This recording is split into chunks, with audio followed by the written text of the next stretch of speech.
Let me get the quick little retweet in. Yes, sir. Oh, you guys go live with it? Yeah. The way we do it is we stream everything, and then I just download it and cut it up into separate episodes from there. Oh, that's legit. Otherwise, it would be like 2 to 5 hour episodes, which is Like a little bit heavy. hours, bro. I don't know how we get to 5 hours. We get to 3, and I'm like, yeah, I think we're about done. And then we just start talking. Yeah, it do be like that. We can't afford that tonight. I'm gonna be honest. Bro, I don't got no school tomorrow, no exams, because it's just reading day. Aren't all you guys in the East Coast time? I'm Central. Yeah, That's we're crazy. me and Gabe East Coast. So For me, yeah. it's 6:40 right now. It's regular. Whoa, Yeah, whoa, I'm whoa. 7:40. That's light. I'm That's chilling. light. Yeah, it's still light outside right now. Yeah, for real. Okay, I'll get it started here. Yeah.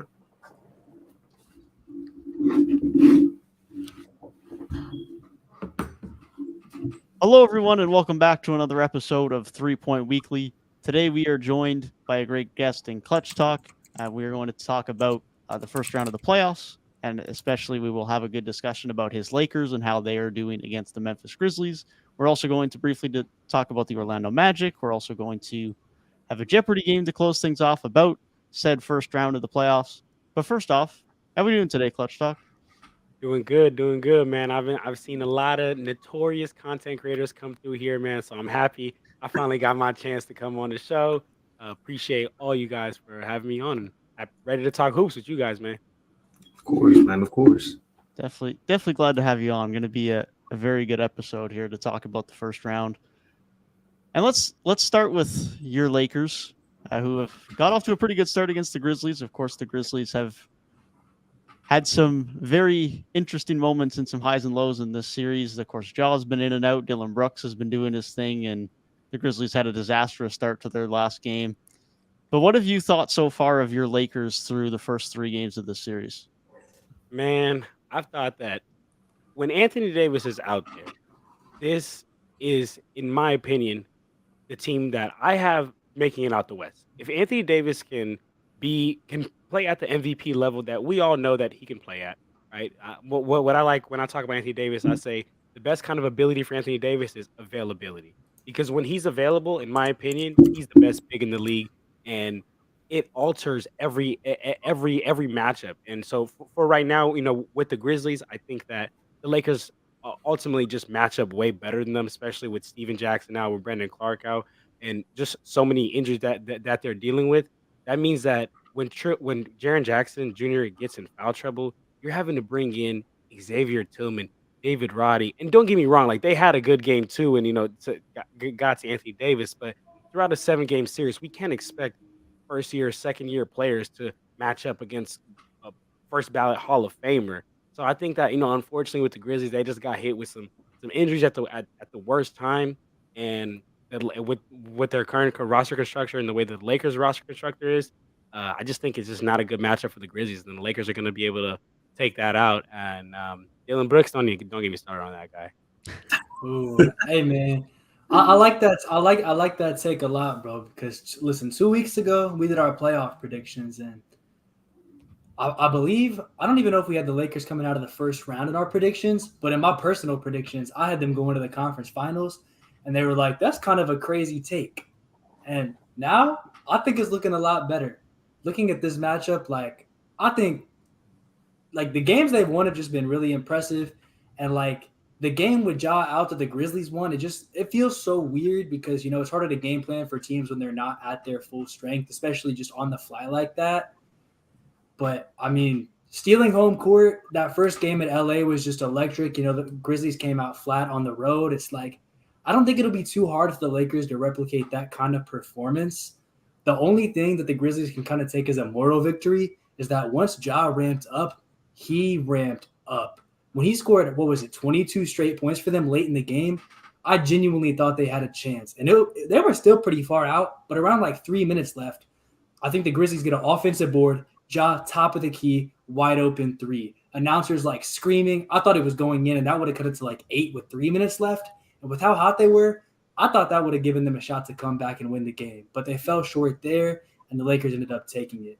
And at that point, it's just, the only thing you can really say is too little too late.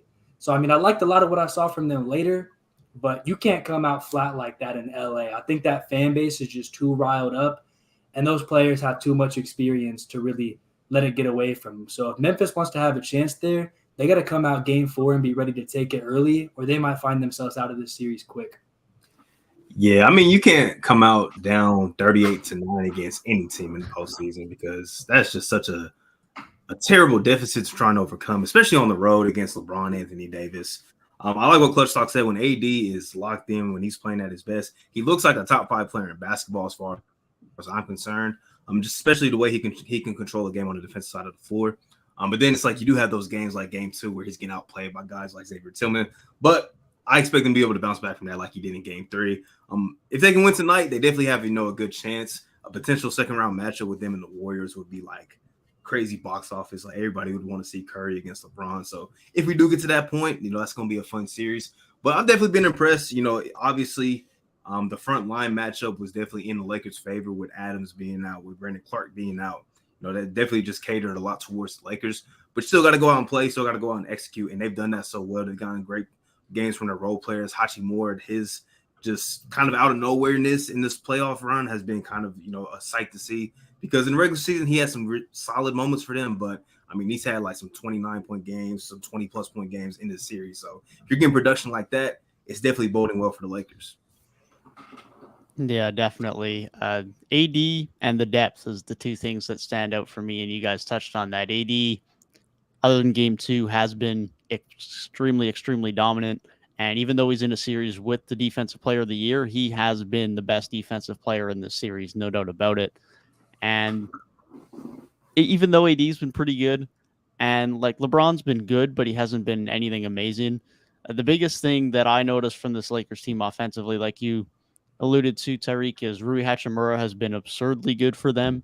And he's finally having a coming out party and showing his upside in the middle of the playoffs, which is an absolutely absurd time to do it. But it's a great time for him and a great time for the Lakers. And Austin Reeves has continued to play very well as well. And I know you and me talked about Austin Reeves a while ago, ClutchTalk, with LeBron coming back and how Reeves was going to fit in. And Reeves has continued to look great. He's continued to prove that his hot run a few months ago was not any bit of a fluke. And he's just continued to be very productive. And the fact that they've had such good secondary production from Hachimura and Austin Reeves has been a really, really nice bonus for this Lakers offense that would probably be okay without them, but is definitely having a lot more success otherwise, especially considering the fact that neither team in this series is shooting that well from 3. And let me ask you guys something. So, it sounds like we're all in agreement here with that the Lakers are probably going to move on and beat the Grizzlies. So then that means that they'd move on to the next round and they'd play the winners of Kings and Warriors. I don't know what you guys have for that, but I just want to get your thought on that. If it was a Warriors versus Lakers matchup, because I was talking to some of my coworkers today, and I was saying, it's going to be a battle of small ball versus big ball. The Warriors don't have anybody to go, throw at Anthony Davis, but the Lakers would have to be able to constantly run with the Warriors, and the Warriors run that small ball. I don't know if you guys got to see that game last night.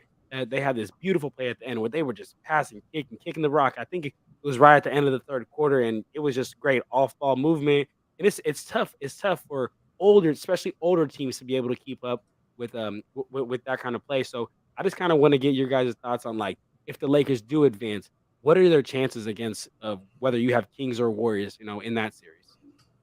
So I think right now it's definitely looking like Golden State has a lot of the momentum, especially with the recent De'Aaron Fox reports. It's looking more and more likely that the Warriors get out of that series, and we'll probably talk about that more later. But if it came down to LA versus Golden State, I think LA has a really good chance there. Just the Warriors, everybody's like, oh, it's going to get to the playoffs and they'll be fine.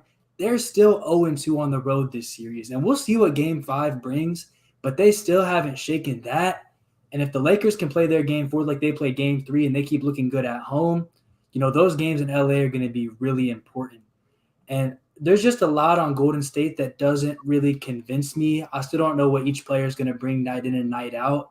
Whereas LA's depth has been so solid throughout this playoffs. Small sample size, of course, but they've been really solid so far. So there's a lot that looks really good there. And honestly, even if they made it out of the second round, I know you kind of opened your statement with like you think they could get out of the West. And I don't really think that's terrible because, if they go up against Denver, I'm notoriously like the guy who thinks that Denver's not built like that. And then Phoenix, like their depth has been so suspect this entire first round that, I mean, when you look at like every team right now so far throughout this playoffs, the Lakers honestly have one of the best cases. Absolutely. And real quick, just one thing I want to touch on when you say that. I mean, we all know that regular season basketball and playoff basketball is two different things. Playoff basketball is all about matchups. And if you look at the West, there really isn't any team right now that can match up with the Lakers and that will be able to beat them in a 7-game series. The only team that I genuinely think would be the Suns. But and then you look at the depth because they really just don't have any, but while the Lakers, do. So, hey, Gabe, I'm right there with you, man. I'm not gonna lie. I live in the Bay Area, so I've been catching a lot of strays from these Warriors fans by saying the Lakers gonna make it out the West, man. But I've been hanging on to it tight. I'm not gonna lie. Ever since the All-Star break, we've been looking like the best team in the league, in my opinion. That's going to be such a tough series to like predict if we do get Golden State, LA in the second round. I don't know where I would lean towards, man. I think that's like almost as down the middle of the series as possible because like you said, like the Warriors still have to defeat those road demons. They still haven't won a game so far in this series, but last 2 games they've looked really well, and we'll see like if they can win Game 5 in Sacramento, especially with De'Aaron Fox's status being in the air. So definitely, trends a little bit towards Golden State. And then you talk about like the Lakers role players, like, yeah, they're playing so well, but there's a different pressure when you're going up against the Memphis Grizzlies compared to, okay, now we're going against the defending champs. Like, it just adds a little more. So can they continue that play? We'll see if we do get that matchup. I don't know where I would lean, maybe like slightly towards Golden State. And I can't really give you a great reason why, but I'll probably just lean a little bit towards the Warriors because they would have home court in that series. So maybe that would just benefit them just a little bit more. Yeah, I was expecting Gabe to pull out the math again and go 1, 2, 3, 4. The Warriors have 4 home games, so they're going to win the series. See, because they're not that good at home, man. So if they lose all 3 road games, they're over, man. They're cooked. Yeah, I'm right there with you, Tyrik. I think that series is definitely a bit of a toss-up. I do expect it to be Golden State. Just I don't trust Sacramento to win without De'Aaron, even if they are at home. So hopefully for Sacramento's sake and for our sake, for an enjoyment of the game, that Fox is ready to go Game 5. But unless Monk goes and drops 30, I just don't see Sacramento going and winning a game without De'Aaron Fox with how that team has played throughout the postseason. Sabonis hasn't been good enough. Herter definitely hasn't been good enough. I just don't think they have enough offense there to do it. So assuming it is a Warriors-Lakers matchup, yeah, that's going to be a great series. But yeah, that's a toss-up for me. I'd probably lean the way of the Warriors, but it's a very good matchup, no doubt about it. And it's going to be, who do the Lakers have to chase around Curry and Clay? And can Looney and Draymond bang enough with AD and Vanderbilt and all the size and paint scoring that the Lakers are going to be able to provide? It's going to be the 2 extremes, and it's going to make for a really fun matchup. Chess match, baby. Chess match. Yeah, and I've been pretty impressed with Darvin Ham. His first 3 playoff games, I think he's done pretty solid. But then you're going against the guy with the ultimate experience in the head coaching realm, which is Steve Kerr. So that's just like, I'm like, the experience matters. I think we're starting to see that a little bit in the Golden State Kings series, like just how that experience can kind of play out. So, you definitely see, but you do also have guys with championship pedigree on the Lakers as well. So that'll be a fun series if we do get that matchup. I'm excited for it. Yeah, I still think the Warriors kind of stole Game 4. Like, I'm not going to put it all on just Harrison Barnes missing a shot, but obviously that's going to be one of the significant talking points coming away. And then, just if you look at the stats from across that game, it's like the Warriors don't look that great, whereas like some of the stuff I've seen the Lakers do is just it's like best in the league type quality type stuff. Man, I'm right there with you. And if we talk about that Kings and Warriors game with that Harrison Barnes shot, like I agree, Harrison Barnes should have hit that. But I put that on Mike Brown, to be honest with you. You mean to tell me there's 10 seconds on the game clock, no shot clock on. That's the play you draw up. You just give the ball to De'Aaron Fox at the top of the key. You just ran a 5-out offense. You had Draymond Green guarding Harrison Barnes on help side. Like, in my opinion, if you're Mike Brown, you got to draw up a better play out of bounds. And I mean, I'm not even just saying this because I'm a Lakers fan. I just kind of just thinking of remember that Matt Ryan shot where he hit earlier in the season where they ran. It was the same out of bounds play, but Darvin Ham drew up a great play, got Matt Ryan open in the corner, and I think that Mike Brown should have draw up a play better rather than just giving the ball De'Aaron Fox at the top, getting a switch on Curry and saying go to work, because the Warriors already know that the Kings want that switch, so they're already talking about having help side defense and all that. So, in my opinion, Harrison Barnes should have hit that, but man, I think Mike Brown, the coach of the year, he got to do better than that, in my opinion. Because that if they win that game, series is over. Kings win. Yeah, that's. Sure. I agree. You're talking to somebody who had the Warriors, a team as a Celtics fan. We had the Warriors down 2-1, chance to win, blew it, and that was pretty much the series right there. So it's like, yeah, in that situation, it was kind of like I was watching the Timberwolves game last night, and it was the end of regulation. They didn't really do anything to get Anthony Edwards a good matchup. He was just trying to attack KCP, who was a pretty solid defender. And I'm just like, I forget who was on the court. I think Jamal Murray was on the court. I'm like, in that situation, you got to get Jamal Murray in action. You got to get him in action. And I thought, like, if De'Aaron Fox is going to give that ball up, I at least want him getting towards the bucket, at least get 2 feet in the paint, and then kick it out to somebody. It was just kind of like Draymond really sold out, and they wanted Harrison Barnes to take that shot, which is a smart play because he hasn't really shot the ball well all series. So, that's a great defensive, decision by Draymond Green. But I agree, like, Mike Brown definitely could have drew up something a little bit better instead of just, let's attack Curry, because many teams have tried that for many years, and only a few have been successful at attacking Curry down the stretch. So, I do agree. Mike Brown definitely could have used his pen just a little more in that situation. Yeah, that was a tough one for sure. They're in a spot where they're gonna have to figure out what they're doing moving forward. A, with whether Fox is healthy or not, and unfortunately, B, what they're doing with Kevin Huerter minutes, because Kevin Huerter has just been bad in the playoffs. Unfortunately, he just has completely lost his shot, and unfortunately, he's just one of those guys where if he's not hitting his threes, he's just not giving that much to you. I mean, obviously, he's giving you a little bit of spacing, but it's tough when he's missing as much as he is. So they're going to have to figure out how that works moving forward as well, because, I mean, sure, you'd rather Huerter taking that shot at the end of the game over Barnes, but don't matter if he ain't hitting them at this rate. At this point, I'd rather have Davion Mitchell taking those shots. I feel like he's been more efficient than damn near everybody outside of Fox and Malik Monk, at least from 3. Like, yeah, I seen a stat. I forget who posted it, but it was like Kevin Huerter had that game 7 against Philly, and then like the rest of his playoff games are like 9 points per game, like 30-something% shooting, like 29 from 3. Like, it's just, he's been kind of pouring the postseason. He's played a fair amount of games too there, so it's tough. Yeah, Davion's definitely the unsung hero of the team. He's definitely getting some flowers, but like that guard play in Sacramento is just like, between Fox, Monk, like Mitchell, they look incredible, man. Man, hopefully.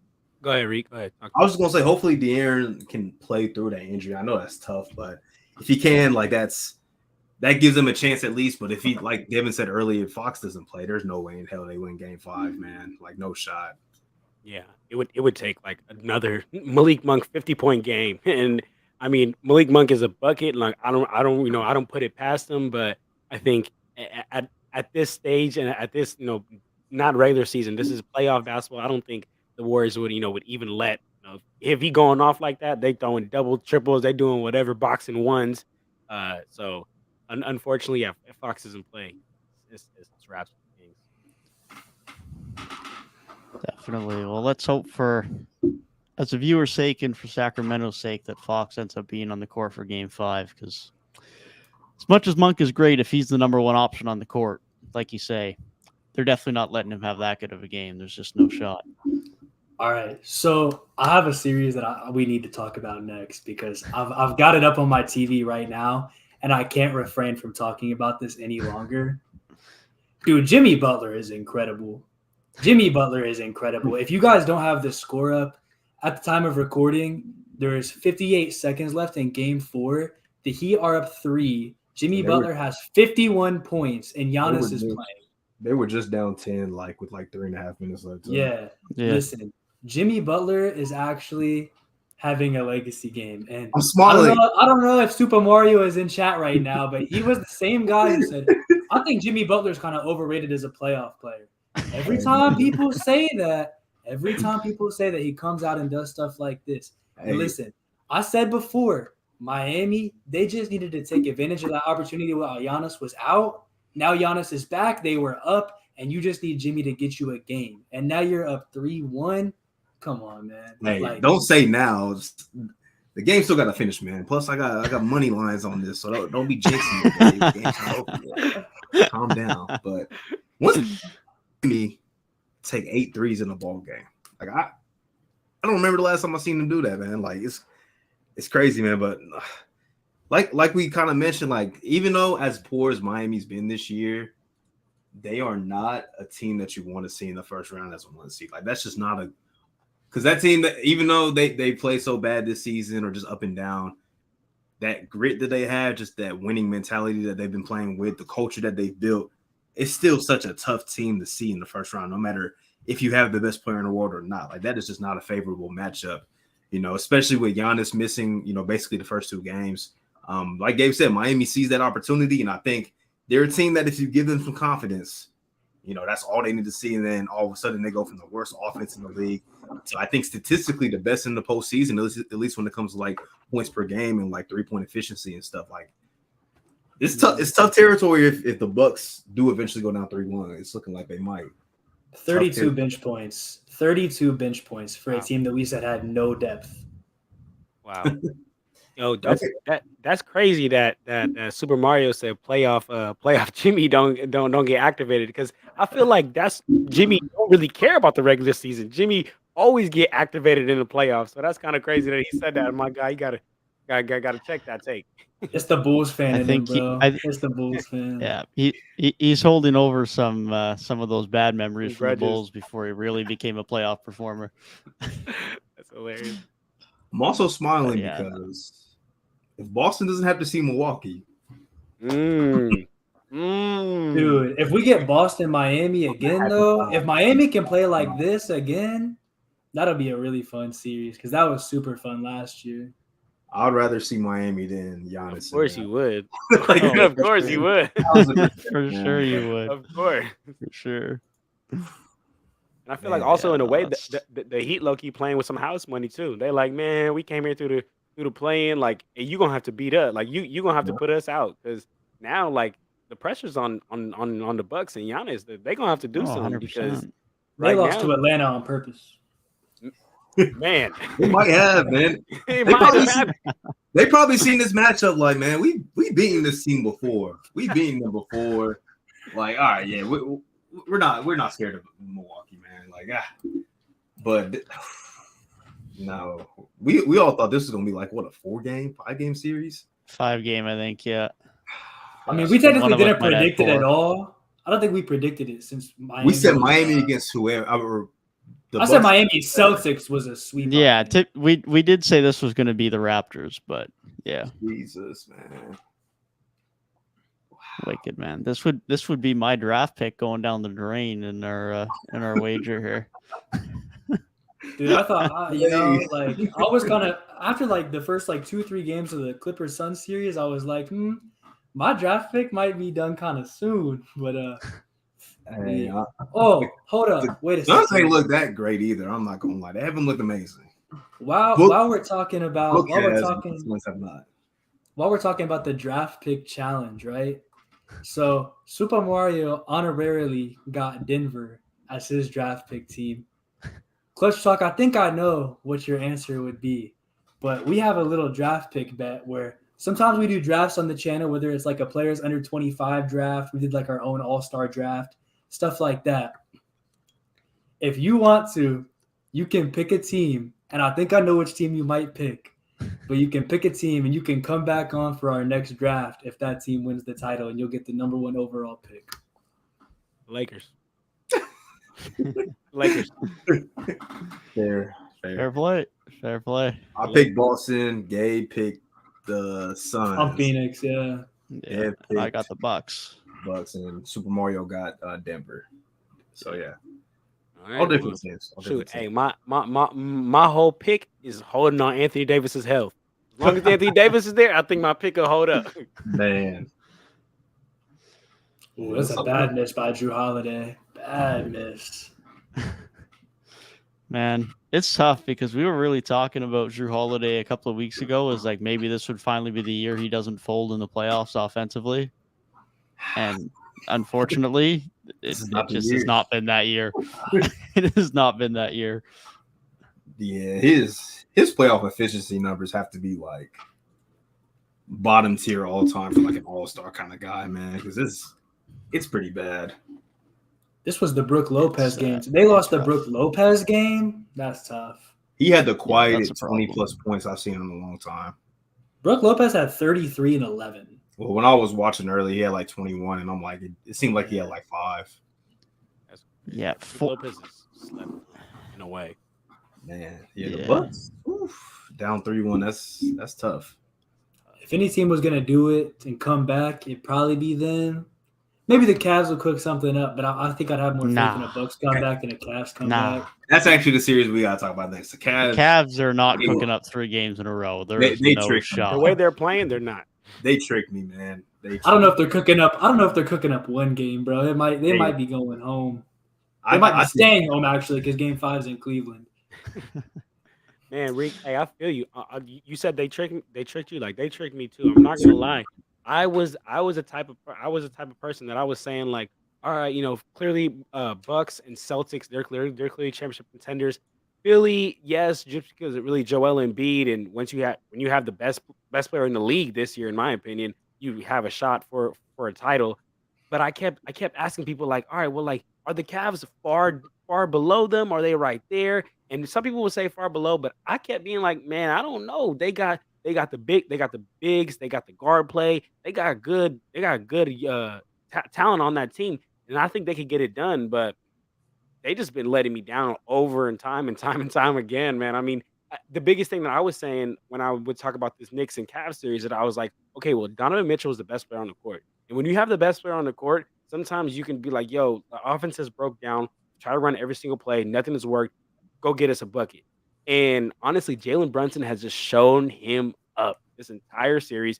And in my opinion, he's proved that he's now the best player in this series. And it's making it like they're making it so easy for him to do that because every possession I see, it's either Darius Garland's on him. I don't give a damn. I love Darius Garland, but whatever he was talking about in that press conference, if he's guarding Jalen Brunson, hey, he's licking his chops, bro. That's an easy 30 points right there. We know Donovan Mitchell's not really a defender either. I keep seeing them guarding Brunson, and then it's like J.D. Osman's guarding them, and then it's like Karis LeVert. And I'm just like, you guys can't get away with this, man. I'm sorry. Jalen Brunson is too damn good. Like you said, he looks like the best player on the floor in the series. He has been the best player on the floor in this series. And they're capitalizing on their guys having good games. Like R.J. Barrett, he's beating the allegations of he can't play offense because he played really well these last 2 games in New York. Obi Toppin had a great impact off the bench. Josh Hart's been amazing. Guys have really stepped up. And it's like even last game, like Julius Randle didn't play in the 4th quarter, but guys stepped up off the bench and they were able to get that win. So it's just like they've just been like they're just better. Like they've just been the better team. And I think it's that simple. They look like they just wanted more on both sides of the floor. And it's the playoffs, man. You got to show some type of fight, some type of heart. Yeah, Cleveland has so disappointed me on both sides of the ball. I mean, you can talk all day just about how poor the offense has been with, Mitchell's game 4, Garland's I think game 1 and 3, it was really poor for him. But the key stat that stuck out to me from game 4 was just the rebounding, bro. Like you bought in and I bought in, and I think everybody bought into these twin towers of dude, Mobley is generational, Jared Allen, that's his role, that's his game. And I'm like, yeah, I know Julius Randle's a great rebounder. Mitchell Robinson is great at the rim. They have a good skill set. But I still expected so much more out of Mobley and Allen in this matchup than what they're giving me. 17-7 I'm not even looking at it right now. I just like off the top of my head, 17-7. Like that's egregious, bro. For a team that's supposed to be sporting twin towers, and especially when your offensive guards aren't playing the best they should be, like y'all got to step it up. And I know it's Mobley's like first playoff experience. I think Jared Allen like might have had one in Brooklyn, but I think it's his first time back in a while. But still, man, like just rebound the ball, bro. Just box out. Please box out Julius Randle, Isaiah Hartenstein, and Mitchell Robinson, bro. Guys, go ahead, Devin. My fault. Go ahead. I just want to say, like like you say, the Cavs have put themselves in a situation where they got their two bigs, and on paper they're both very good, and they both had very good regular seasons. Obviously, Mobley was up there in the Defensive Player of the Year voting for a reason. And as much as the offense has been a concern, and that's well documented, that's obvious, the biggest problem has been the Cavs rebounding, like you mentioned, and just their big play in general. Like the Cavs are starting two bigs who are supposed to be quite good, and they don't have either of the best two bigs in this series. Mitchell Robinson and Isaiah Hartenstein have been better than Jared Allen and Evan Mobley. And there's just no way you can build a team around being that big and being that defensively sound of a team and having that be your result. And it's not even just on the offensive end. I mean, defensively, they haven't been that great either. I mean, Mobley hasn't let Randle do anything crazy. Obviously, he's getting dominated on the boards, but Randle's had a tough series. But Jared Allen just has not looked anywhere near as engaged or impactful defensively as he needs to be in this series. Game 4 was especially rough, but they just don't look engaged enough to a point where their defense is elite enough to make up for their offensive shortcomings. That's the trade-off with this team, with having the two bigs, is their defense has to be elite enough to make up for their offensive shortcomings and their lack of depth, and their bigs just aren't giving them anywhere near enough productivity right now for that to be the case. So while we're on the topic of the Cavs bigs, I got to ask you guys this, because I'm not going to lie. Like, I've said this take, and I've tweeted it, and I've held on to this little clip because I hope it happens. And if it happens, we all gonna be looking back and like, oh man, Clutch Talk was right. But here we go. I want y'all to tell me what y'all think of this take. I think in 4 to 5 years, Evan Mobley will be a league MVP. Oh, league MVP, man. How you feel about that? That's tough, man. Giannis should still be really good. Luka, Tatum. That's a tough one. If you were to buy stock in that would be like very good odds. But I don't know if I could say league MVP, defensive player of the year, hell yeah. Perennial all-star, hell yeah. But league MVP, I can't say all that, man. I can't say that because that's what, like year 5, year 6 for him. Mm-hmm. That's kind of soon, man. That's like around where like Tatum is right now, Luka, like they're in that kind of range, and they're not really sniffing MVPs right now. So that's tough because some of those guys like that are competing for MVPs right now are still going to be pretty good at that time, probably good enough to be in that conversation. So that's a tough one. Yeah, I'd have to say no, man. They're gonna have Darius Garland and Donovan Mitchell holding a lot of those possessions for a while. I don't think this team's gonna run through Mobley on the offensive end. And I think to win that MVP, you just have to have a certain level of offensive production, and the opportunity is probably just not going to be there, even if the skill set were to get to that level. Yeah, the opportunity is going to be tough for sure. I definitely don't want to rule it out because I do think Mobley has a lot of upside. I just think there's a lot of things in his game that need to improve on the offensive end for him to get there. And he might get there, but there's just a lot more that he needs to work on and a lot more questions around his game compared to even for the next few years, like Embiid, Jokic, Giannis, and then even moving forward, if you want to look at a Tatum, if you want to look at a Shea, Anthony Edwards, there just seems like there's guys that have a little bit more certainty and a little bit less questions to their game, especially in the offensive end at this point in time. He might get there, but I think there's still a lot of question marks surrounding how he will and if he will actually get to that point.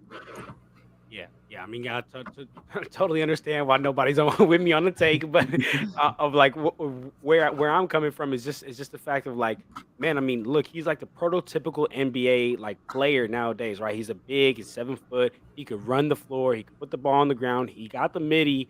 I think he does got to get in the weight room, and that's why I gave him that 4 or 5 years so he could learn through his mistakes, get in the weight room, and then figure out if the offense ever does flow through him. But Yeah, I mean, I totally understand why the majority of people would say that's a crazy take, but I'm holding on to it, man. I'm holding on. You know, I wouldn't say like crazy. It's not crazy. I've heard a lot crazier than that. It's a bold one. It's bold. Like that's more of a better word for it. My biggest hope for him, like you said, I just hope he put some muscle on so he could play. I think the 5 more full time, because I haven't really been able to see him consistently be a 5, so far in his first couple of years, which I think is expected because he's still super young. He still needs to grow into his grown man body and everything. But that's my biggest hope for him is just like he puts on that muscle to where, okay, he can really bang with 5s and guard, pretty much every big in the league at that point. Yeah, man. For me, like, I just think it'd have to get to a situation where, like, the team comes to an agreement that we got to run through Evan Mobley. As long as you got a guy on that roster who's such a focal point in Donovan Mitchell, who I would think for the next 5 years will probably be an easy top 3 shooting guard. I'd have to go with like him, D-Book, and Jaylen Brown probably for that range. So unless they make that conscious decision of like, hey, our guy is going to be Evan Mobley, I think it's a thing where like people years ago were like, oh, I think like AD is going to become the MVP guy for the Lakers. And it's like, that kind of a lot of those takes were like, yeah, LeBron's going to take a step back as he ages, but like LeBron didn't. And so it's like AD good or AD bad. When you have another guy that's such a focal point on your team like that, you just kind of don't get put into those discussions. Yeah, that definitely has to happen. I think the thing to consider with that too, though, and not that we can see what's going to happen moving forward, and who's to say what's going to happen with the Cavs roster, but Donovan Mitchell is only under team control for another 2 years. So either A, he could just walk if he doesn't want to return, or the Cavs could just look to move another direction if they do think Mobley is the guy they want to start leading the way, and maybe they move off of Donovan Mitchell. Now, I think that's really unlikely, and there probably has to be another playoff collapse next year for that to happen, but there is a world where in a couple of years' time, Donovan Mitchell isn't on the roster and Mobley does get handed a lot more responsibility on offense. God, this has been a crazy collapse. I'm not going to lie. This has been a redunculous collapse. I'm not going to lie. Yeah, I don't know if Knicks in 5 was not on the cards for me, bro. Not in the cards at all. I thought it was a 7-game series no matter what. If they lose in like, obviously the series isn't over. If it was like a 6 or 7 game series, like, and they lost, like, okay, I can kind of accept that. But the fact that they're getting just pretty much drugged around the court. I mean, they had game 2, which was like the Knicks just played extraordinarily bad. And they were probably thinking, like, we already took game 1. We're going back to MSG. Like, we'll be fine. Like, that was a must win for Cleveland at that point. So it's like, it's, getting sent home in 5 would be like, okay, that'll be very concerning. And I don't think anybody really had that, on the bingo cards for this series. Definitely not. And if they did, they probably didn't think that Barrett would have been trashed through games 1 and 2 and Randall would have been bad for the majority of the series. Bro. If it was whilst the entire Knicks roster played well, sure. But whilst Barrett was bad for half the series and Randall was bad for all but maybe a half of game 1, is rough. Quickly hasn't been good. Like, no. Dude. I seen JJ was saying, like, God, he was grilling RJ. He was like, he's not a good shooter, not a good pull-up shooter, not a good finisher, not a good playmaker. I'm like, damn, what does he do good on offense? But he answered the bell, man. Like, these last 2 games, he played very, very good. So I got to give it to him. Hey, he's been playing good, but I still think RJ Barrett's extremely overrated. One of the most overrated players in this league. I don't even know if he's overrated. He's just probably just overpaid at this point. I don't even know if he can be overrated anymore, but he probably don't got that many fans outside of New York, man. Maybe overrated by his fan base, but I'm going to be honest. I think he has more fans in Canada than he does in New York. Probably. That's fair. Yeah, you would know, man. But like, with the Cavs losing, if they would have lost in 6 and it was a situation where, like, it's 2-2, pivotal game 5, New York steals it and then takes it in MSG, I'm like, all right, you lost in 6. But to be down in this situation, and then it's like, oh, they eke out game 5, but then, like, you still know, like, they're probably done. It just feels worse, even though it's the same result. Like, there's some 6 games that feel like worse than other 6 games. Like, say, I think like the Raptors lost to Philly in 6 last year, and it's like, yeah, you lost in 6, but like you were down 3-0 and you put yourself in a hole nobody's ever come out of.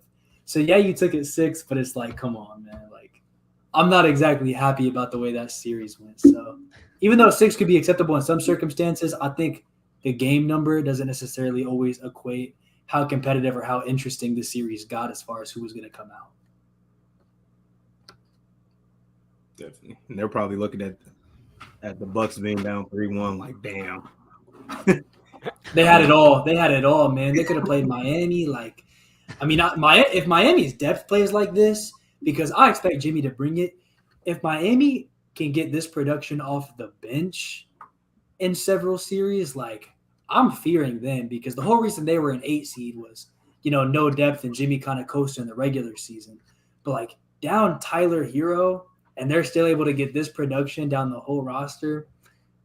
But even still, if you said this version of the Heat or the Bucks that I saw for 82 games, I'm still taking that. But, like, I still don't want the Bucks. I don't want the Bucks. A lot of that probably equates, and my dad actually just texted me about this. His text said Coach Bud makes no adjustments. And I think a lot of that equates to Eric Spoelstra is a much better coach than Coach Budenholzer. I don't care that Bud won that championship a couple years ago. I've been saying this for like the last few weeks. Like, I think he gets a little too much credit for that championship. It's not like a master adjustment guy in the playoffs. So, I think a lot of that is acquainted to the coaching matchup too, because, in those games with no Giannis, a lot of that comes down to coaching. And Spoelstra was able to use his pen better than Coach Bud. So now we'll see what Bud got down 3-0, down 3-1. But, the odds are definitely stacked against him and the Bucks. Yeah, the Bucks just struggle to take advantage of mismatch so much, and that's such a coaching thing. I mean, you would hope that at times, like with the vets they have between Jrue Holiday and Brook Lopez, and when those guys get those mismatches, they would recognize it. But we'd also like to hope that the coaching staff would be able to make those adjustments as well. That onus should not be completely on the coach. And yeah, Super Mario piping in saying, and Coach Bud and Jeff T got carried to a ring that year. And bro, stop bringing Jeff T. We know how this man feels about Jeff T. Hey, bro, I got those points. I got those points on the Jeopardy yesterday. God, that was a part of the win, bro. But hey, look, hey, Rick, you know how you mentioned about Coach Bud, not giving him too much credit. I'm right there with you, dog. I mean, I think that if you wouldn't have won that championship, you would have been fired that year. So, like, I think that Coach Bud is getting, because he got that championship and because they were able to get there, like, they, I say, one thing I say is winning solves a lot of things. Whatever problems you got, if you win, it just kind of gets brushed under the rug, and we'll figure it out later once it starts coming up as a problem. And like, and they've been winning since then, so it's been brushed under the rug. But if they lose 3-1, Coach Bud might be out of a job. I wouldn't be too surprised if that happened. Giannis or no Giannis, like, if Giannis comes back with a chance to tie it up 2-2, and you still lose in 5, like, that's the thing. But that seems like Giannis, a fireable offense. They should still be beating the Heat. Still no Giannis. I mean, like, they got one of the deepest teams in the league. Said the same thing last week, bro. Like, I think those are my exact words. Like, even if Giannis doesn't play the rest of the series, they should be able to get by. Yeah. But I guess I gave Bud a little too much credit, man. But the fact you mentioned this, Devin, like how you wish coaches would like recognize mismatches and like try to attack them, bro. It was game 3, Nets and 76ers, bro. And I just kept seeing Joel Embiid floating around the 3-point line, just floating around. And I'm just like, you would think at some point Doc would tell him, like, get down on the block like you have Dorian Finney-Smith guarding you or you have Royce O'Neal guarding you. But it never happened, and they won the game because of Tyrese Maxey bailing them out. And that's another coach that, like, his job is pretty much on the line too. So, that's just like – dude, I'm not slandering Dorian Finney-Smith, bro. That boy got shipped out of Dallas. Shipped out of Dallas, and they folded, dog. Look, I'm not either. Maybe he is the Embiid stopper. I love Doe, but if you're the MVP of basketball, like, I don't know. Why are you posting up at the 3-point line, man? Get your ass down on the block. Man, at least get to nobody guard him either. Like, come on now. But nah. Yeah. No Dorian slander. It's more Embiid and Doc Rivers slander, but mainly Doc Rivers. Like 90% Doc Rivers and like 10% Embiid. Yeah, for real though. Super Mario saying that Coach Bud would have made more sense getting Can than Nick Nurse, but I'm thinking at this point Nurse is just hoping that Bud gets Can so he can slide into that job. That would be. Dude, I'm so sad the Raptors didn't get Ime. I Man. needed him in Toronto.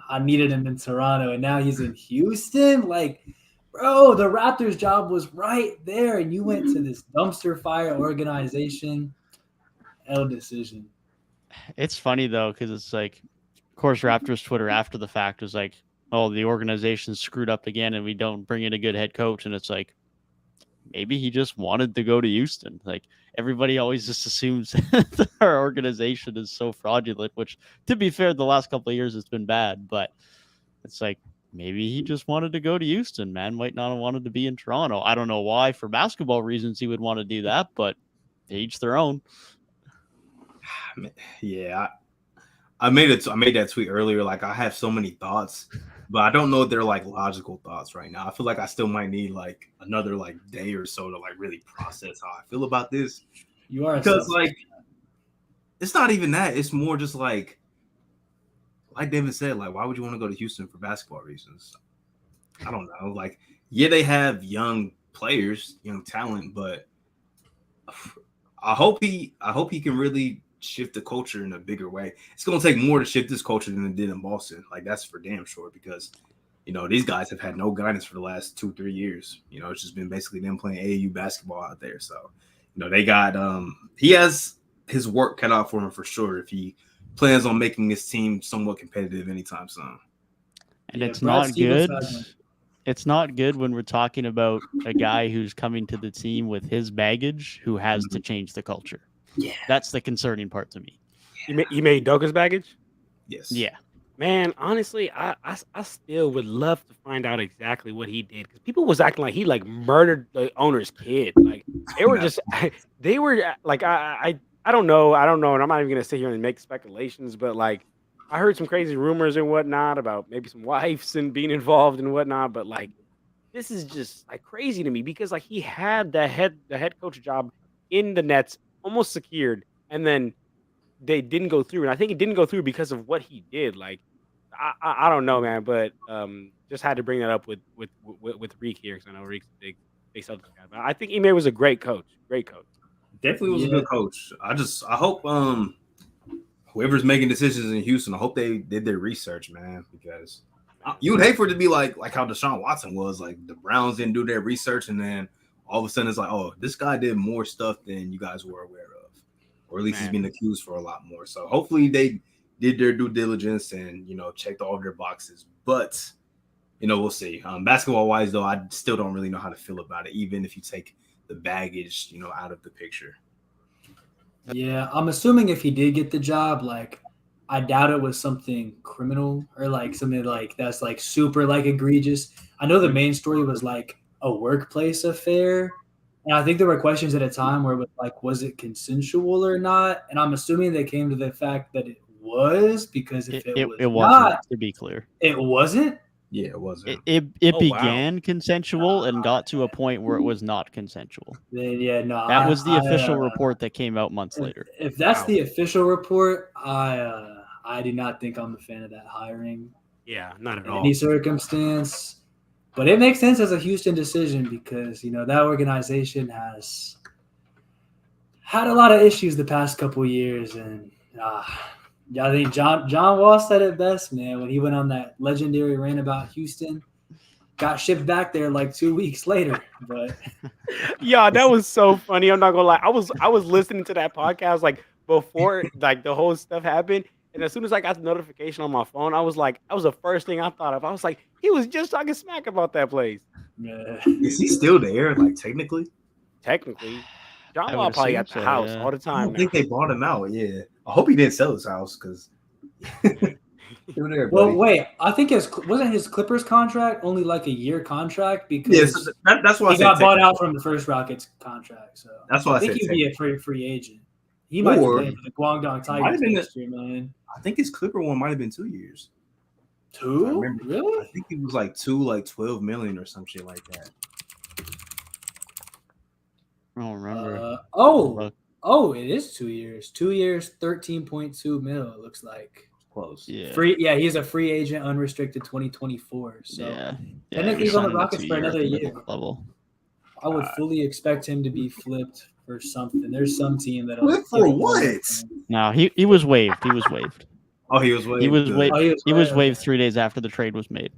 Smart. I mean, who the hell is nobody's trading for John Wall and actually is giving anything of that's value? No fucking shot. Man. I tried to give John Wall a chance, but he looked very poor this season. He's very poor. Yeah, man. You like people. Like, I know, especially with a Lakers fan on the pod this week. I know Lakers fans were happy with Russ, but like, dude, the way Russ looks on the Clippers is like 10 times what John Wall was. 1,000 times better. Yeah. So I think John Wall is just unfortunately he's cooked. He's cooked. He's out of the league. Like I don't even want to hate on him because I used to love John Wall when he had the zigzag Reeboks when he came out with those shoes. His little behind the backs he used to come down lane, left, throw it down. Like John Wall used to be that guy, but I mean, we know how this league goes, bro. You know, like if you don't like numbers wise fit what the team is trying to do, and if you're not really efficient, which he wasn't the most efficient player, like you just get out of this league because it's advanced stats, like analytics. And Gabe, yes, Reeboks used to have a lot of NBA players wear basketball shoes. I know that's a little before your time, so I just wanted to make sure that you understood. This is crazy, bro. Didn't Reebok have like Shaq and AI, or am I tripping? Yeah, they did. Okay, I was about to say, I think I know ball enough because Reebok did like all the jerseys through like mid-2000s. They had some cold jerseys too. I still think the worst jerseys were Adidas. Adidas jerseys, I don't like most of those designs. I'll say about like half of them. Yeah, maybe a little over half. That's fair. That's a random side tangent, though. Nah, AI had some nice. I don't want to say nice. They were kind of ugly, but they were nice because AI won. He made the shoes look decent. They were actually ugly basketball shoes, but he pulled them off. Super Mario Hoops pulling up with the ESPN stat. He's saying we really might get a playoffs where every numbered seed advances to the second round. Nuggets being the 1 seed, Celtics being the 2, 76ers being the 3, the Suns being the 4, Knicks being the 5, the Warriors being the 6, the Lakers being the 7, and the Heat being the 8. Parity is back. I love it. ESPN stat. Nah, man, it's mainly at ESPN stats because this. Let's be honest, y'all. Giant asterisk on whoever wins the ring this year. This is a Mickey Mouse ring. The Clippers folded to injuries. The Grizzlies folded to injuries. The Kings folded to injuries. Who else folded to injuries? Yeah, but what happens if Miami and Milwaukee both folded to injuries? Well, that's the thing. If Miami goes to the conference finals and loses, but they didn't have Tyler Hero, bro. They folded to injuries. So maybe we should give the team. This is not a real ring. So maybe we should give the team that's able to stay healthy more credit because everybody's getting hit with the injury bugs. So maybe I totally agree. Y'all know I've been about availability is the best ability forever. I'm 1,000% trolling. But your star on your closeted fan team, the Clippers, had Paul George saying saying today that staying healthy is not talent, it's work ethic. You got to give him credit. What? Work ethic? That's crazy. Yeah. What? Man. Gabe, so I gotta know, Gabe. Wait, so you were trolling with the asterisk, or you were being serious? No, I'm trolling with that. Okay, now let me ask you, because you said the Mickey Mouse ring. Do you think that has an asterisk? The bubble? Yes. I personally don't think any ring has an asterisk, bro. Okay. If you win a ring, you win a ring. You could say something about every ring since like fucking 80s, if that's the case. Yeah, they either they all do or none of them do. If anything, I believe we've had discussions on the pod about the bubble being the purest time of basketball because it was just pure hoops and no other distractions. Bro. I feel like it makes it more difficult because you got motherfuckers like playing career type basketball like out of nowhere. So I feel like that makes it even more difficult to win because it's like, damn, like normal guys are like coming out looking like NBA All-Stars at this point. Look, honestly, I've been stated this on the record, and I'm not saying it's the hardest championship because I would have to look at every single final before I came out and say that take. But does not make it easier. If anything, it makes it harder than any other than other championships, in my opinion.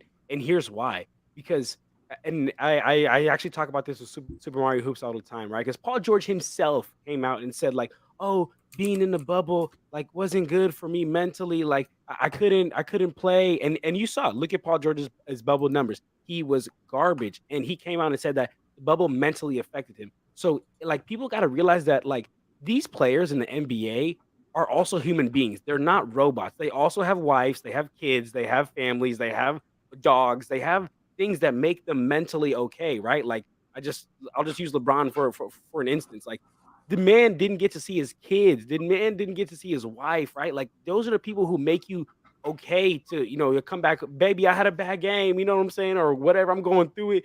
Your family's there for you. And now you just don't have that. Now you basically just took like what LeBron's been doing. LeBron has been in the NBA for about like 18 years at the time, right? So he was doing a certain routine before every game for 18 years. And now you just totally take him out of that routine, put him in a different situation, put him in an uncomfortable situation. And this isn't just LeBron. This is every player.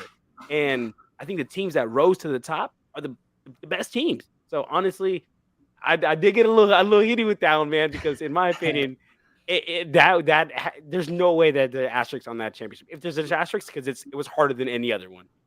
Bro, if I think you're onto something, and what struck me the most with what you said was, bro, when they come home and they have a bad game, and it's like, bro, I need you to make me feel okay. Like, bro, that's why Jimmy Butler was so good. He got to go home to Rachel. Oh my god. Rachel, Oh my god. You think Rachel's down in Miami right now?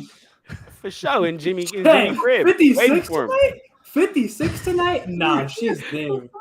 He said, "Nah, She's there, bro. Oh my god. I did not see this vlog going this way. Isn't that the same? That's the same time period that Jamal Murray.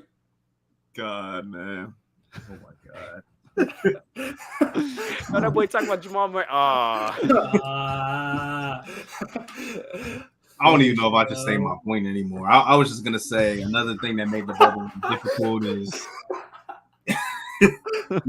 these guys, like, they didn't play basketball for like 4 or 5 months, and then had to jump right back into like basically gearing up for the postseason. So that's another thing that makes it difficult, because these guys had to basically ramp up in like less than a month to get ready for postseason basketball, which is like pretty much uncalled for when you haven't played in like 4 months at that time. So yeah, it's definitely I think people just say it just to be funny, but it was, I think, more so a difficult championship, or just a difficult environment, period. Just being there, playing, in the bubble, no family there, no friends there. You can't even go to your barber.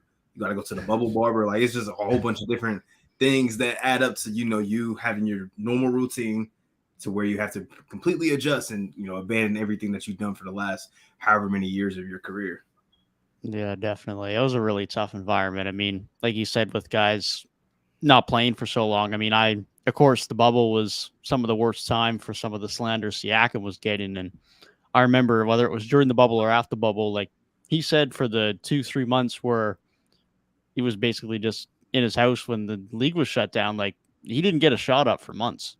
He just didn't have a way to get any shots up. So, I mean, regardless of whether you're a pro athlete or not, if you're not out there taking jump shots for months, like that is going to take some time to get back to and get some rust off. And that's not just something you can jump back in the gym the next day and you get back in a day. Like that's a tough environment and a tough scenario to have to deal with and adjust to.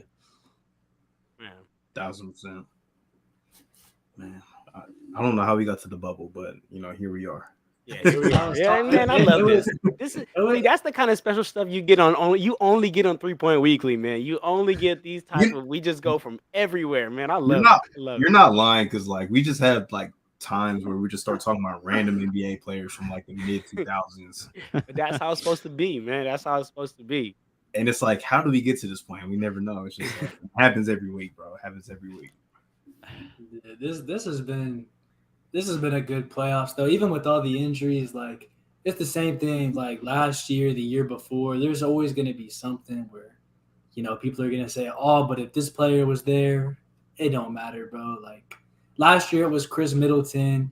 The year before that, I don't even remember. Like 2021, it felt like it was a bunch of people. is, the bubble in 2020, like 2019 with KD for the Warriors. There's something in like every season. The only ones that really don't have one is like 17, 18, just because Golden State was so much better than everybody else. But even people put an asterisk on that just because they were too good. 2018, yeah, does have that one. But I think 2017 especially, 2017 is like they were just too good. Yeah, 2017. Nobody was beating them. I guess. Yeah. That 2017 Warriors was honestly out of pocket. I honestly considered leaving the Bay Area as a Lakers fan and living here. I was like, dog, this is like I was hearing like they were like, wow, Stephen Curry's the greatest player of all time. I'm like, all right, everybody just relax. Like, yeah, 17. That's like probably the best team I think I've ever seen. Like just talent wise. Steph Curry might be the best player of all time, man. You just got me thinking. Gabe, don't do this to me, Gabe. Don't do this to me, Gabe. Don't do this to me, Gabe. I'll come to the Ohio State University right now and pull up on you, Gabe. Don't tell me this, Gabe. Man. But wait. Who is your GOAT? LeBron. There's no I thought you might swerve me and say you're a Kobe guy because there is the rare breed, especially Lakers fans, that might say Kobe's the GOAT. So. Look, I'll be honest. So I grew up on Kobe, right? Because I have an older brother who's 4 years older than me. So I really got to see like a lot of Kobe at a really young age. But all throughout school, like all throughout middle school, high school, and even to like my sophomore year of college, I used to say, "No, Kobe's the GOAT. Kobe's the GOAT." And I don't know if y'all remember back in the day, like if you like Kobe, you could not like LeBron. If you like LeBron, you could not like Kobe. Like it was like Bloods and Crips, right?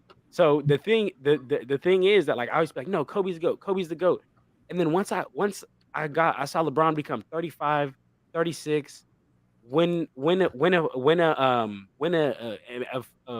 NBA Finals, do all these things, become top 5 in scoring, top 5 in assists, top 5 in all these things. I'm like, oh, okay, hold on. Let me really break the game down and say nobody's matches this man's longevity. Maybe his prime won't match Jordan's prime or other people's prime, but nobody matches this man's longevity. He's changed the game in ways that can't nobody like change. Like after the Miami Heat team, after he went to the Miami Heat, you need a super team to win a championship. You cannot win a championship with 1 star, 2 stars anymore. Like you need really like probably your team to win. And I think all that started with LeBron going to the Heat, changing the landscape of the league and giving power to the players. All that and the fact that this man's 38 and arguably still one of the best players in the league. I mean, to me, who's y'all go?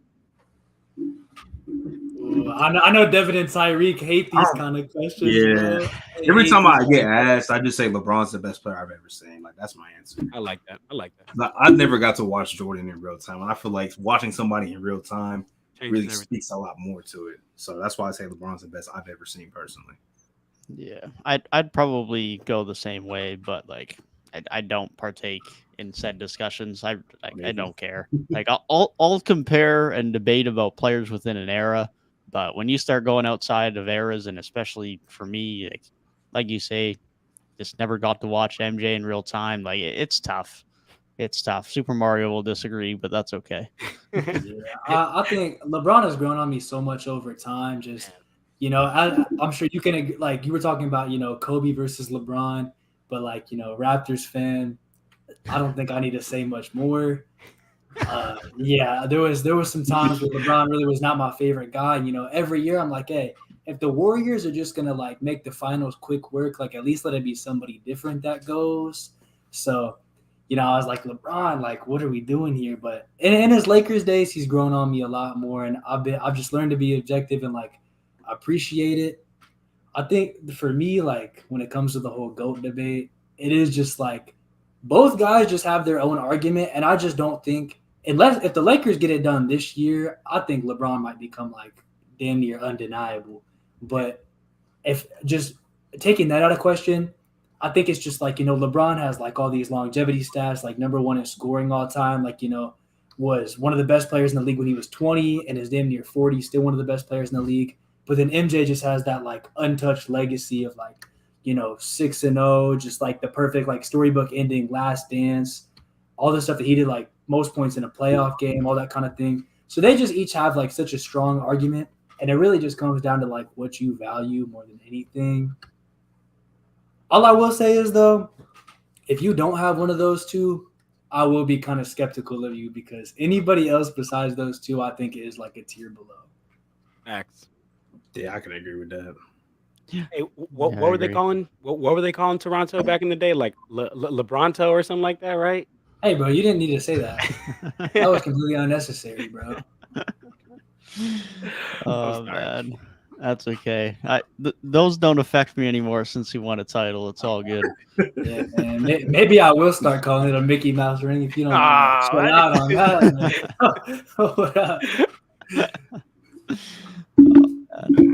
Any more playoff series you want to touch on? Because like Celtics, that's pretty much quick work. I mean, I thought that was T-Wolves got a the game. T-Wolves back.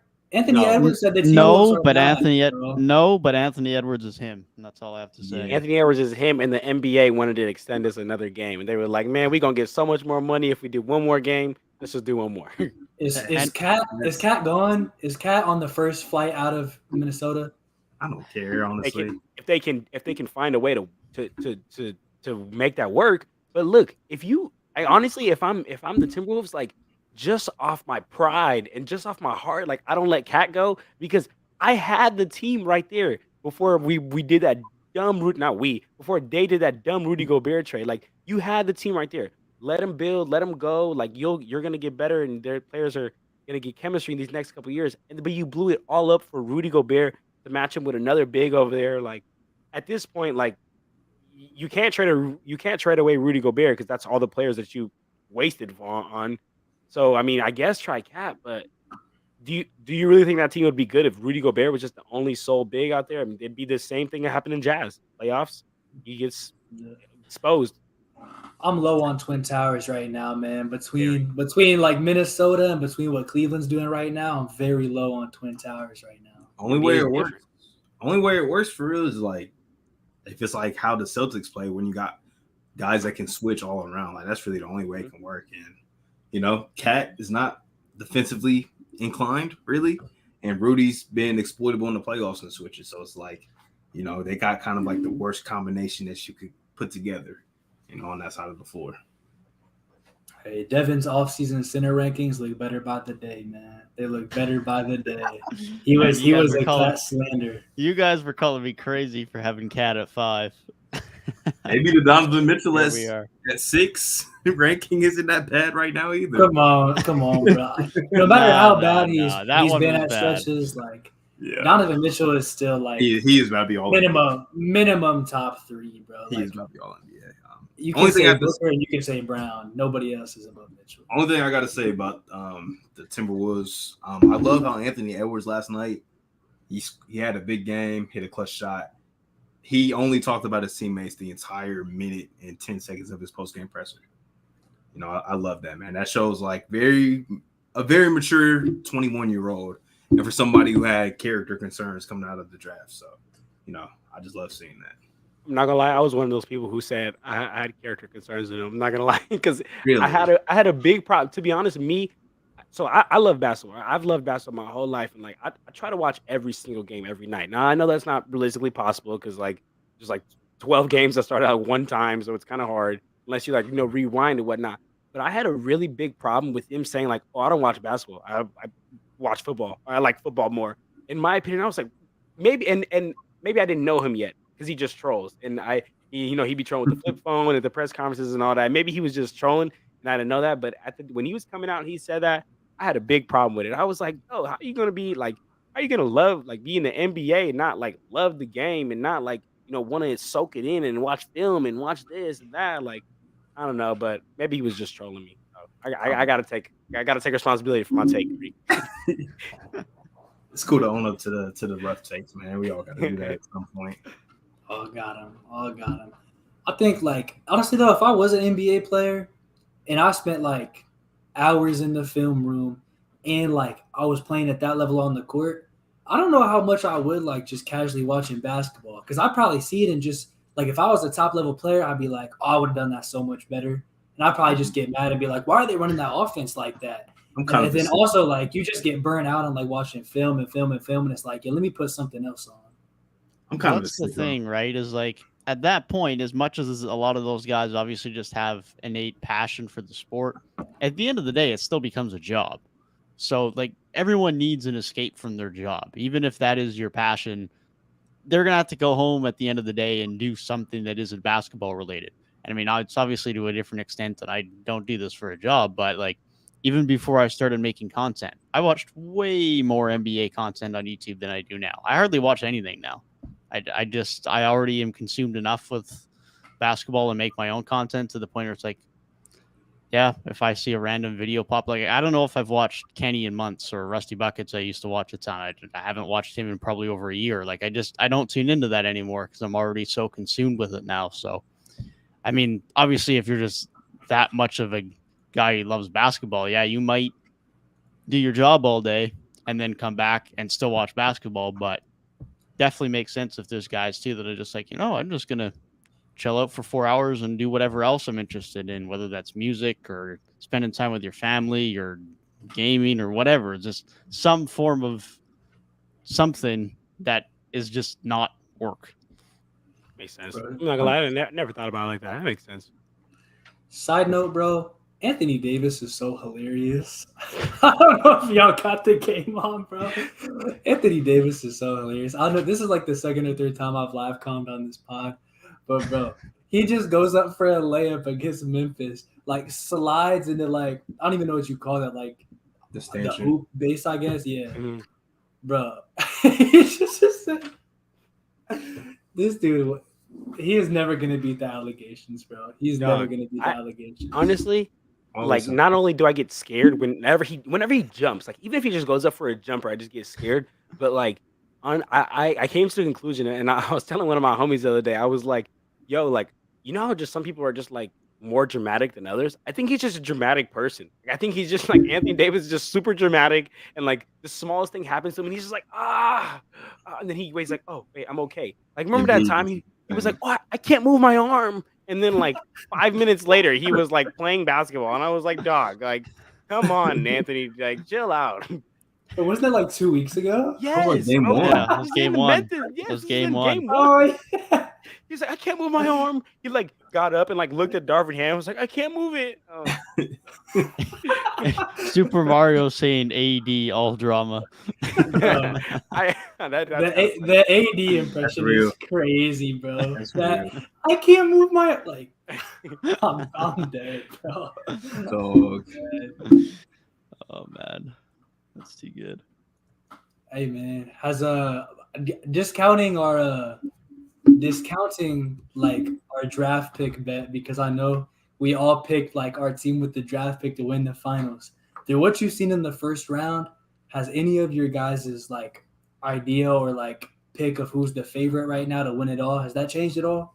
Yes, I mean, no, I still without got a the Bucks doubt. winning it all. To be honest, the road is different now because the Bucks might lose, but I still got the Celtics winning.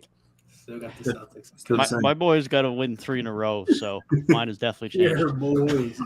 And everything I saw from Philly, like, does not worry me at all. Like, No, for that to be a sweep, it wasn't that impressive. I'll say that much. It wasn't that impressive of a sweep. definitely not. That Harden would have had to have played better. Embiid would have had to have played better. The only positive I'll say is that Maxey continues to be really good in the first round, and Tobias Harris might have had his best playoff series in 3 or 4 years. But Yes, that's it. that in of itself is not going to be enough for them to get past the Bucks if they win, or the Celtics, or whatever teams they end up needing to get past to. It's just not enough. Harden has to be better is the most important thing. I just know my take of the Lakers going to the conference finals is looking sweet right now. But Sweet. Me. If the Lakers get there, me and Gabe, we partying, man. We partying, man. I'm flying out to Ohio State. We gonna have a good time, man. Devin, I'm not gonna lie. If the last 4 teams is like Phoenix, Lakers, Celtics, then it's like Miami, and your Bucks just aren't there. It's a sick day on 3-Point Weekly, man. It's a sick day on 3-Point Weekly. Who have the last back-to-back pick at least? This is true. I can feast on a back-to-back. That's usually the back-to-back picks are usually where I steal Tatum from Tyrik. So Yeah, that's true. That's true. Somehow Tyrik is notorious for having Jason Tatum stolen, bro. He never gets his Celtics legends. Yeah. Did I get a Celtic last time I don't even remember the last draft we did. The All-Star draft? Yeah, it was the All-Star draft. I think I got Brown. I think so, yeah. I think so. Dude, what super random player came up yesterday that, like, we said they were some college legend, and I was just like, dude, Reek would be proud of that. I don't know what the pool was, but it was something, like, stupid. I don't know. I remember we talked about D'Angelo Russell and Mike Conley with OSU, but I don't remember. Nah, bro, there was somebody crazy. I don't remember who else. Maybe it was like Justin or Super Mario who said it. I can't think of what it was. If y'all would have had a crazy pool like that, I might have dropped a tear, man. I would have been like so proud. Dude, honestly, Justin needs a shout out, bro. Before he left, like that call yesterday, he was like, "Oh, yeah, Minnesota, they're not done yet. They're taking it tonight." And we all said, "Nah, bro, you're finished, buddy." He's hilarious, man. He's a funny guy. They took the game, bro. They took the game. So all respect out to them. They almost choked it away like twice, but they won. I'm still not getting behind his Timberwolves in 7 take, but I will give him last night. That's a crazy take. Whoa, the odds on that gotta be nasty. Yeah, that would be crazy. Man. Is that all the play? Yeah. I don't think we really talked about like Suns Clippers that much, but like all I really gotta say is, all I'm gonna say is like Clippers are finished. Shout out to Russ. Yeah, Russ is gonna get. I think Russ is gonna get a real solid bag this offseason, man. I think he played himself into some more money. I think Norman Powell in one game played himself into some more money. Yeah, like some guys are getting themselves some contracts, but bro, this team is finished. The Clippers curse is forever. I think the next what's next video needs to be Clippers after they get eliminated. That's actually really good. Next on the agenda, man. Definitely. Very timely, but man, there's just so much to say, man. So much to say, and it's just like we've seen a lot of what ifs like over the last 15 years or so, but that's one of them. It's just like got to be near the top, like at least top 3. Yeah, I was talking to one of my friends who's a big Russell Westbrook fan. It's actually the Miami Heat Network guy that's on the chat right here.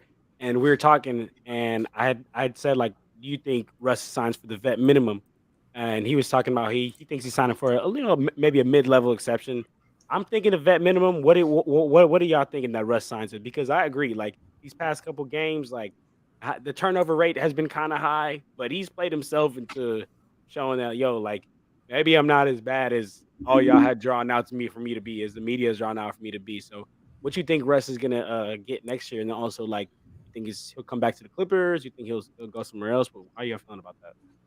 I think he'll probably sign the mid-level exception somewhere. I think he deserves at least that. Whether he returns to the Clippers is probably dependent on what they actually do this offseason, because I think they'll probably look to bring him back, assuming they do look to run it back. But if they actually do decide to blow it up, then there's obviously probably no shot he comes back at that point. So I'd imagine they probably don't blow it up at this point, and they probably just run it back and pray they stay healthy for the 5th million year in a row, and then not stay healthy most likely. But I would expect he's probably back on a mid-level exception. That would be my guess. Same. If he stayed around LA, it would make sense on a mid-level. And other teams might throw him a little bit more money. I could see him getting like 2 years, like 10 to 12 million per year from somebody. To be honest, like maybe the Rockets. I was just gonna say the Rockets. I don't think he's getting super long-term money, just because he is a little bit older and he's so just like up and down with his play. Mm-hmm. But I feel like they might see what he's done in the Clippers, because like he looked really good for stretches in Houston. Like he was still like averaging a triple-double, looked good for stretches in Washington, especially like the second half of that season. It was just like the Lakers were a really bad fit. And I think it just looks more like it was bad fit and not like anybody just like being just ass. Like they looked way better after they reconstructed and retooled, and like he looks way better now that he's in a new situation. So I think some people might see that and say like, hey, like he's got a lot left to give, and at least something left to give. So a solid like 2-year deal for him, I think definitely is not too far off the table. Maybe even like a 3-year team option last year deal type thing. Yeah, man. The thing with Russ is that it has to fit. Like the fit has to be there, and it wasn't there on the Lakers. And you just need to have shooters on the court because he isn't the greatest shooter. But once he can get in the paint, draw that double team, he can make that pass out.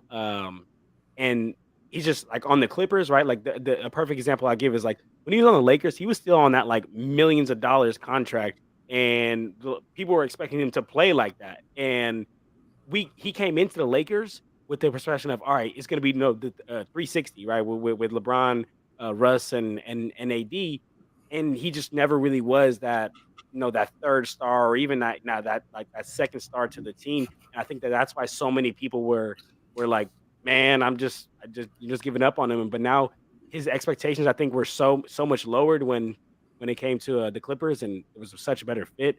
It just it's really worked out, and my man's reviving his career, so good for him. I know Miami Heat Network is lit, so and all the Russ fans. I love to see that second win. Big second win. Hey man, is it time for our what's next? I believe so.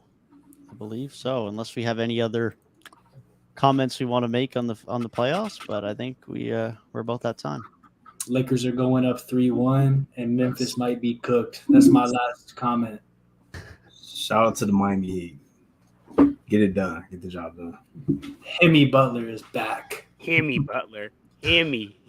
Yeah, that's all I gotta say. Well, with that, let's move to our what's next. We're going to talk about the Orlando Magic.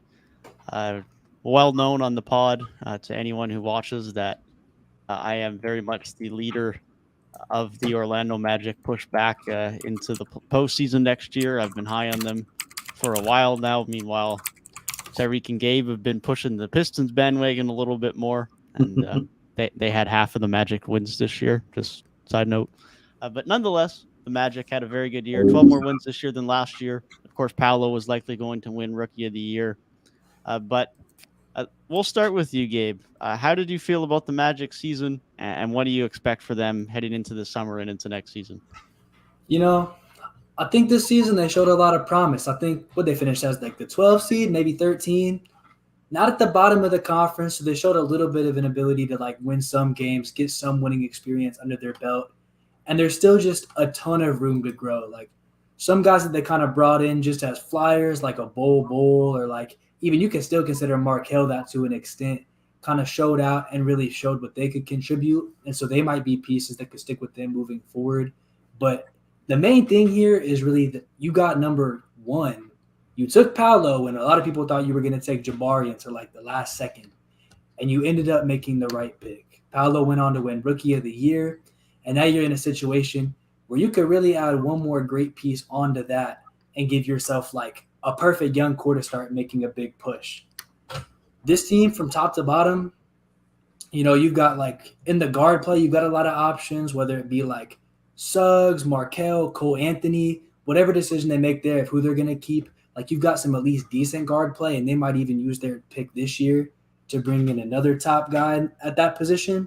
They've got the Bulls pick that they could use to bring in another good person.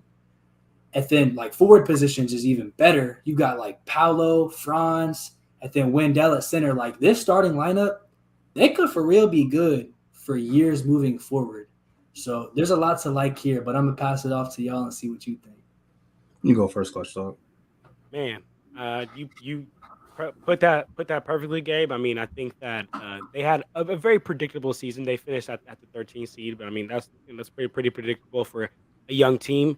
But I like Gabe was talking about. I think what wasn't predictable was just how mature Pablo looks, like on and off the court. Like his play, he just looks like he's head and heels above like all rookies, as the Rookie of the Year award alluded to.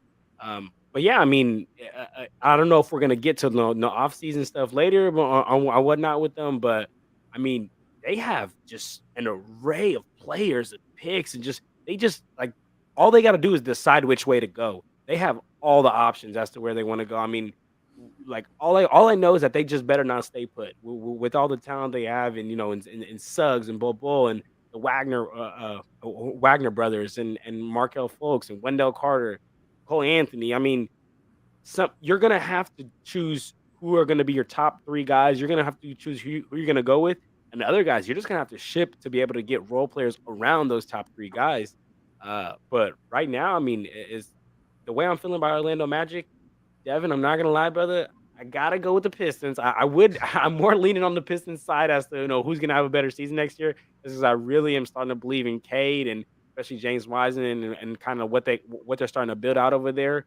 But the Orlando Magic, I'll say this: if they can make I'm not even gonna necessarily say a splash because I'm not expecting like a splash to happen in Orlando. But if they can just make something happen with these young players and decide the direction they're going in, they could maybe sneak into the play. They can maybe sneak into the play. I would say like that's one thing that's good about their rebuilds. Like they set themselves up to where if they feel like they want to accelerate things, like they had the young guys, the pick equity to really make a splash trade if they really wanted to move that direction. But I think either way, I'm just happy to see the development because this is something that we haven't seen in Orlando in a very long time, like just a real good direction that they're going towards. Obviously, Paolo had a very good rookie year, should be the runaway for rookie of the year voting as far as I'm concerned.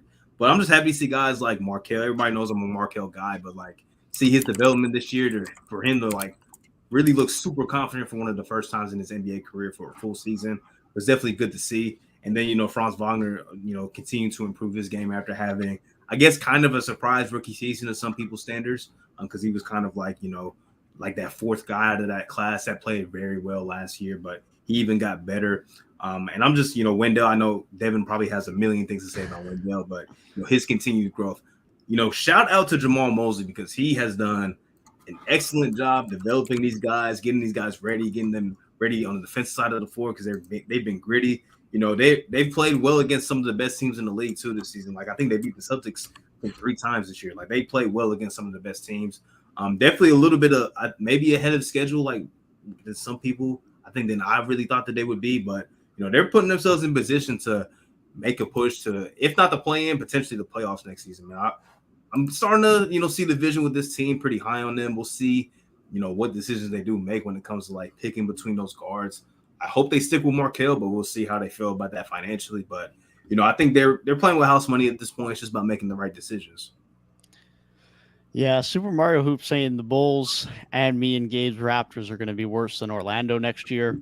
And honestly, there's a legitimate argument for that, depending on how the off seasons go. We all know I'm high on Orlando going into next season. I think they're comfortably going to be in the play-in, and I just don't think they're quite at a level where they're going to do anything more than that. They have their stars. That's the really nice thing for Orlando is they have the hard part done. Like they have Paolo, they have Franz. Wendell Carter Jr. is going to be their center of the future, and he's on an absurdly good deal in 13, 11, and 11 the next 3 years. He's on a super good value deal.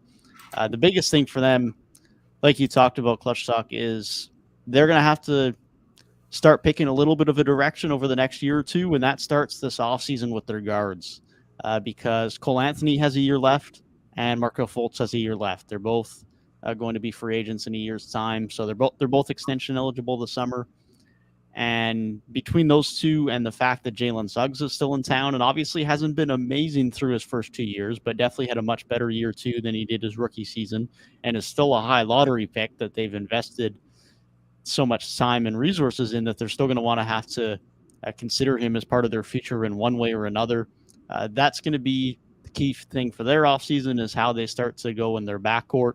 Whether they decide to run with Markel and with Cole Anthony, they could extend both of those guys, and that basically tells Suggs, look, you're either going to be a backup 2 for us, or you're going to get moved at some point in time before your rookie deal ends, or they could decide to move off of Markel or Cole Anthony and just opt to not re-sign one of those guys and go with one of them in Suggs. So that's the first type of decision they're going to have to make this offseason. From there, they just got to fill out around the fringes. They need a little bit more shooting. They need a little bit more wing depth. Their starting wings are really good. Their backup wings are absolutely atrocious. That's something they need to address, but they have 2 lottery picks this year. So they have a lot of flexibility there. They can move said pick for some depth. They can move said pick for a better starting 2 alongside Gary Harris if they wanted, or they could just use those picks, replace what they might lose if they trade away Jalen Suggs for future assets, and then add a lot more wing depth. So they're in a really good spot. They already got at least 3 of their 5 starting positions locked down for the foreseeable future in Franz, Paolo, and Wendell. There's no questions there about what they're doing. They just have to figure out what they're doing in the backcourt and give them a year or 2 of some postseason appearances. They're probably not looking to make a star trade this offseason, but if they can continue to be in the postseason, make the play-in this year, maybe they sneak into the playoffs. Maybe they're a top 6 seed the year after that. At that point in time, if a star is available and the stars align, maybe they can make a move. I know it's Orlando and it's not typical, but every once in a while, the stars align and that happens. I mean, Kawhi got Toronto, or Toronto got Kawhi. So you never quite know how those stars will align, but they're just in a point right now. They have a lot of options. They have a lot of flexibility, and that's exactly where you want to be. And because they already have their stars, they should be destined to start improving right in the next year as Paolo and Franz have better years and they get a little bit more depth via the draft, especially hopefully on the wing on a draft that is very non-point guard heavy. They should be able to get some more help on the wing. So they're in a great spot. I'd be really shocked if they don't make at least the play-in next year. Yeah. Just kind of going back to that guard thing, like, I think Markelle Fultz, with his playmaking, just for a young team, and especially with their like core guys that we know are like the stars, I think the fact that you can have a steady point guard like Markelle to distribute to them and kind of run that offense will be really helpful as they continue to grow and get better. And then if they try to end up like doing that trade, I think they have obviously they have like Chicago's first, so they'll have 2 first-round picks coming in that will just be like probably more high-value guys that they can trade for something. And I think if it was like to be a little bit sooner than later, I think Jonathan Isaac's money and Gary Harris's money is still on the books throughout next season. So it's like, a lot of times with young teams, it's like, we want to trade for somebody, but like, who are we going to trade? Because everybody on our roster makes $2 million. Well, I think they're in a situation where it's like, Jonathan Isaac as a forward who has an injury history and is like a little bit older, they might be able to just use him as some like dead money in a trade, or maybe he goes somewhere and like proves he still has something to offer. But like either way, this team has Paolo and Franz, so he's kind of completely expendable. And that's $17 million that could be very valuable in the trade scenario. Man. Yeah, they're I'll just briefly touch on the contracts while you say that. Like they're in a position where they can combine Jonathan Isaac, Gary Harris, Jalen Suggs, and Chuma Okeke, and they can be up to $43 million. So they can easily match salaries for any star trade if they did indeed take that avenue this summer. I think that's probably a little bit earlier than they'll actually do it. And I also don't think stars are their priority. I think they already have their stars, but nonetheless, the options are certainly there. Yeah, I love how you brought up Jonathan Isaac. I'm really interested to see what's gonna happen there, because I mean, he's a potential defensive player of the year candidate every year that he's actually gets to be out there. He's a great defender, an offensive option. He's a great guy. But honestly, we know what happens in this NBA. If you can't stay healthy, teams do not have no sympathy for you. They don't care about what you can be. They want to see what you actually are gonna do.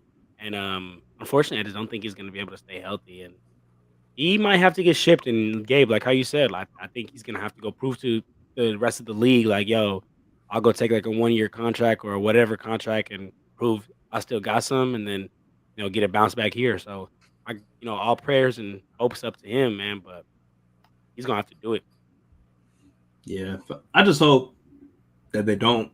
I hope they keep Markelle. I think that'll end up being a mistake if they end up not keeping him, because I mean, just the way that he's just developed in these last couple of years in Orlando, at least when he's been on the court, because he did have the ACL the 1 year. But he's taken a lot of big strides with his game. Still a relatively really young guard.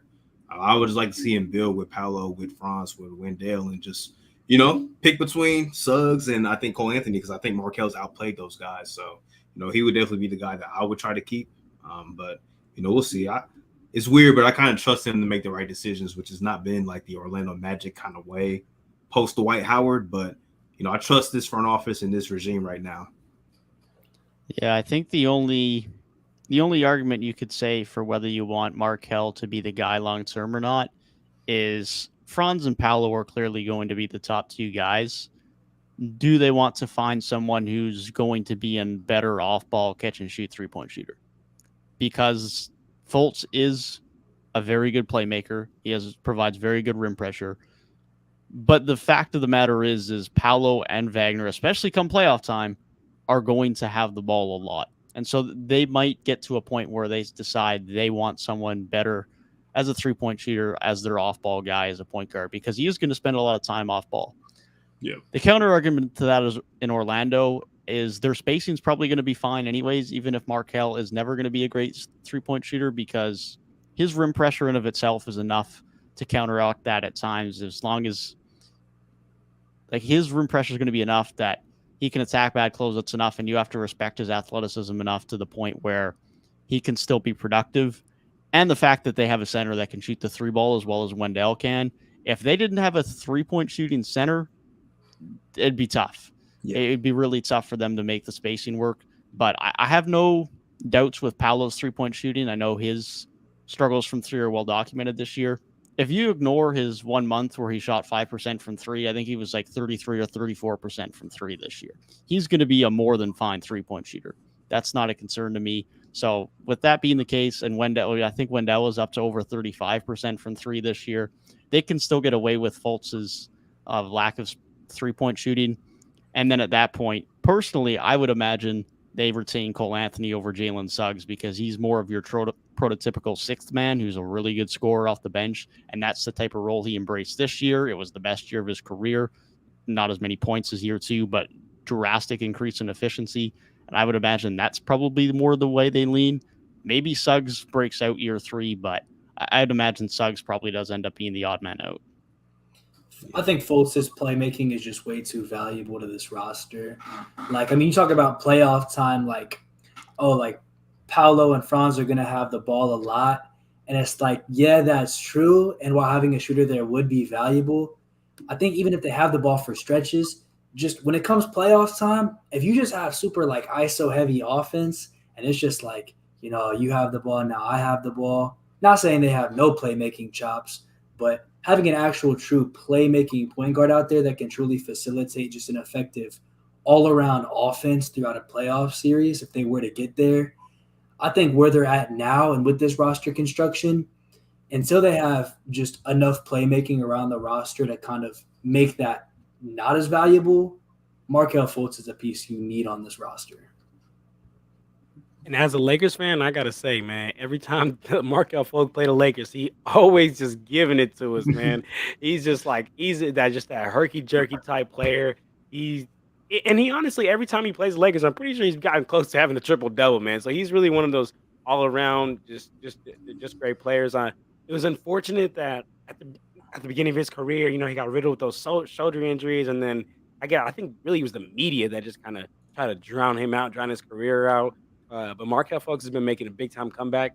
Proud of him. I'm proud of him, man. I think he's gonna do big things for real. And I think he's got to stay. In my opinion, the big three, or not necessarily big three, but the three you need to keep is Markelle, Franz, and Pablo. And then Wendell, he should stay. And then Cole Anthony probably got to head out the door. I'm not gonna lie. And if y'all hear some laughing, I'm sorry, y'all. It's my daughter. She's right. Sorry, y'all. All good. Yeah, I got younger siblings, and they always when I'm home, they're just always. Yeah, I'm sorry. It's all good. All good, man. Yeah, the Magic hype, though. I mean, people aren't on the train now. I'm sure they will be after this upcoming season, man. Exciting young team. Definitely are. Definitely. But with that being said, I think that does bring us to Jeopardy. Yes, sir. Let's do it. Gabe feeling good. Gabe trying to go on a two-day winning streak right here. This is, hey, bro. Here's the thing, though. That listen, all respect to you guys up top there, but there is one man who has been my downfall. since we started doing this, bro. There's one man who is my downfall, and every time we get into some banter, all he says is, "Beat me in something, dude. Beat me in something in all respect." So I have this like giant monkey on my back until First off, you got to give Super Mario his props too. He absolutely dismantled you in Jeopardy, so you can't just look over the fact that he put up a record-setting performance on 3-Point Weekly a few weeks ago. You can't look past that. Look, if we're talking strictly about hoops, I'm ready for it. I'm not gonna lie. When we went on Super Mario Hoops' Jeopardy, I was at disadvantage when we were talking about Mario Kart and all this other stuff. But if we're talking about strictly basketball, man, I think I got a good chance. I got a good chance here. Let's do this, man. Come on.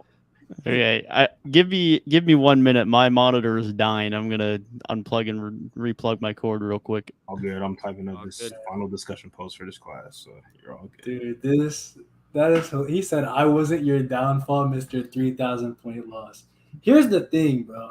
Here's the problem, is that with Tyrik, the shit talk is just never ending. It's all week, and I feel every time I walk in, I'm like, dude, I might have a chance. Bro, Garrett, if you're watching this, like 5 minutes into that, some of the pools you got, just like instantly guessing like 400, 500 point questions and getting every single question right. I learned very quickly. I'm like, I don't even think it's just because I'm out here. I'm convinced any of the three of us could have been in that Jeopardy game, and we just would have been over. Like that's the best performance I've ever seen. And it's like if I was out there against Will when he dropped 100, bro. Like, listen, I could have been like a 25 point per game scorer and been like a great player, but like, dog, sometimes people just put up a generational performance on you, and you just gotta accept that. Yeah, kind of like what Jimmy just did. Yeah, kind of like what Playoffs Jimmy just did. Kurt Pepper, man. Kurt Pepper's about to go to the finals here soon, man.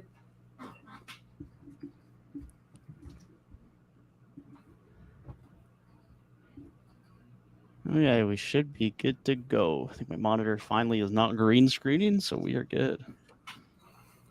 Okay. All right, so everything on the board is related in some way to this year's playoffs.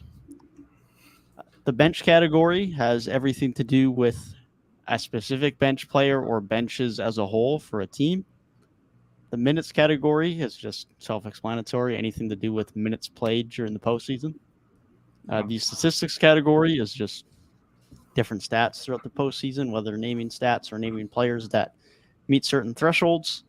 The undrafted category is naming a certain player that is playing in this year's playoffs that is an undrafted player. And bench warming is guessing a certain player that has gone from a regular rotation player throughout the regular season to now being on the fringe of the rotation or completely out of the rotation as of the time of recording. These all stats that are in here as well are relevant as of this morning. The only other thing I'll note is that for the undrafted players, any hints there that include statistics are their stats in the playoffs. For the bench warming category, those stats are their regular season stats because given the nature of the category, some of them have not appeared in the postseason. Okay. With that being said, Tyrik is indeed the undefeated man on the pod in Jeopardy, so I will give him the opportunity to start with the board. I will say, hold on, Rick, before you go, I'm technically undefeated too. This is true. He's undefeated on this channel. Undefeated, but he also has the same winning percentage as Gabe. So, well, he is not what? You do have a win, but you don't have a win against. I was gonna say, hold on a minute, buddy. I'm just playing. All right, go ahead. All right, let's go undrafted for. We'll start small, 100. Undrafted 100. Ooh. Reminder, these are his stats in the postseason.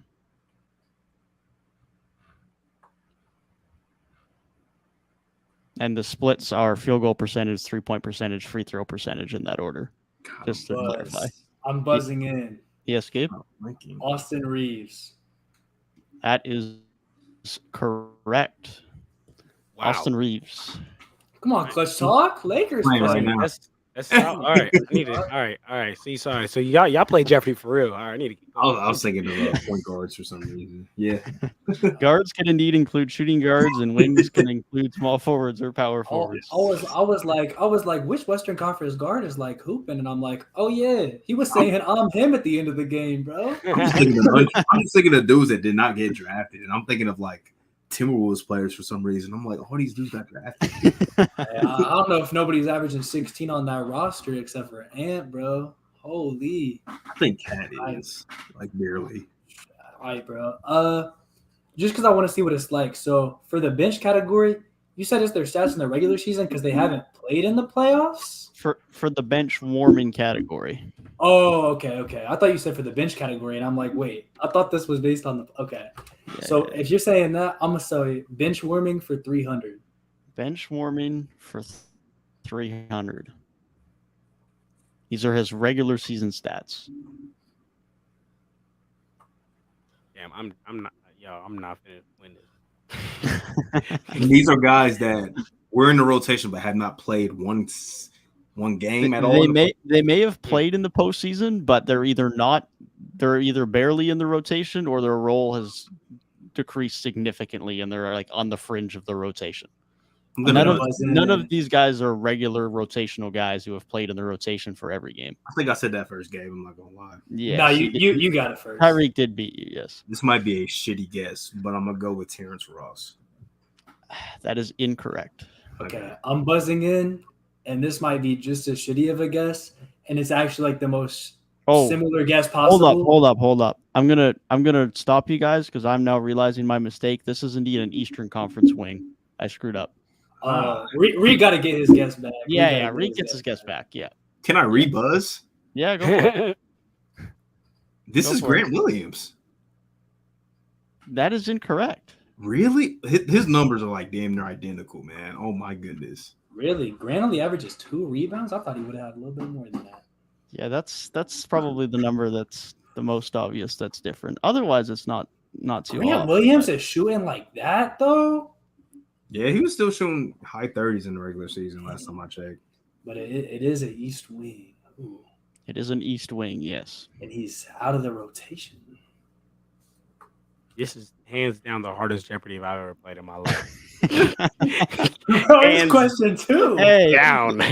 We were saying yesterday on multiple questions that we threw in the towel, so it can't be any worse than those. No, this is far worse than those.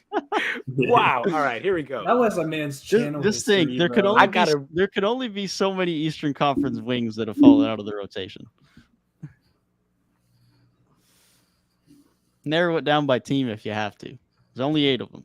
There's only so many wings. There is only 8 of them. And just to be clear, I didn't mention it earlier, but the play-in is not part of this discussion. It's not relevant.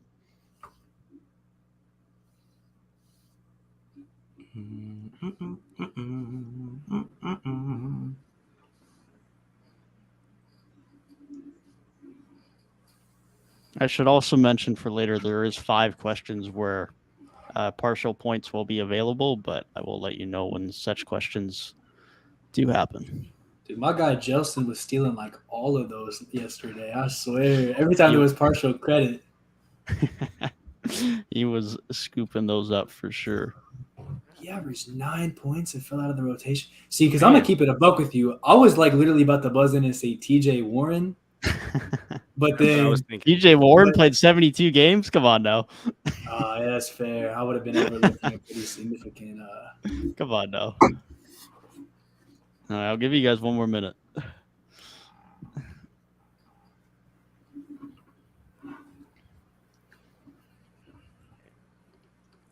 While this minute goes, I'm refilling my water.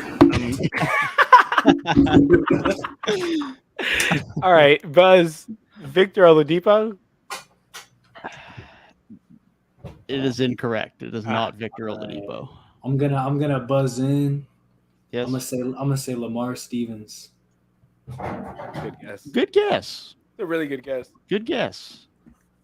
Incorrect though. It is AJ Griffin. Oh, AJ. I knew it was the Hawks. I'm not gonna lie. Yeah, he was averaging 9 points. Yes, sir. The game winning merchant. Only player with 2 game winners this season. Man. I was thinking he probably didn't play 72 games because I felt like Nate McMillan was not messing with him for like half the season. That's more than I would have thought too. But 72 games, 9. He had a good rookie year. Shout out AJ, man. Shout out AJ. I'll go stats for 300. Stats for 300? Yeah.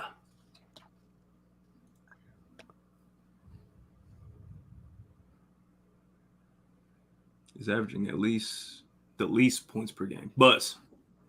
Yes.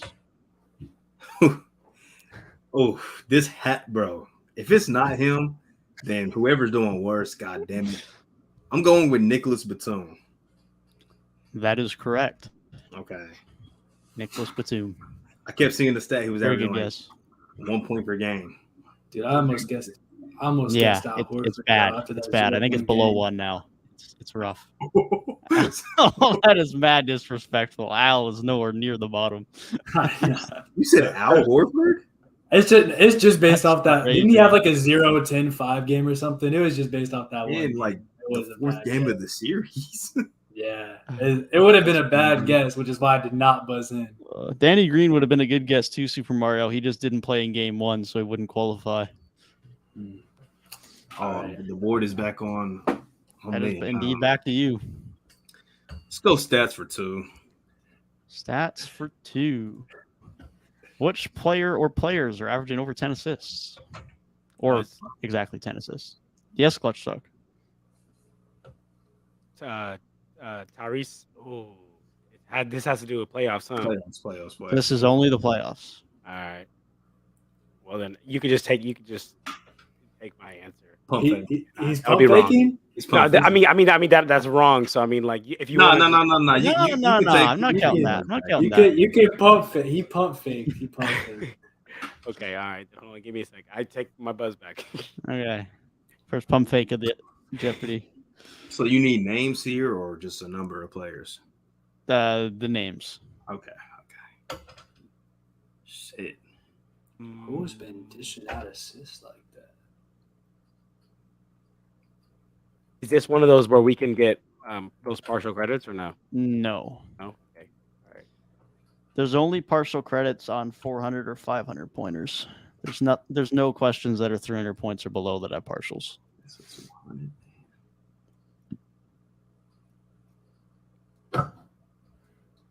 Golly.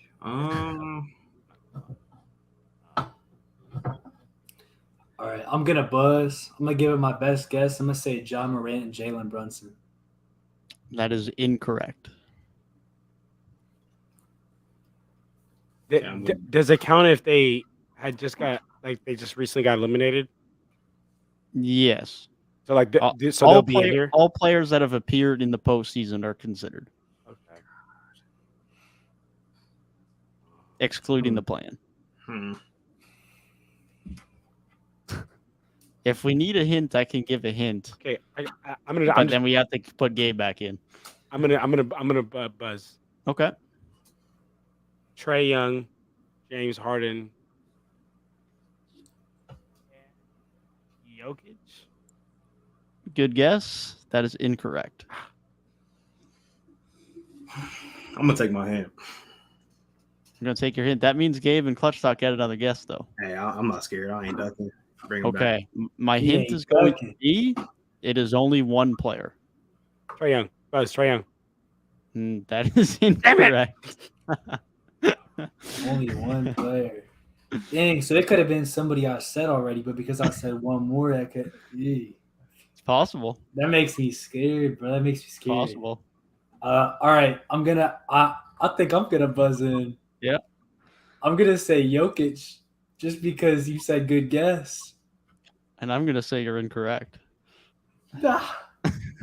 Gabe, if you would have got that, I would have held a grudge. I'm not gonna lie.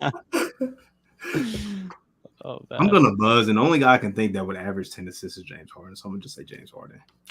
that is also incorrect. Was it? Yeah, just get Drew Holiday is the one guy. inflated, super inflated. He had one big assist game that's carrying him here. Super inflated. Okay. That was 200. Oh, all right. Let's go stats for 4. Stats for 4. Which players are averaging 4 or more turnovers per game? This is a question where you can get partial points. Whoever names the most out of the 3 players, if no one gets all 3, will get 100 points here. I'm gonna buzz. Okay. We'll go Russell Westbrook, Trae Young, and Joel Embiid. That is incorrect. Okay. And just to be clear, incorrect means all 3 are not correct. I'm just not giving any hints as to if you did or did not get any of the 3 correct until all 3 people have buzzed in. All right. I'm going to buzz in. I'm going to say Darius Garland because he's played some bad games. I'm going to say James Harden just 'cause I know his shooting percentages were bad and he's traditionally like high turnovers. And then for my 3rd player, I'll stick with Russ because he's especially with like them like the stars out the past couple of games, he's had the ball a lot. Okay, that is incorrect, but very fair guesses. Damn. All right. Yeah, Russ, Garland, and Desmond Bane. Desmond Bane, that is also incorrect. The correct answer is Joel Embiid, Ja Morant, and Donovan Mitchell. Tyrik was the only one who got one of them, so he will indeed get the additional 100 points. You know what's crazy? After I made my guess, I'm like, fuck, Donovan Mitchell might be up there because he had like 6 turnovers last night. So I'm like, damn. I might set a record on the 3-Point Weekly for the first guy with 0 points on the show. I'm not gonna lie. But let's see. Let's keep going. I believe. Let's go stats 500, man. Let's get this category over with. Stats 500, man does not want to be dealing with this category. struggling. This is again a category where partial points do exist, and whoever guesses the most players will get 200 points. Which 7 players are averaging over 30 points a game? Jesus. Hence why partial points exist, because getting all 7 is brutal. Wait. Okay. So, like, never mind. I'll ask that question if it comes down to it, but Okay. I think am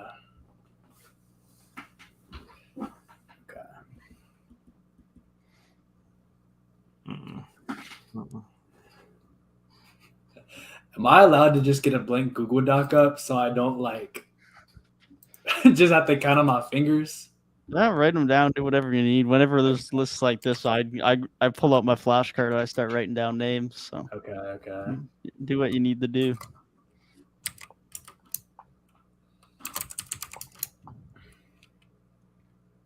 Haven't heard many keyboard clicks this episode, so it's only right. I've been doing good, man. I've been doing good. All right, I'm. Yeah. Wait. So you said this is the partial? You said. Yes. If no one gets all 7, whoever guesses the most will get 200 points. Okay. I'm gonna buzz. Okay. Devin Booker. Okay.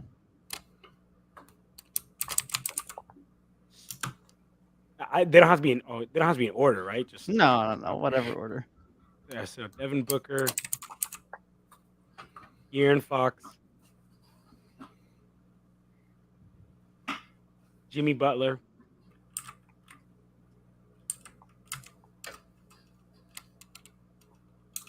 Anthony Davis. Okay. Got 3 more.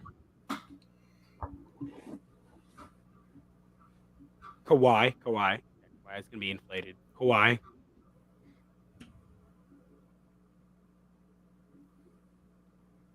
Anthony Edwards. Okay. 1 more. Jason Tatum. Okay. All very good guesses. That is I will indeed buzz. it. That is indeed incorrect. Damn. You buzz, Tyrik? Yes, I will buzz. Okay. Jimmy, Okay. Book. Kawhi. I should have wrote these down. Jimmy, Book, Kawhi.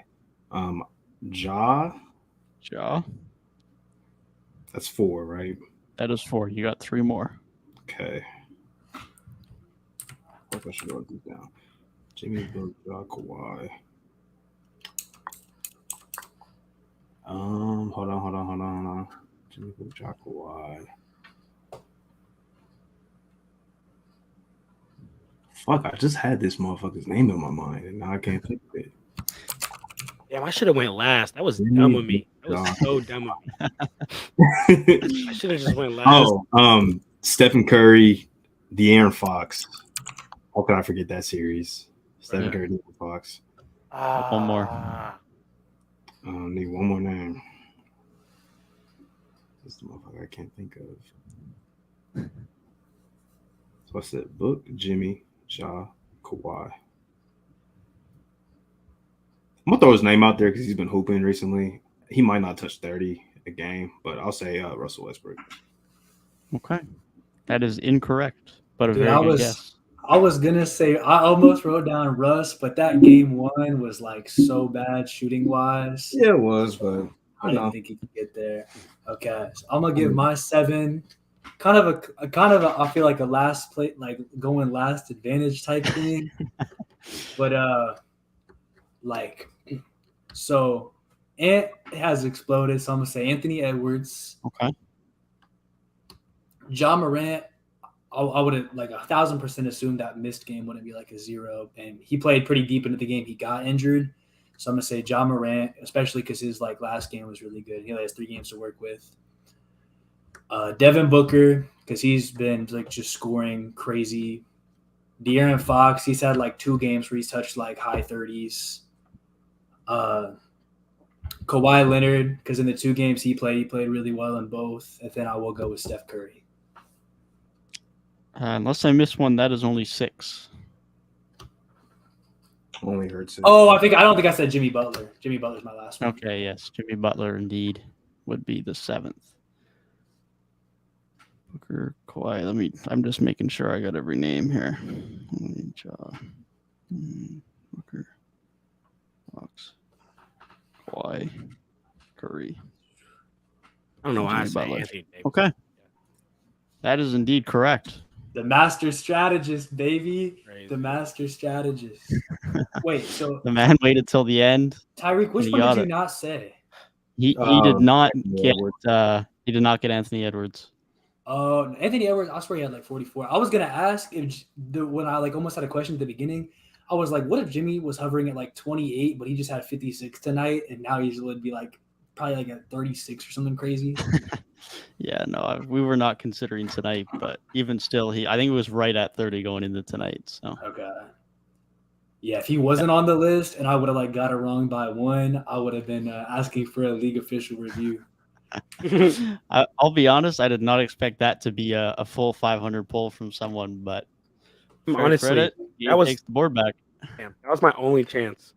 All right. And they're still only at 600 and 400. There is plenty of points available. I was kind of lost. I had like 5 that I was like, okay, that's for sure them. But I had like Jason Tatum written down as a 6th, and then for a 7th, I was like, is KD that high? Like, who is that? But then y'all said Fox and Curry, and I'm like, oh yeah, duh. So going last definitely helped me there. I'll move on to let's try a new category out, man. Let's do bench for 300. Bench for 300. Buzz. Yes. I'm gonna go with Busy.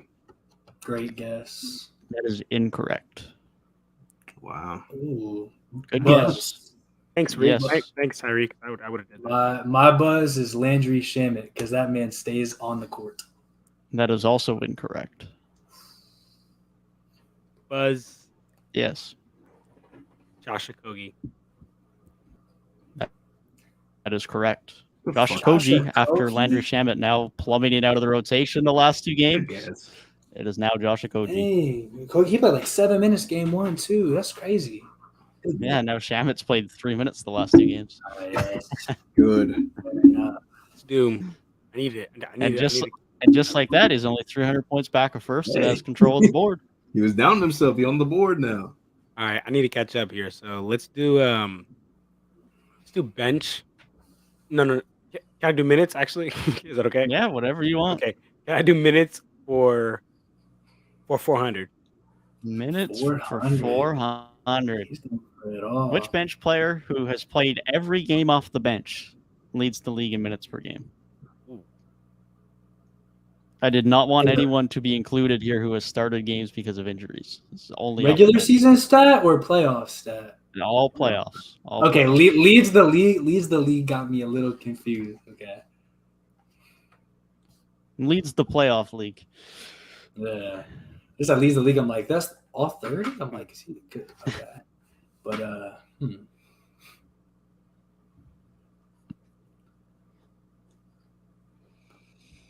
Damn, it's gonna be a tough one. This is really tough. I'm waiting for somebody else to buzz before I throw my guess out. I mean, you think of like classic 6-man, like Bobby Portis started a game while like Giannis was out. I know I'm like, I don't know if that was on you guys' mind, and I might have just sold my own back, but That was my guess.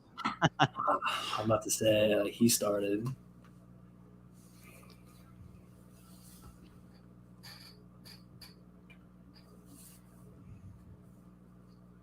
I'm trying to think of like teams with no injuries for real. Man. It's the way you got to go about it. If a guy started a game, he is automatically ineligible.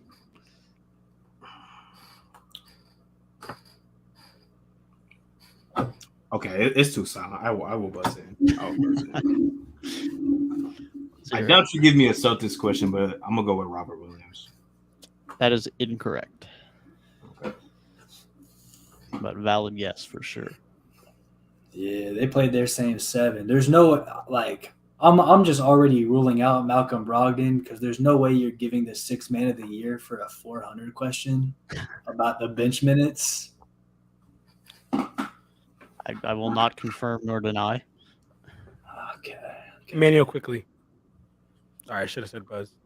All good. That is incorrect. So I just before somebody else said it. Has he not started any games in the playoffs? No, that's why he's been playing like shit. Fair enough. The Knicks have not had injuries, so he has not started a game. Well, Hart's now started a game, but that's because Grimes is bad, not because of injuries. Dude, this is tough. You know what? I don't think he started any games, and I'm gonna just throw it out because that man was hooping. I'm gonna say it was Rui Hachimura. They kept the hot hand on the court. Good guess.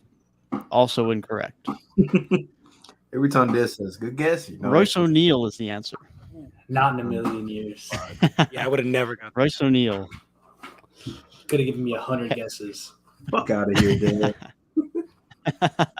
All right. Let's see. This is this one. Let's go bench 200. Bench 200. Royce O'Neal.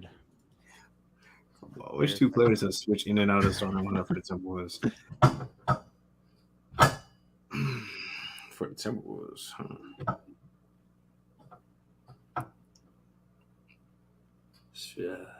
Good thing Justin ain't on here. We would have had a conversation. Man, he would have been on that. This question would not have been on here if Jelson was on here. I know one of the names. I just don't know the fucking other one. Yeah, so do I. There's like one guy who it's like fucking obviously. Buzz. Yes. Kyle Anderson and Nikhil Alexander Walker. That is incorrect. Whoa, I was so confident in that. Nah, I thought that was it. I thought you actually had that was a good guess, but I was that is so incorrect. confident. Who the fuck is on that team? Dude, I've been like so sleep on the Timberwolves just because. And we be disrespecting the Timberwolves with this one. Come on now. Well, because there's like 4 guys who are just like duh. Like they're That was Super Mario's guess too. You guys are all stumped.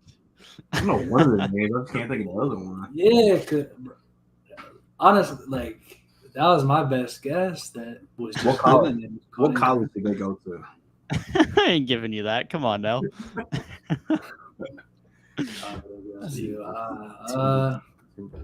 Oh, I think I know. Oh, too late now, though. Unfortunately, it is. Who is on that roster, bro? Come on, fellas. Starter in the playoffs, I believe. Yeah, let's.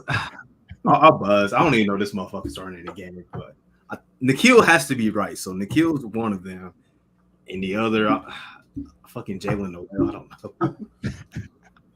That is incorrect. Okay, well, Jalen Noel played 3 minutes last game. Okay. Jalen Noel only 3 minutes. Super Mario cluing in now too. Okay. I don't have a better guess, so I'm just gonna close it out and say he played 3 minutes last game, but we'll say that fuck.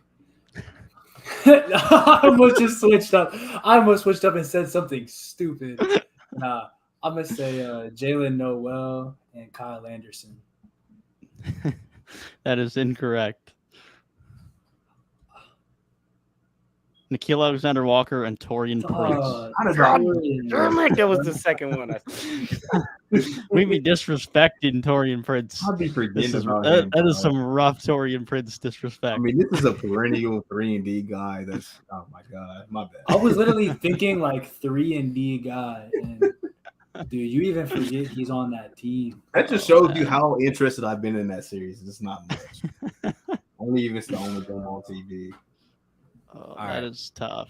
But that does mean Clutch Talk again has the board. All right. You know what, man? I was told you got to swing for the fences, so I'm going for 500 at bench. 500 at bench. Going swinging for the fences. This is a question that could have the potential for partial points. If no one guesses the correct answer, the person closest will get 200 points. How many players have started on the bench for their first game this postseason and have since been moved to the starting lineup for at least one game? This is arguably the hardest or one of the hardest questions on the board for sure. Has been a lot of injuries. You do not need to name the players. You simply need to give me the number. Buzz, 13. Yes. That is incorrect. That would have been wild. That would have been very wild.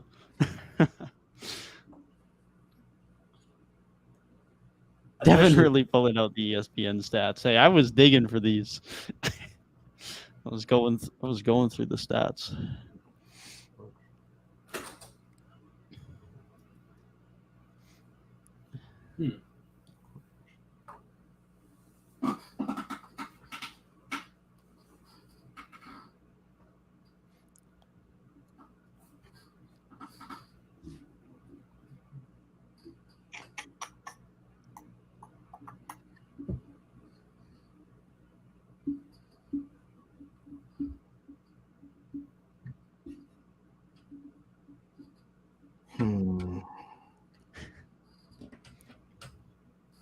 I really gotta stop.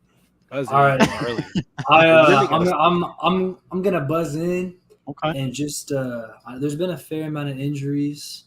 16 teams in the postseason. I'll say there were 10 players that got moved up. That is incorrect. Yeah, you needed to pull like you did yesterday, Clutch Talk, and just tell everyone to go before you. That was egregious. Where you said, "Hey, man, Devin, you got this." That was crazy. The scoreboard looking like how it did yesterday in my channel's Jeopardy. My guess is going to be 11 players. 11 players, he says. That is also incorrect. Golly. The answer was Fortunately for two of you, you were both one off. The answer is 12. So Gabe will get nothing here.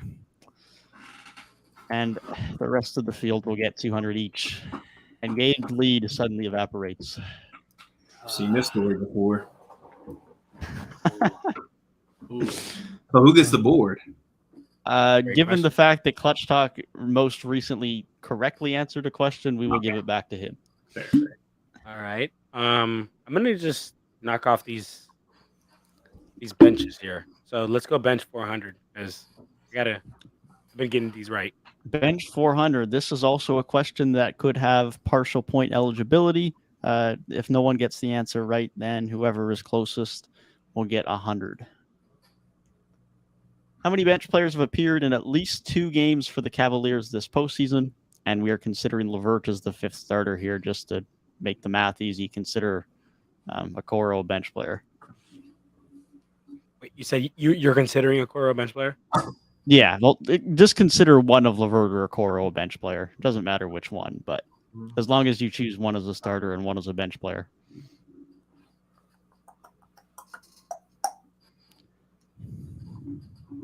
Jeez.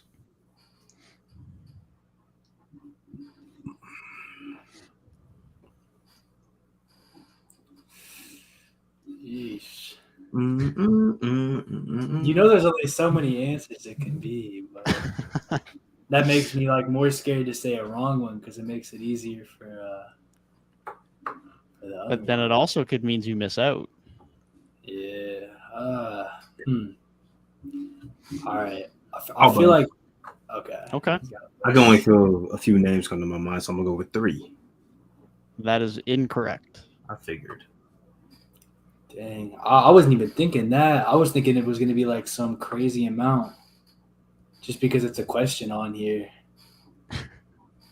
and like most. I'm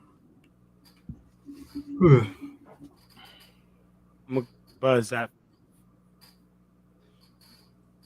4. That is incorrect. Okay, I will. So I'm gonna buzz and I'm gonna say 5. Nah,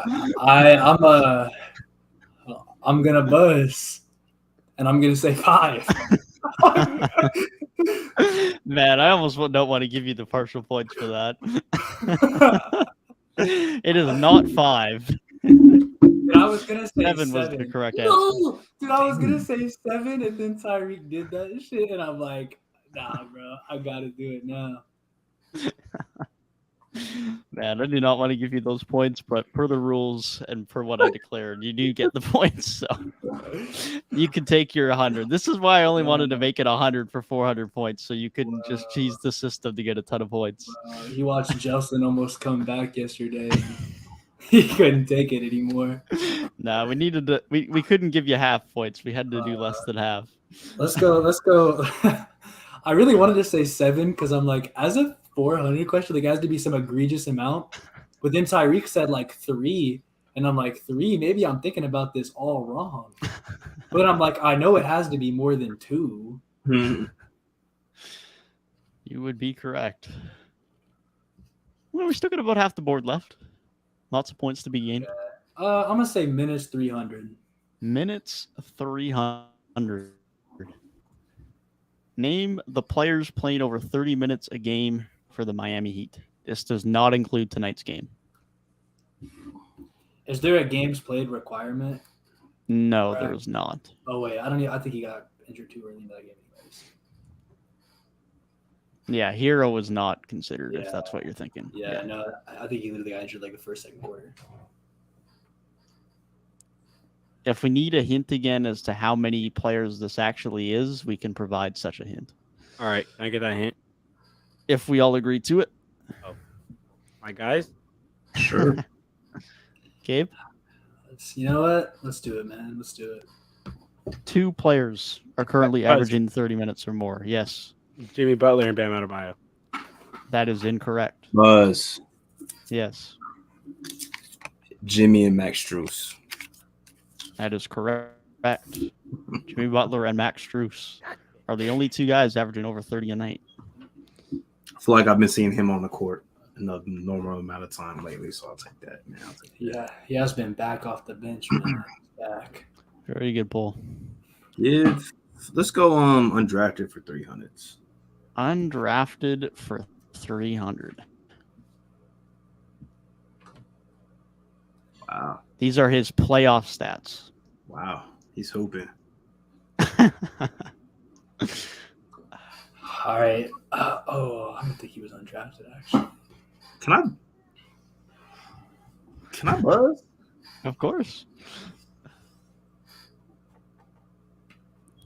Oh, I'm pump faking. Never mind. Okay. Pump fake accepted. Never mind. I'm pump faking. That's on me. Pump fake ball. I've jumped. But was he? I don't think he was undrafted. What college did he go to?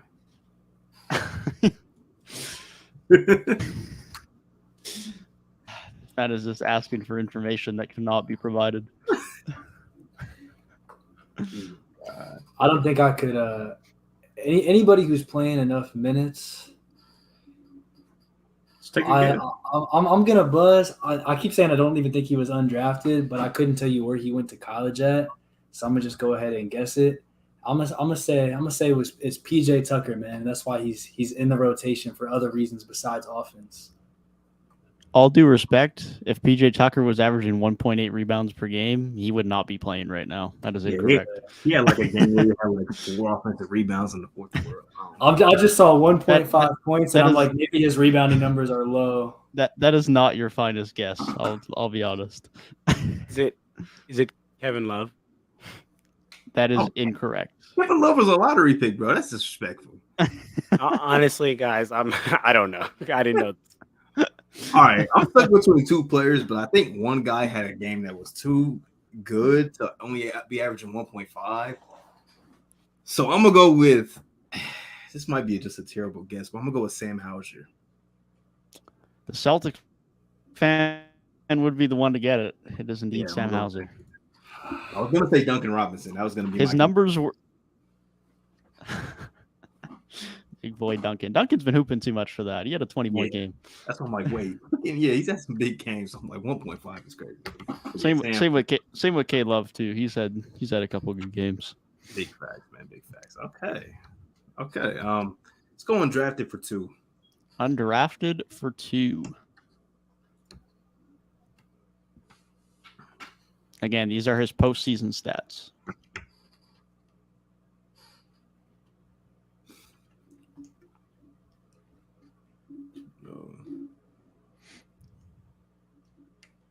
Buzz. Yes.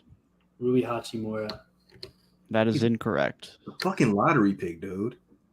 Oh my god, I forgot this was the undrafted section, bro. It says it at the top of the screen, buddy. Undrafted for 200. It's in small letters, bro. It's in small letters. Nah, it wasn't even me thinking he was undrafted. It was just me looking at the stats. Looking at the stats, yeah.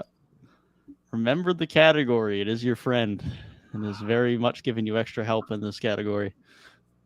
So wing player, man. Wing.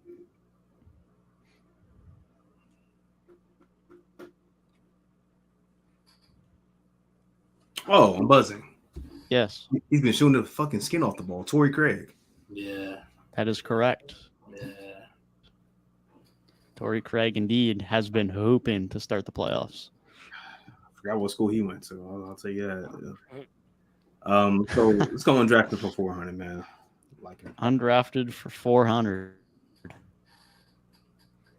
Damn, I'm not gonna get none of these. I will say, if you wanted to consider him a big, I wouldn't. You might, but you probably wouldn't. But it's somewhat possible, I guess. But I would imagine that 99.9% of people consider him a wing.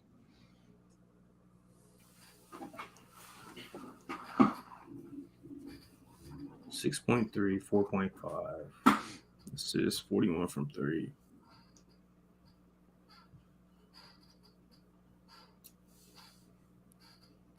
I honestly don't know that. To be honest with you, I'm going to be quite frank. I have no idea. I'm looking at the Eastern Conference teams, and I'm just trying to run this. I'm going through teams trying to think about this, man.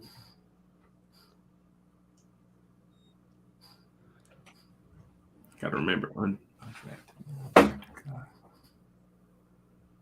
don't even know where.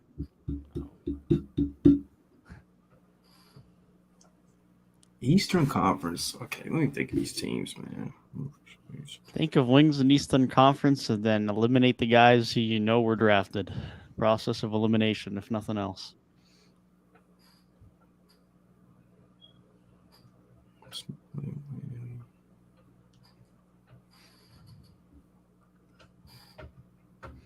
Bucks. This is bad podcasting. A lot of dead silence. Yeah, this is I mean, look, in recent times, we have had a particular someone who asked for some questions to take more time to think about. So we did allow for more time on a lot of said questions today. Yeah.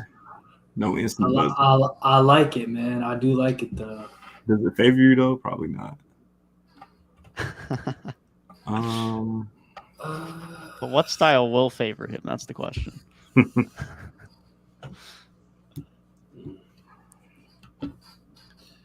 I'll give you guys one more minute. We'll consider him a big. I will buzz in Okay. Dorian Finney-Smith. That was a very good pull. Yeah.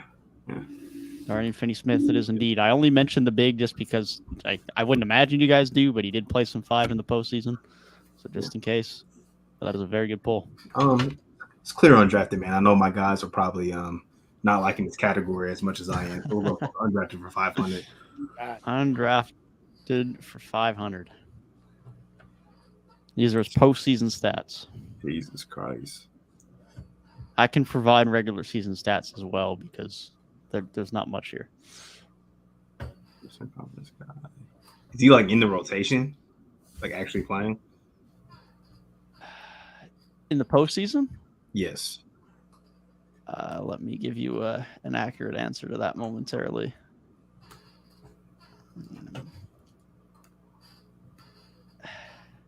He's played in 3 games, but he's averaging under 10 minutes a night. All right. He's a fringe guy. Good enough for me, man. Undrafted guard.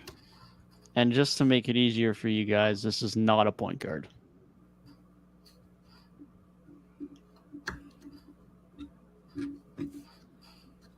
Very much a 2.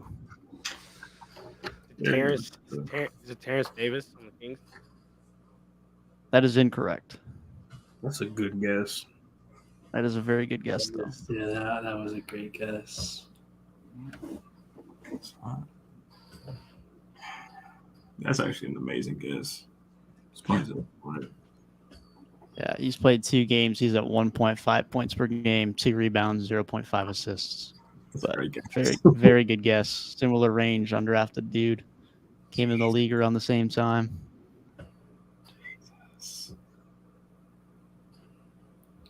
Is he on the same team as Terrence Davis? I will not confirm or deny that at this point in time.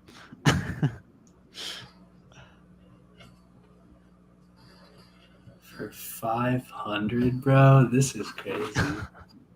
Of course, it's for 500. It has to be crazy. It does have to be crazy. This is true. 2.7 points.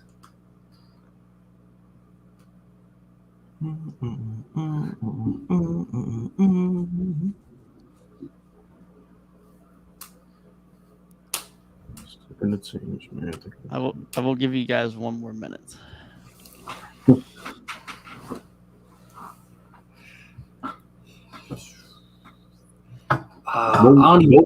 What would the hint be on this question? What would the hint be? I thought the hint was that he was very much a 2. I'm not sure. Yeah, I don't know how much more I could give you, to be honest. Okay, that's fair. Just keep thinking. Keep thinking. Yeah. You guys think for a second. My monitor's dying again. I'll be back momentarily. All right. Oh, more time to think about it. I already used my guess. I'm going to turn this light up. All right. Oh, I'm struggling out here, man. I'm struggling. I got like one name in mind, but I think he was drafted, so.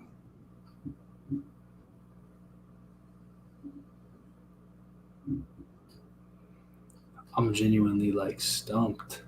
Never mind. I have my guess. I'm ready. I got my guess. Okay, what do we got?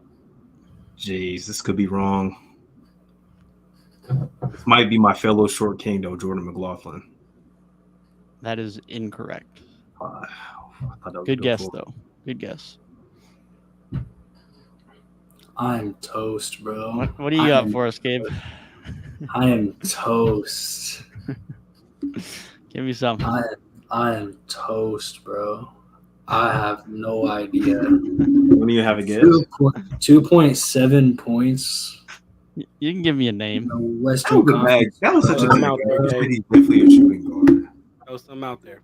Forgot about that. Bro, the best I can give you is John Conchar. That is also incorrect. He's a wing. Was it Jalen Noel? Yeah. It is not Jalen Noel. Okay. It is Damian Lee. Oh, Only got in the league because he's Aisha's brother. You would have told me his college, I might have got that. This is true. Oh jeez. Back on me. Let's go. Let's go. Bench warming for 500. Bench warmer for 500. These are his regular season stats. This shit is so hard with the stats, y'all. Like, I'm not gonna lie, bro. like it is so hard with the stats. I don't know how y'all get this shit. Yeah, I don't know about y'all. I don't know how Reek just looks at his stat line and he's like, "Oh yeah." Like, what? I don't even have an idea right now. Like, It's a big or a wing in the Western Conference who's in the playoffs, who has gone from the rotation to out of the rotation. Consider everything. Don't just look at the stats. Might narrow it down a little bit. Ooh, he's not a big slash wing though.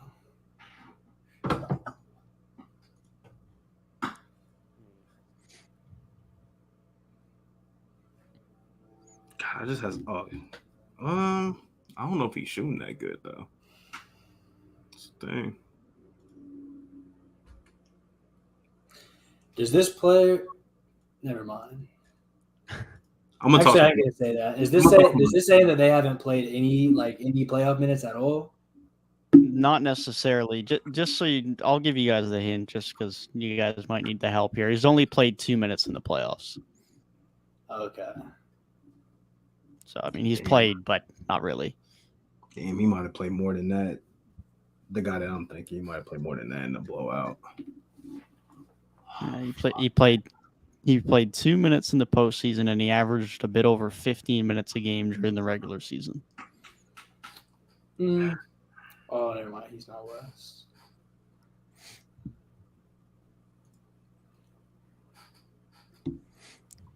Nathan Knight.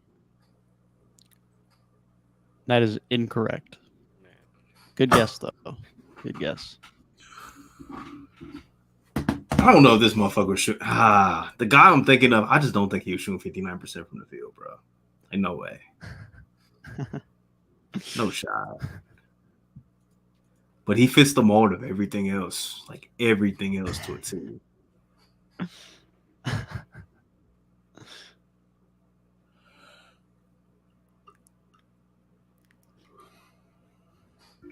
I'm getting exposed for being a casual, bro.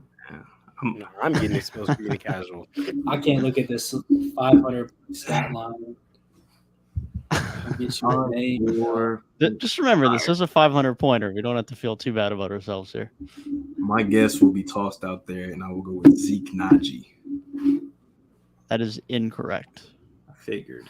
There's no way he's shooting 59%, but that's the only name that can come to mind. I'm not about to sit here and waste everybody's time acting like I'm thinking of something. Yeah, bro. That is a good guess. I got a lot going on up here. I'm gonna just give you the guess just because what if, bro? I'm gonna give you Chimezi Metsu. That is also a good guess. But of course, you know that means that it is indeed incorrect. Yes. Funny story. I actually Wendy Gabriel is the answer. Oh, 59%? Wow. Clutch, that's you. No, I should have known that. And Zeke Naji was actually at 56%. Really? He was higher than I thought. Wow. Yeah. He didn't quite have the games played, but he was at 56%. Okay. Well, let's go minutes for 500. I'm going to just eliminate all the big boys out of here. Eliminate the big boys. Okay. Minutes for Strategy. 500. Partial points are available here for the person who names the most if someone does not get all 4 correct. Again, this does not include tonight. Dang, who was in the game the whole time?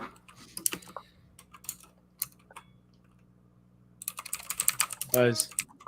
Okay. Oh, sorry, my daughter dropped. Devin Booker. Okay. Kawhi, Anthony Edwards, and Okay. De'Aaron Fox. And Fox. Okay, that is incorrect. I will Buzz. Okay. I'll go Jimmy. I'm going to go Devin Booker. I'm going to go De'Aaron Fox. I'm going to go Jason Tatum. That is also incorrect. All right, I'm gonna go Devin Booker. I'm gonna go Kevin Durant. He's played some heavy minutes. Jimmy Butler and Anthony Edwards. CP and Anthony Edwards. That is also incorrect. So let me tabulate who gets the partial points.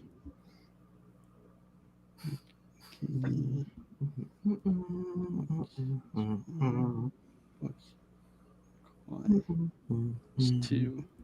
We do have a tie here again. Gabe and ClutchTalk will both get partial points here. Ooh. Booker, Back in the game. Booker and Kawhi Leonard were correct for ClutchTalk. From Tyrik, Devin Booker was correct, and for Gabe, Booker and KD was correct. Dang, I know the Heat have had some good depth this series, but I feel like that man Jimmy does not leave the court during the postseason. At least he shouldn't leave the court. They've had a couple games with big enough leads that he has not had to play significant minutes. That's true as well. Very true. Very true. Oh, the board is back on me for the first time in a minute. Is it? Is it though?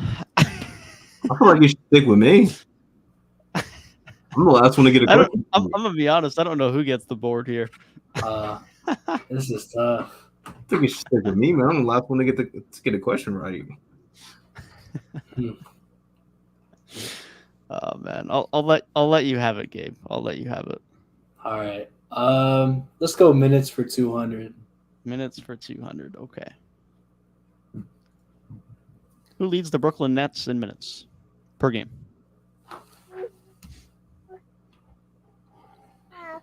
Oh, no one's gonna buzz. Apparently not. There's a couple guys that could be on this roster, bro. That's why I picked this roster. Yeah, I'll buzz in. I'll say Cam Johnson. That is incorrect. I'll buzz. Okay. Spencer. It's a good answer. It's correct. That was gonna be my guess the whole time. I just want to see somebody else who guess Mikhail so I can be sure. I'll take it. Well, the board is back in its rightful place, man. I mean, what? I'm 1,100 points up. I won. By process of elimination, I think I'm out. I won. You could still get second, but Tyrik is indeed going to win. Champ, man. Let's go with bench warmers for 4. Bench warmers for 4. You could consider him a wing, but he is primarily a big, similar to Wenyen Gabriel. Okay.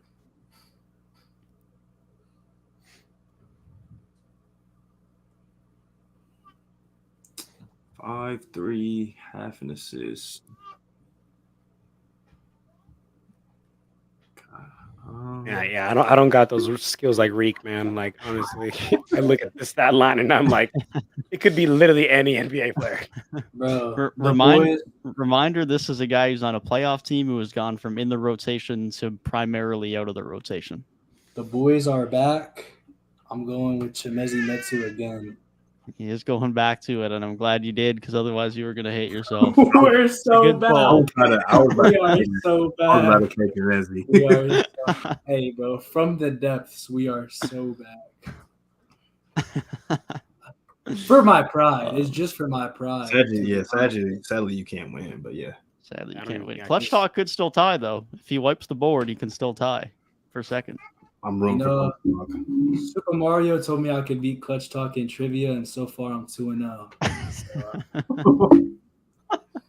I guess if you're happy with second place, Gabe, that's up to you.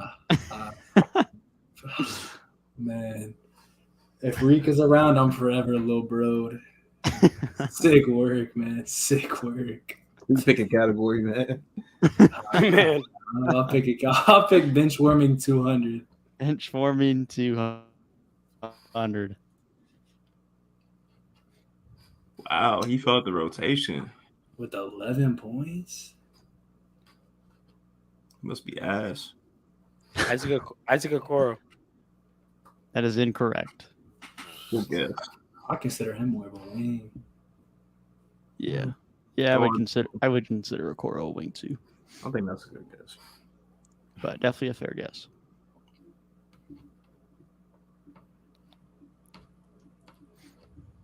Oh, I don't think he played that many games, but I know a guy who could average 11 that's not in the rotation.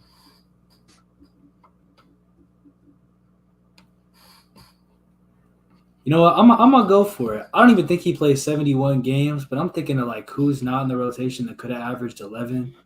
I'll throw out D Rose. Wow. That is incorrect. That's a terrible guess. Garrett's probably losing his mind right now. That is definitely a rough guess. Man played 27 games this year. I was gonna say I don't think he played close to 71 games, but and averaged 5.6. he was 5.6. Yes, he only played 12.5 minutes a night Hey, and shot 38% from the field and 30% from three. It was not his finest work. That was a bad guess. I was just thinking of guys who are even capable of getting 11 points. I don't remember seeing this guy on the floor that much. What are the stipulations for this again? Someone who has gone from regularly being in the rotation to being on the fringe of the rotation or completely out of the rotation for at least a portion of the playoffs. I'm going to go Seth Curry. That's a good guess. That's incorrect, though. This was a tough one for a 200 because it was fully dependent on game 4. That's Quentin Grimes. You know what? I was thinking of. I'm just like, I don't know if he averaged 11 points a game on the Knicks, but yeah, I guess. My brothers, hey, I'm by me being technically eliminated, and it's past my daughter's bedtime. Like, I'm not gonna lie, I gotta take her to sleep. I'm so sorry, of course, you guys. man, of course. But I appreciate you having me on. The order's set anyways, man. It's all good. Yeah, I wasn't gonna win. It was written. It was written. And when I seen the first question, I was like, "Yeah, I'm not winning this." But I appreciate you having me on. No, thanks for coming on, man. It was a good time. All right, y'all. I gotta get on my daddy duties. I'll see y'all. All right, sounds good, man. Have a good night. All right, fam. All right, Gabe. I'll let you try and beat Tyrik in a few for some pride here. Ain't nothing for pride. Already won. I'll go bench warming. I'll go bench warming 100. I beat Gabe again. Hey, I gotta let him have the chance to at least go on a hot streak going into the next one. Grant Williams. Yeah, okay, maybe he's not gonna go on a hot streak. Oh, you said he's gonna go on a hot streak and named his Celtics. Oh man, we'll go named his Celtics player immediately. That was some sick fucking work, bro. I look at the 40% from 3. I'm like, nigga, that's Grant, bro. Come on now. That's Grant. Even though he did play the last couple of games, he played really good in games. Yeah. That's Batman. I guess that's for 100. That's for 100. It's Anthony Davis. That's a good guess. That's a great guess. Yeah. That's a great guess. There's no one else averaging that many blocks. Yeah. I think there's one guy at 2.5 maybe, and that's it. I know Jaron had crazy block numbers, but dude, minutes for 100, man. Minutes for 100. Drew Holiday. Correct. I own Gary. Buzz, Rui Hachimura. Come on, Gabe. No. I own Gabe, man. I own Gabe. He couldn't get any of them off the end. That was the wrong way the hot streak was supposed to go. Oh man. I own Gabe. That's what you get for coming in with that. That's what you get. Gabe, this is coming into the be newsroom, talking stuff earlier. Listen, bro. My face turn is still building. I thought I had a chance pretty deep into it. I fell by the wayside, and now Tyrik is starting to bully me more and more like the heel he is. I own you, bro. This is becoming the 3-point weekly version of LeBron, though, man. This is rough. I might need to take the next 3 Jeopardies off, man, because I wish I didn't look at the trivia from last or when Garrett was on here, because that would have been a very good matchup. You know, I might have lost that one. I'm not gonna lie, I might have lost that one. Hey, yeah, it might be time to get out of the competition chair. At least I won yesterday, and I beat the guest today, man. If Garrett would have came on here, said, "Oh yeah, Gabe, I think you could beat ClutchTalk in trivia," and then I would have lost to ClutchTalk in trivia, that would have just been awful. Might need to retire for a little bit at that point. That'd have been at rough. least I can say I've won a Jeopardy game before, and I'm not at the bottom. I might not be Reek. Dev's only played twice, man. Dev's his volume's not high enough. That's true. That's true. I'll have to get back in the ring sometime soon. I will come up with a trivia that's not catered towards Gabe, because college ones was definitely catered a little towards Gabe. So yeah, that was that was an educational week more than a competitive week for me that week. 1,000%. So that's fine with me.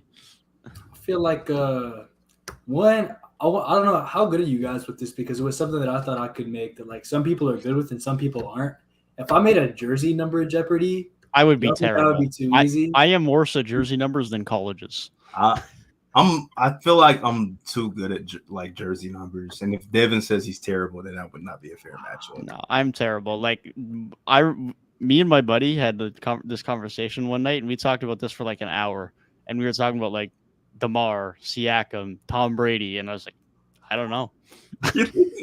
Not knowing Siakam is crazy. I don't know player numbers. Like also, DeMar's nickname being Comp 10 is like I would guess DeMar is 10 and Siakam is 43, but I don't feel confident in them if I say that. Like it's DeMar, he doesn't wear 10 anymore. He was not anymore, no. But yeah, that might be one of y'all versus a guest, man.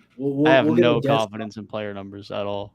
If we get a guest on and I ask them like, how good are you at jersey numbers? If they say they're really good, I'll put them against Reek, and if they're really bad, I'll put them against Devin. Outside of the sport of basketball itself and watching the game, my specialty lies in the contracts in the off season. But if you go outside of that and you go to the colleges and the jersey numbers, I am lost.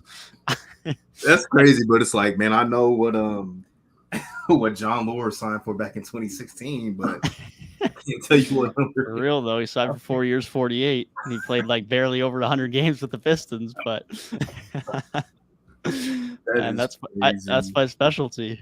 I'd be doing the what's next videos, but I do not be doing the jersey numbers. Okay, so what was Markel's contract that he signed? I think it was after 2020. With the Magic? Yeah. Oh, I don't know if I know the exact terms. I think it was like 3 years, a bit over 50 or something like that, around 50. That sounds about right. I think it was like 3 years 50. I think it was 3 years 50 in 2021, because I know his contract goes. Yeah, it was 3 years 50 on the dot. Because we talked about it earlier, and I was looking at their roster page earlier, and he makes 16.5 a year. Wendell was 452, right, or 56 or something like that. So yeah, I think he's. I know it's in the 14. I don't even know if he's 56. I think he's lower than that.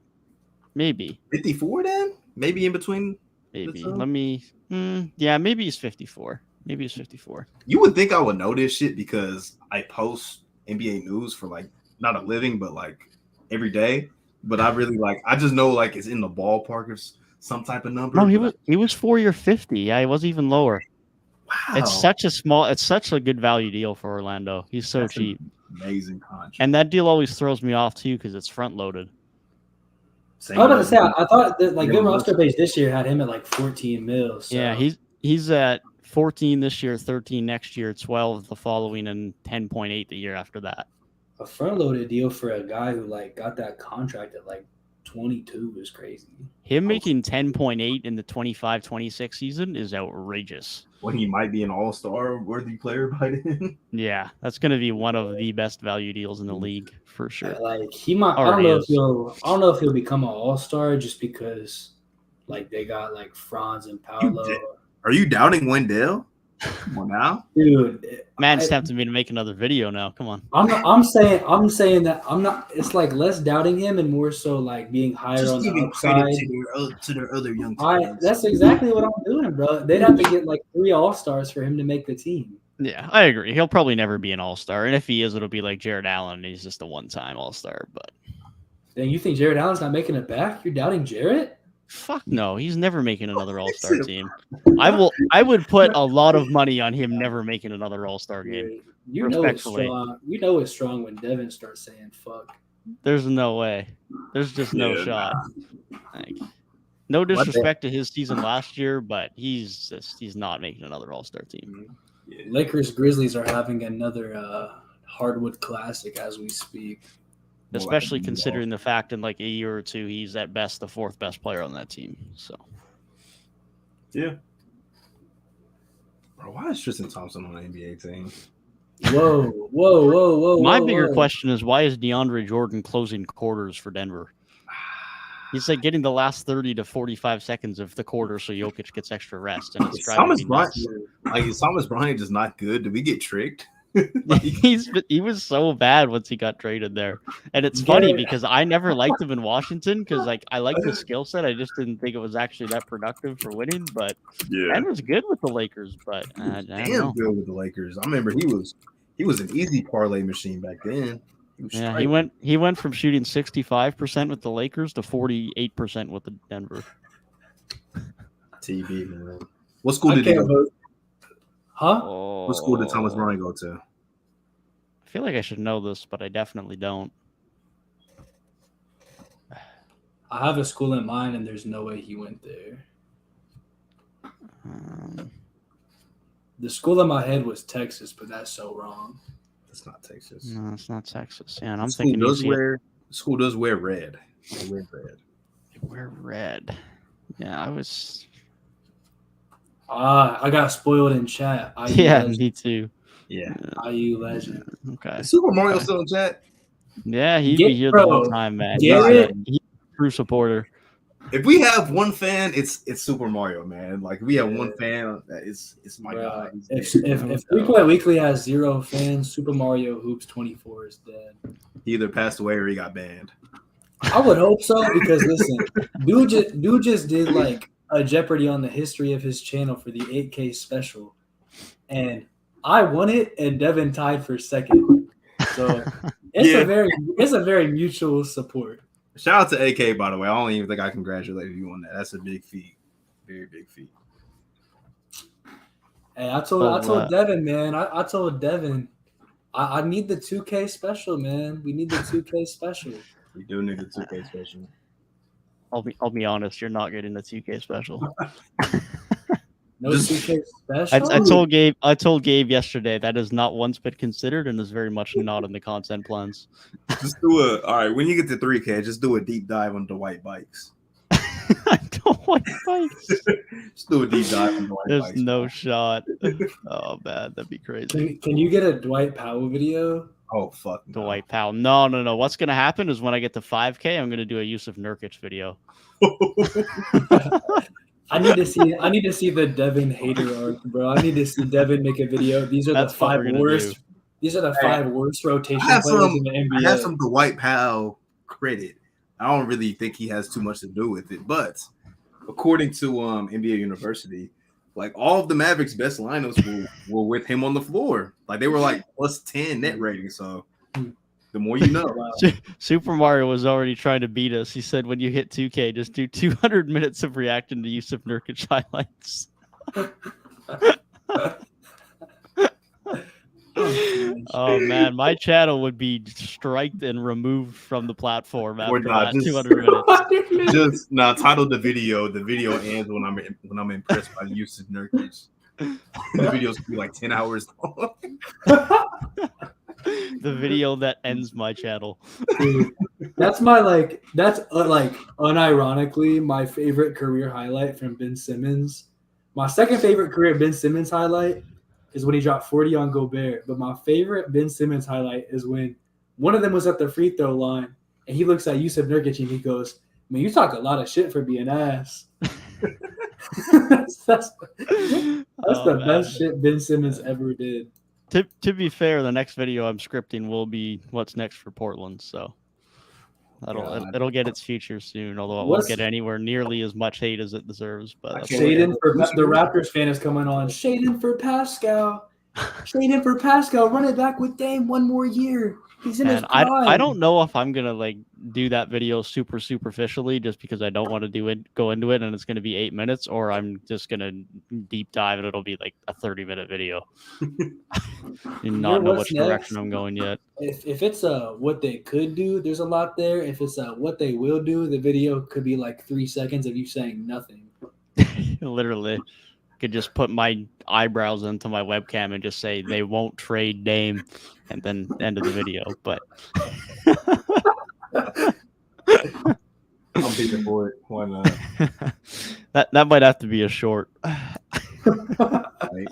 would be a short. I can just have the thumbnail of my one eye and then just freak everyone out.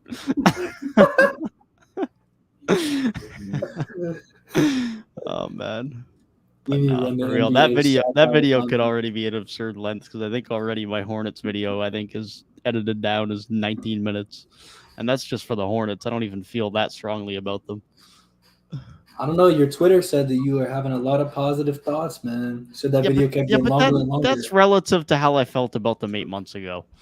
8 months ago, I thought they were trash. So now I think they're actually okay. Yeah, I still don't think they're going anywhere like great with what they have now. I don't think they will either, but I think they're good enough to challenge for the play-in next year, to be honest. They get Wemby, maybe. I think as long as LaMelo stays healthy, when you consider the fact that LaMelo was out for half the year and the fact that they went from being a bottom 5 defense to one of the best defenses in the league from the transition of Mark Williams being not in the rotation to starting, I think there's enough there, considering the fact they'll have another top-end pick.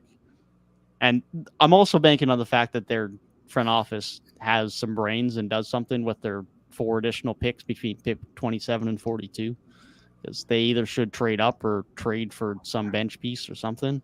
Because if they use all 4 of their selections from pick 27 through 42, I mean, bro, that roster already has too many young guys that can't get minutes between Book Knight and Kai Jones and JT Thor. Like, you add another 5 rookies to that team, I mean, there's no way. They have to move off some of them. Bryce McGowan, they got too much. Somebody's got to be good, man. Somebody's got to stand out eventually. It's like what the Thunder did it. The Magic did it a little bit less of an extent. Like, you just got so many guys. Somebody's got to stick. Like some of the Pistons early flyers, like Josh Jackson went there and looked solid, but like they just got more guys. So yeah, at least Orlando's guys are like playing for the most part and have been at least decent to good, whereas a lot of Charlotte's guys just like are barely or are not playing and haven't been that good. So they really need to do something about it. Whereas at least Orlando is like they have a surplus of guards, but like they all still have value. Whereas like I don't know how much value Book Knight, JT Thor, and Kai Jones have right now. So they got some decisions to make for sure. Gordon Hayward should probably get traded to the summer. He should finally be movable. He's only got 1 year left. And assuming their pick doesn't fall back astronomically, they'll probably end up drafting a guy who will start in his role anyways. I'm still the most curious on OKC. Like, oh man, you look at OKC and it's like 10 seed this year, adding Chet next year and 1 more year of development. Like, you think they're trying to be like an actual playoff team? So at that point, like, if you're just good quicker than you expected to be, what do you even do once you get like those other like 15 first round picks they have? I don't even know what happens. They're gonna have to make a big move because not like I think this year they only have 2 firsts, but then the year after and the year after that they have 4 in each draft. So they have 10 firsts through the next 3 years. So they're going to be making a move or two at least. Lou going to be packaged with some players and a lot of picks for sure. Not the torture chamber, man. They will be able to send 7 first round picks to someone just because, so they can get their guy, and it won't even affect them. Like it just won't matter. That might be Utah in a couple of years. Like they could do that and just say like it just doesn't matter. Like they could trade away 8 first round picks and still have like 7 through the next 4 years probably. Like it's just they just don't. It doesn't matter. I do feel biased though. Like OKC just feels like a good like cool franchise to like get into. Being like, yeah, I rock with what they're doing, bro. Every time I see Utah, it's like, man, they can do all the good rebuilding they want, but those jerseys are just so ass. Like it makes me not want to watch the game. I like where Utah are at too. They're obviously just going to need more time, but I like where they're at. I'm also, for some reason, just a big Ochai Agbaji fan for no good reason. So I guess I like him even though he beat Carolina in the national championship. Kansas legend? Kansas legend. Yeah, that's what I thought. Kansas legend. But yeah, I'm really looking forward to OKC next year. I have to wait for the offseason to formally make my prediction. So that'll be a video on its own after the postseason. But I wouldn't be surprised if they're a top 4 seed next year in the West. I might just start doing quizzes based on like just NBA teams. Like I'm gonna try and find some to cater to fan bases. Yeah, how it works. It's not a bad idea. Getting the views off of searches for teams is a great way to go about it. And that's how I got all my views early on. It was just team-centered video. 80% of views would come from search. 80% of those views would come from Detroit Pistons was the search, and it's a Pistons video. Like, yeah, we gotta retire from Cavs Knicks videos at this point, bro. Those always just seem to perform so bad. I'm surprised because like when I've done Cavs centric videos in the past on my channel, like they did good. Yeah, the postseason is its own beast too sometimes. So yeah, everybody's what it is. ESPN or just the bigger YouTubers. Yeah. The postseason is a weird world. There's a reason I haven't talked about the postseason in consecutive postseasons now on my main channel. It's tough because everyone's talking about the same thing. There's no variation. So, and it's tough to talk about anything too much else other than like our what's next videos now. But right, it's tough to talk about anything else like that's different to the basketball that's on the floor because it's all the same. Everyone's going to be talking about the same stuff. The only way to do it is if you're just a clickbaiting YouTuber that talks about some crazy, wild, stupid take and clickbaits the thumbnail. And I mean, it's not what I'm about. So Anthony Davis is the worst player in the world. Yeah, my what's next for the Cavs last year did do well. So yeah, I don't think Cavs were the problem. Cavs had 4.7K. I think my Knicks one did pretty good too.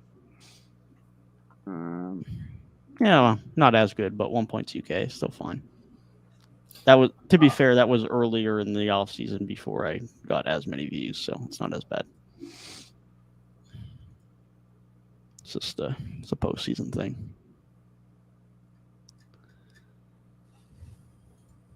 Oh, big time bucket by Austin Reeves. Big time bucket by Austin Reeves. He about to be saying I'm him again. 20 points again? Damn. He be hooping. For sure. Oh, I'm surprised y'all didn't get that foul call. I mean, 30 seconds left in a playoff game. I wouldn't call it either, but Hachimura is actually human? That's surprising.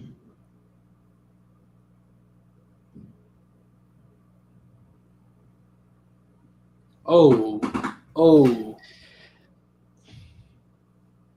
I already know the score because I'm behind, but I have not had the game up. I'll probably watch it back in the morning. Try Jaren. Well, we're about to get an ending. We're about to get an ending. Is what's about to happen. Try Jaren. Even Roddy being the highest playing guy off the bench is crazy. It shows you the state of their depth. So I I mean, was looking. Zaire Williams isn't even hurt. No, he just hasn't been playing. I'm He so was sad. injured for the longest time, but he has not got his way back into the rotation. I am so sad about that. And I can't really blame them for that this late in the year because he wasn't that good when he played this year. He shot 26% from 3. So that's a problem. So sad. But that just means the Raptors can pick him up for cheaper if we make a trade. So we can buy him on the low. Yeah, that's true.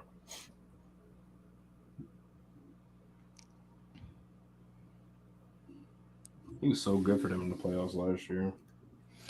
Yeah, he was. He was. Yeah, that's a rough bench, man. That's a rough bench. No Conchar getting minutes. Yeah, those boys need Brandon Clark real bad. Dude, I'm about to start a wrestling YouTube channel, bro. Triple H revealed a new world title tonight, bro. He did? Is it the heavyweight coming back? It's really inspired by it. Big Gold? Bro, yeah, it's real inspired by Big Gold. And honestly, I like it a lot. It looks like that, but like modernized and oh shit. Oh shit. Big time. That's Adam Sandler is clapping. Big time bucket. I was looking away. Was that? Say it ain't so. King. Say it ain't so. Oh. With the game on the line, did they let LeBron ISO on Xavier Tillman? Yeah, that's wild. Yeah, that's a decision. I'd rather have Jaren in that situation. Take Dylan. That's Dylan Brooks' legacy moment if he stops LeBron there, bro. Xavier Tillman is crazy. Legacy moment. Dylan Brooks' legacy is about to be shooting 12% from 3 in this series. So, what's the box score in this game? I've been like watching in and out. Dylan Brooks shooting 1 for 6 for 3 again. That's all that matters. A good game. Yeah, Bane had a good game. Vando had a pretty good offensive game too. He started off hot. I think he had 7 in the first few minutes in the first. He had the corner 3. LeBron 18 and 18. AD, Anthony Davis playing like shit again. Still 3 blocks. I don't care, playing like shit again. This has got to be the worst 3-point shooting series of the playoffs, and this is a playoffs that includes Cavs Knicks. And those boys have been shooting bad too, but man. At least Josh Hart can't miss. Yeah. Oh, bro. Y'all see the end of regular Devin, I don't know if you have the game up, but I pulled it up. Okay. A little bit behind. It's inbound right now. Okay. Look at I'm waiting on the game. Oh boy. I would not say anything. Well, wait, where are you at? Me? Yeah. I'm looking at some fans celebrating until they get OT started up here. I'm looking at replay for. Now I'm looking at the Lakers bench. Yeah, Gabe, I don't know how I feel about this belt. I like it a lot.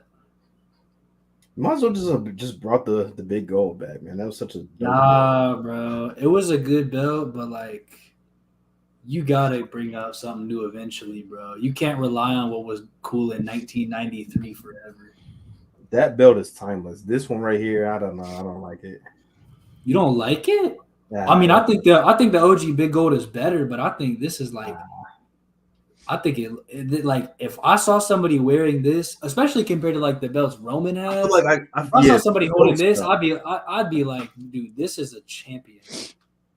This is better than the current WWE and Universal ones, but I didn't even peep. LeBron hit after AD blocked Ja.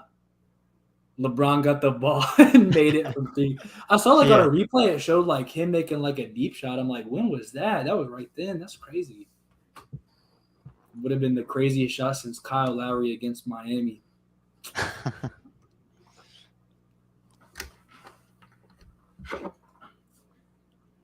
Man, the games that stand out to me the most that aren't like big playoff game winners for some reason is still always Jeremy Lamb's like 3/4 court shot against the Raptors.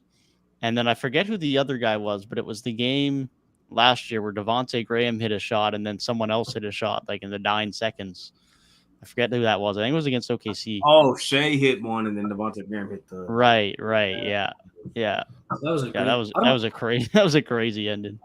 One that randomly sticks out to me is I think it was like 2018. And I don't know why this sticks out so heavily in my head, but Andrew Wiggins like came down the court at the end of the game against OKC and just pulled up from deep as fuck and like drilled it. And it was like the best play I've ever seen from Minnesota Timberwolves Wiggins. Draymond just tweeted about LeBron. Why don't you go ratio him, Garrett? I haven't seen Garrett ratio somebody in a while, man. For a couple of days, my timeline was blown up by like Super Mario Hoops responding to like 10 things in a row. And I'm like, I wish I could. I need to like mute your replies, but not your main tweets because it was my whole feed. But you toned it down. I don't have to mute you. Yeah, well, his suspensions help with some of that. So I'm not muting here, man. He's funny. I'm not. He's suspended again until Wednesday. Is he? Dude, how is your he be pissing people off, bro. They probably be reporting him. Oh, that's hilarious. Yeah, some of them are hilarious. Some of them are some solid takes, but like, bro, like during like the Caitlin Clank stuff where it's just really hating, I'm just like, okay, I understand why you're suspended. Oh man, that was crazy. Hey, bro's like weekly time limit on Twitter is just speed running getting banned. I didn't know you could still like DM people and stuff for real while you were banned. Like the first time I was on Baloney Basketball, I got out and he was like, "Yeah, I'm suspended." I'm like, "For real? Like you've been DMing me to set this up the whole time." Keep in mind that was like 2 weeks ago. That was not that long ago. Yeah, that was right before he was on our pod. So yeah, it was probably like 2.5 weeks ago. Was it before or after? I was on his, but like literally like 3 days before. No. I think I was on there on like a Wednesday or Thursday, and the next like Monday he was on here. Yeah, I think he uploaded that episode on a Sunday, and then we recorded the next night. Come on, man. I need Grizz money.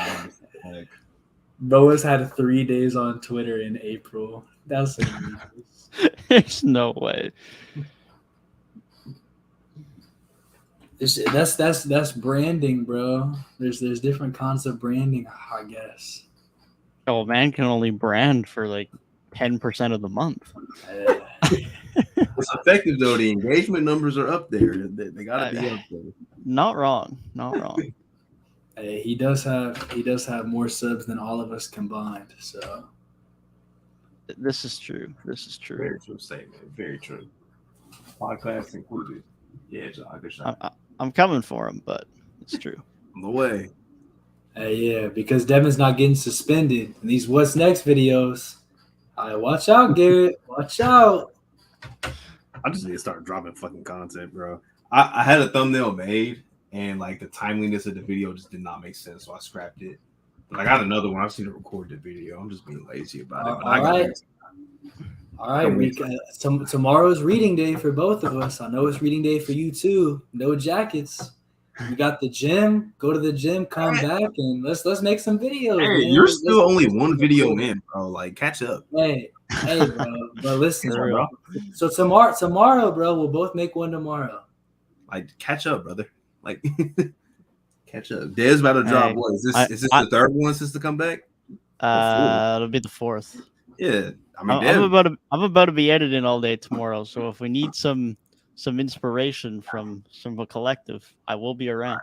Tomorrow, I will be in this chair, camera on, no matter what. For sure, that's what we like to hear. Might need to become the unrealistically positive troll. I am definitely not recording tomorrow, but I'm definitely doing a lot of content work. I got about half of my Hornets video to still edit. I did the other half earlier today. I also recorded my Magic video earlier today, so that's got to get edited. And then I got to start scripting the Portland video. That's next up. So, dude, this is straight like playoff basketball that old heads would love. Like Ja just keeps driving to the rim full force. I swear in the regular season he's going to the line every time. AD.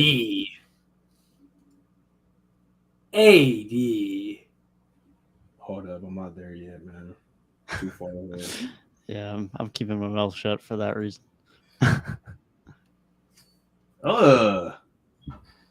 You see it? The 3? He be putting up some stinkers, man. Hey, D. Bane's had a great game. He's been some really good looks down the stretch, man. Yeah. Man, yeah, there was like one he had in the corner that was pretty open in regulation. So the other day we posted Ja's highlights on Halftime Hoops. Obviously they lost, right? Which is like nobody's hiding that fact.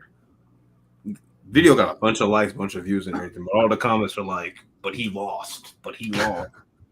Who cares? It doesn't count if he lost. I'm like, man, since when can we not appreciate great games even if they come in a losing effort? Like, is that a crime now? No doubt, man. No doubt. That's rough. Couldn't tell if I was being trolled or not, so I just didn't reply to the comments. But yeah, those comments are just not worth replying to. Like, that was the same thing. Like, back when I first started my channel, like every comment, regardless of how shitty it was, I'd always respond to it. And now sometimes I just look at them and it's like, nah, it's just not worth it. It's not worth the energy, man. Yeah, it's really not. Sometimes I just get these multiple paragraph answers that are just bashing my take, and I'm like, yeah, I'm good. I'm good. Ooh, Lakers haven't had a playoff game go to overtime since Kobe put his nuts on Dwight.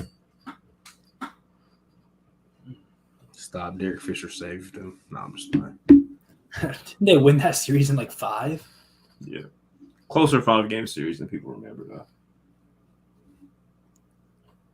I forget. Game if 2, people say 3 went to overtime. There's another series that was like closer than people think. I don't remember if it was the Heat Thunder finals.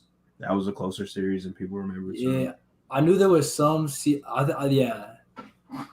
Game 2 went down to the last shot. I think Game 3 was close. I think Heat had to come back in Game 4.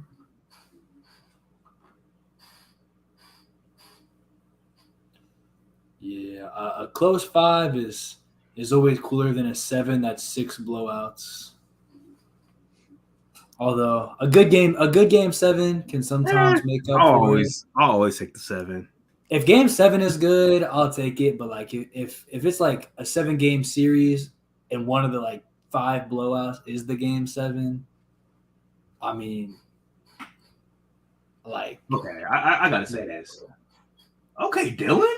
Well, why the fuck is offense running through Dennis Schroeder with a minute and a half to go? At least AD got that putback, man. At least AD got the putback. He did something. You are way too far ahead, brother. I was gonna say I saw that, but I don't know if Reek saw that. You're way too far ahead. Well, given it was a putback off a miss, I thought you were complaining about that Schroeder offense that cost that miss. Nah, I was more so complaining about the turnover he threw that led to the Dylan Brooks dunk. I'll let that motherfucker Brooks dunk. So, somebody on the Lakers needs to drop 40 next game, bro, just because that shit Dylan Brooks said. I will not open my mouth. I will not open my mouth. I mean, you're already saying too much anyway. It's like, I know something's about to happen. But you're watching a basketball game. I mean, it's either going to be really good or really bad, but it's a LeBron and one. So, I mean, you're already kind of foreshadowing just saying that anyways, Gabe. They said, Garrett said LeBron, Jimmy Butler, and the Knicks blowing a 3-1 lead will feed galaxies. LeBron got 2020? That's great. Yeah. First playoff 2020 game since. Are you asking?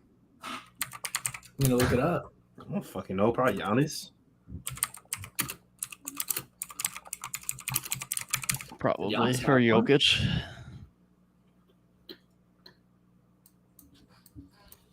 I looked up 20/20 NBA playoff games just to make it the stat line. Just came up with the fucking bubble. I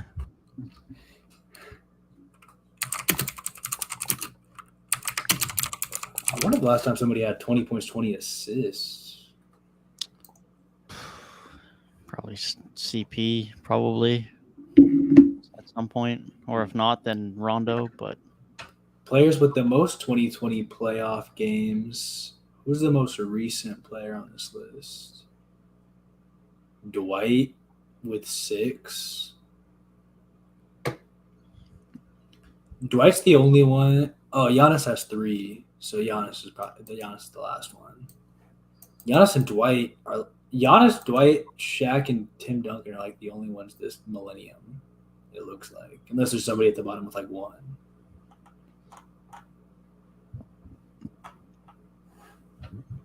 yeah, Giannis did it in the Eastern Conference semifinals last year. Game 7 against the Celtics.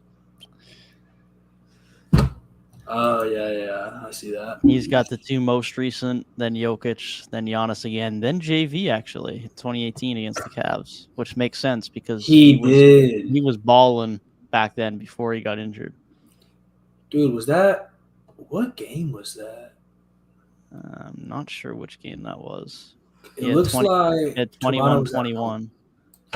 Yeah, I feel like that Toronto was were game involved. 1. Dude, I feel like Valanciunas was like hooping crazy in game 1. It's funny though because he shot 37% from the field, but he did have a pretty good game. He got a lot of shots too.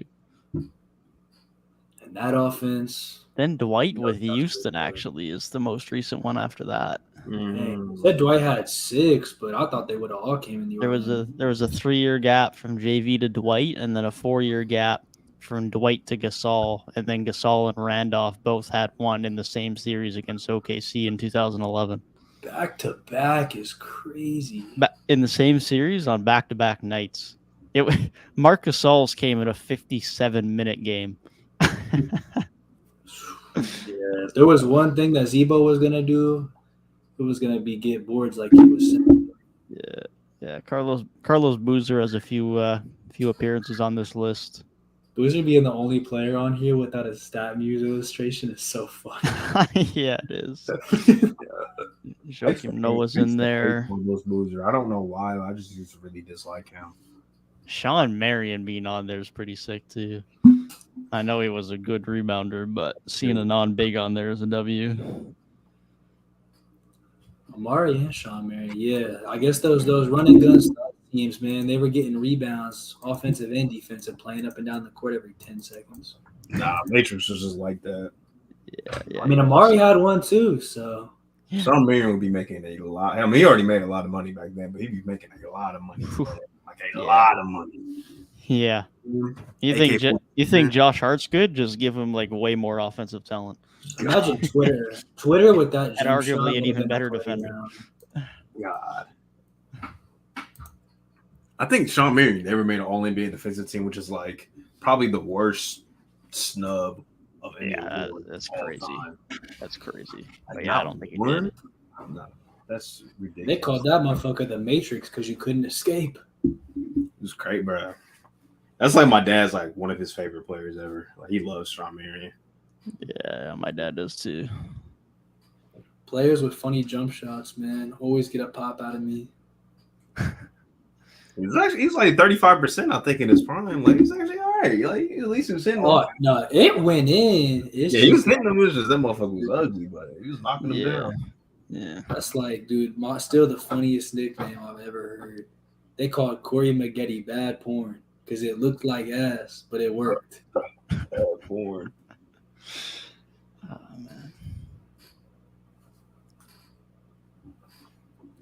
You know what school Sean Marion went to? Absolutely. I can't answer because I already looked. I probably couldn't tell you. You Got could it right in probably front give of me me. confidence. I still couldn't tell you. Larry Johnson also went to the school. Why do I keep having Larry Johnson pop up? That's why I said it. There's also a guy who played for the Raptors this year who went to this school. Another former number 1 overall pick also went to the school. Anthony Bennett. Oh, he went to UNLV? So do you know that based off of Anthony Bennett? Are you serious? He's a number 1 pick. Larry Johnson was like number 2. Yeah, but I was alive when Anthony Bennett was drafted. Barely. 2 or 3. Yeah, you're right. I can't wait to get my college degree at the ripe age of 7. Oh, man. Yeah, great. Oh, yeah. Memphis is so cooked, bro. Cooked.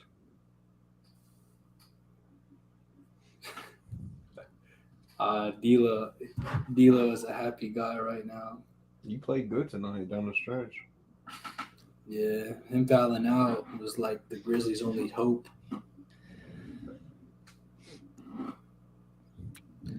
AD 4 for 13 is crazy. Lowest field goal percentage of any starter on the team.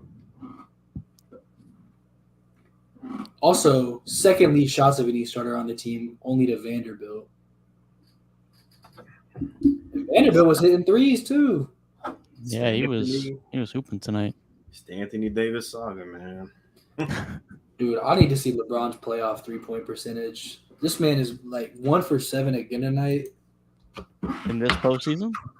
Dude, he's not making shit from the 3-point line this postseason. Before tonight, he's 20%, so it's He going went to be 1 rough. for 7, bro. He's putting up rough. Paolo numbers from 3. Hey, come on now. Don't disrespect LeBron like that. Paolo shot 5% for a month. Dude, I was getting weak as fuck.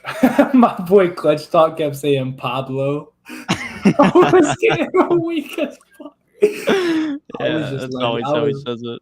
I was just letting him roll, bro. Yeah, no, I noticed that when I recorded with him a few weeks ago too.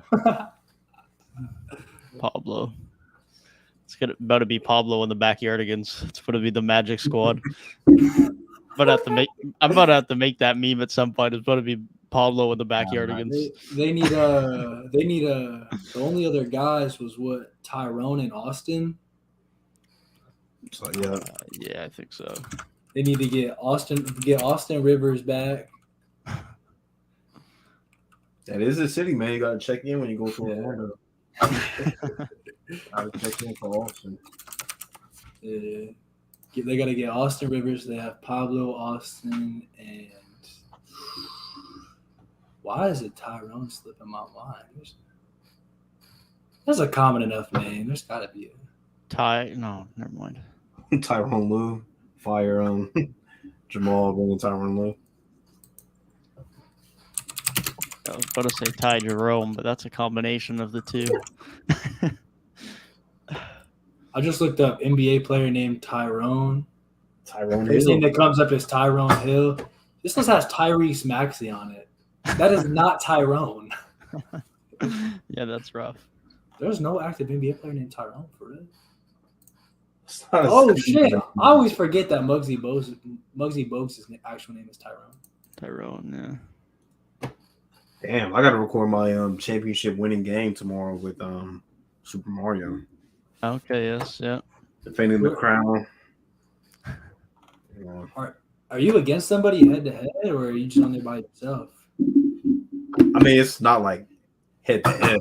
Yeah, you record separately, but then your scores is what decides who wins it. Dang, I can't talk shit.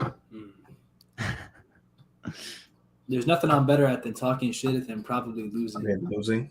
I'm great at talking shit and losing, bro. I like to think I draw the best out of people, man. I don't think that's the reason. I just think you're overly confident in yourself. Hey, bro. Confidence is key. You gotta fake it till you make it. Maybe when you shouldn't be. When I shouldn't be, bro. Oh, If I wasn't delusional, I'd probably still be fat and in Middletown. Gotta have some delusion to get some success, man. Yeah, you just gotta watch that when you're going against Tyrik in Jeopardy. That's all.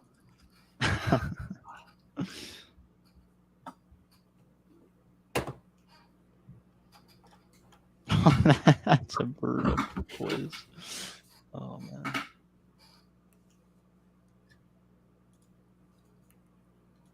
Can't believe the Lakers actually just sent them motherfuckers. I was just Googling some quizzes just to potentially see if there's anything for you, Tyrik. I just pulled up a Detroit Pistons quiz. You have to guess the guy who got the most votes from the Pistons in the MVP race every year dating back to 56. And there's some years where the guys are like not even top 10, top 15. Like, oh no, I could probably do like that. That would be brutal. I looked at that and I was like, yeah, no. Hopefully Dave Bing will cover a lot of those boxes. I don't know. That's the only old Pistons player I can think of. Yeah. That'd be tough.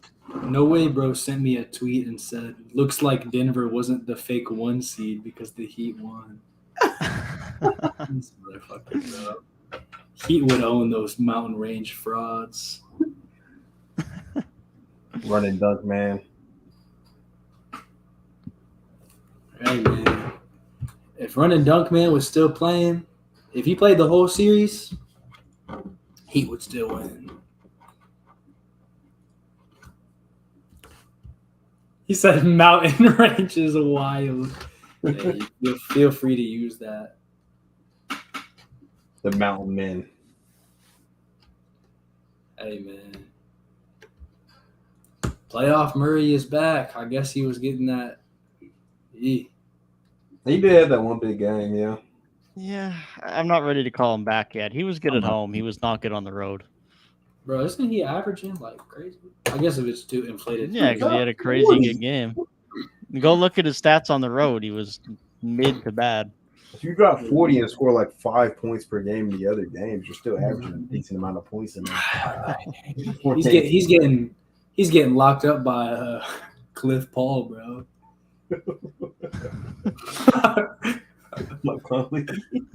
He shot 15 for 37 on the road from the field and shot 3 of 13 from deep.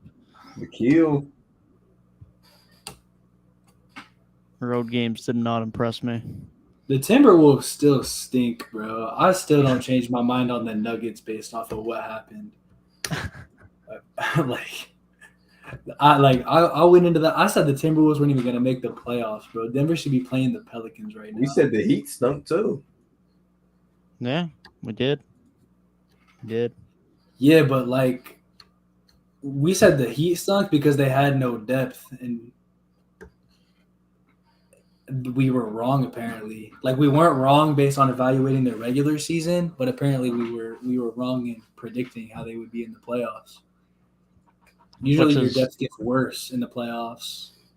Which is hilarious considering Hero and Oladipo are out.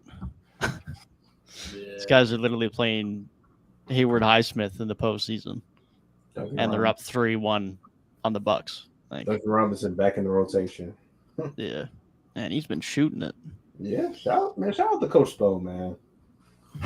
Dude, yeah. The fact that Duncan Robinson is actually being a productive NBA player again for the first time in 3 years is kind of like, all right. The contract is still bad, but at least he's on the court being productive for that money. He stayed ready. Who would have thought the leading scorers outside of Jimmy Butler tonight would be Desmond Bane and Brook Lopez. I could predict Desmond Bane. If Ja has an off night, I mean, he's the next best offensive guy on the team.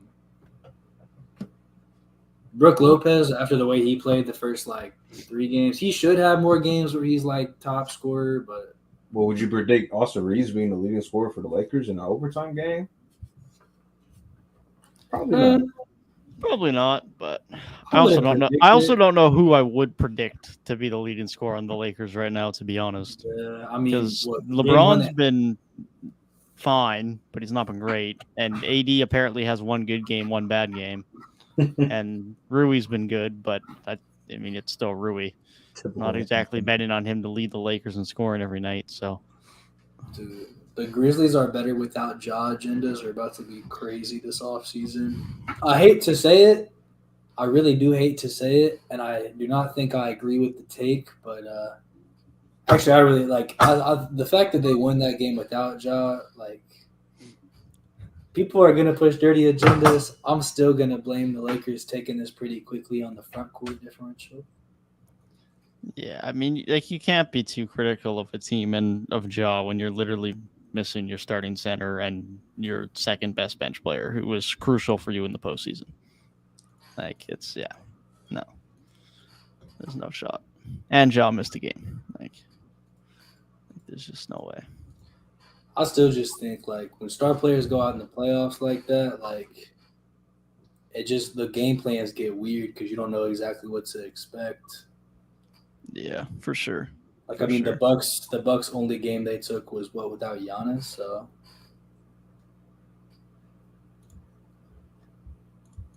yeah, it's a weird one for sure. Yeah, Brandon Clark was so good last year, man. I know I'm biased because I like Brandon Clark, but man. Which is weird because you remember the one season recently where he just kind of fell out of the rotation. Yeah, that was year 3. Oh, it was year 3. Yeah, it was. Or no, not year 3. Yeah, year 2. Just fell out of the rotation. It was so random. Yeah, which is funny because he actually played more minutes in year 2 than he did the last 2 years, but he didn't play as well at all. He played so many minutes at the start of the year is why, but in back end of the year he just completely fell off. So yeah, he went from 62% from the field and 36% from 3 his rookie year to then 52% from the field in year 2. But then went back up to 64% in year 3 and then 66% this year. Bro said, when are we going to talk about how Laker fans hate on Darvin Ham? Hey, bro, trolling or not trolling, I was a Darvin Ham supporter from the beginning. Check the receipts, bro. When he came in, I'm like, hey, bro, if anybody's going to fix this team, it's him. Nobody cares. And I know what fixed the team was the roster reconstruction.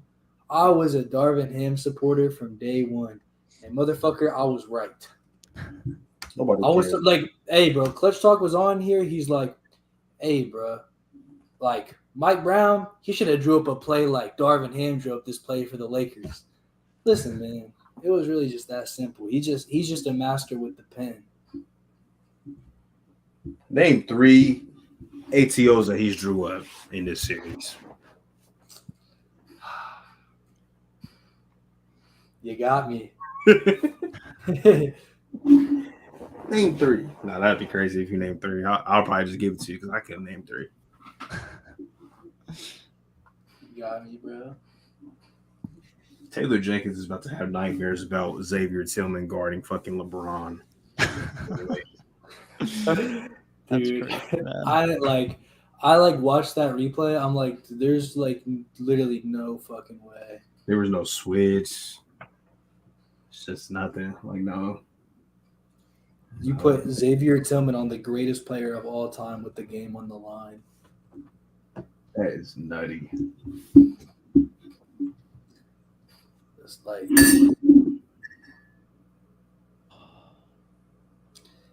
the only reason I understand it is if he would have just played some crazy drop coverage because LeBron was not making any threes. But nah, Tillman played up and LeBron blew by a backup big man because duh.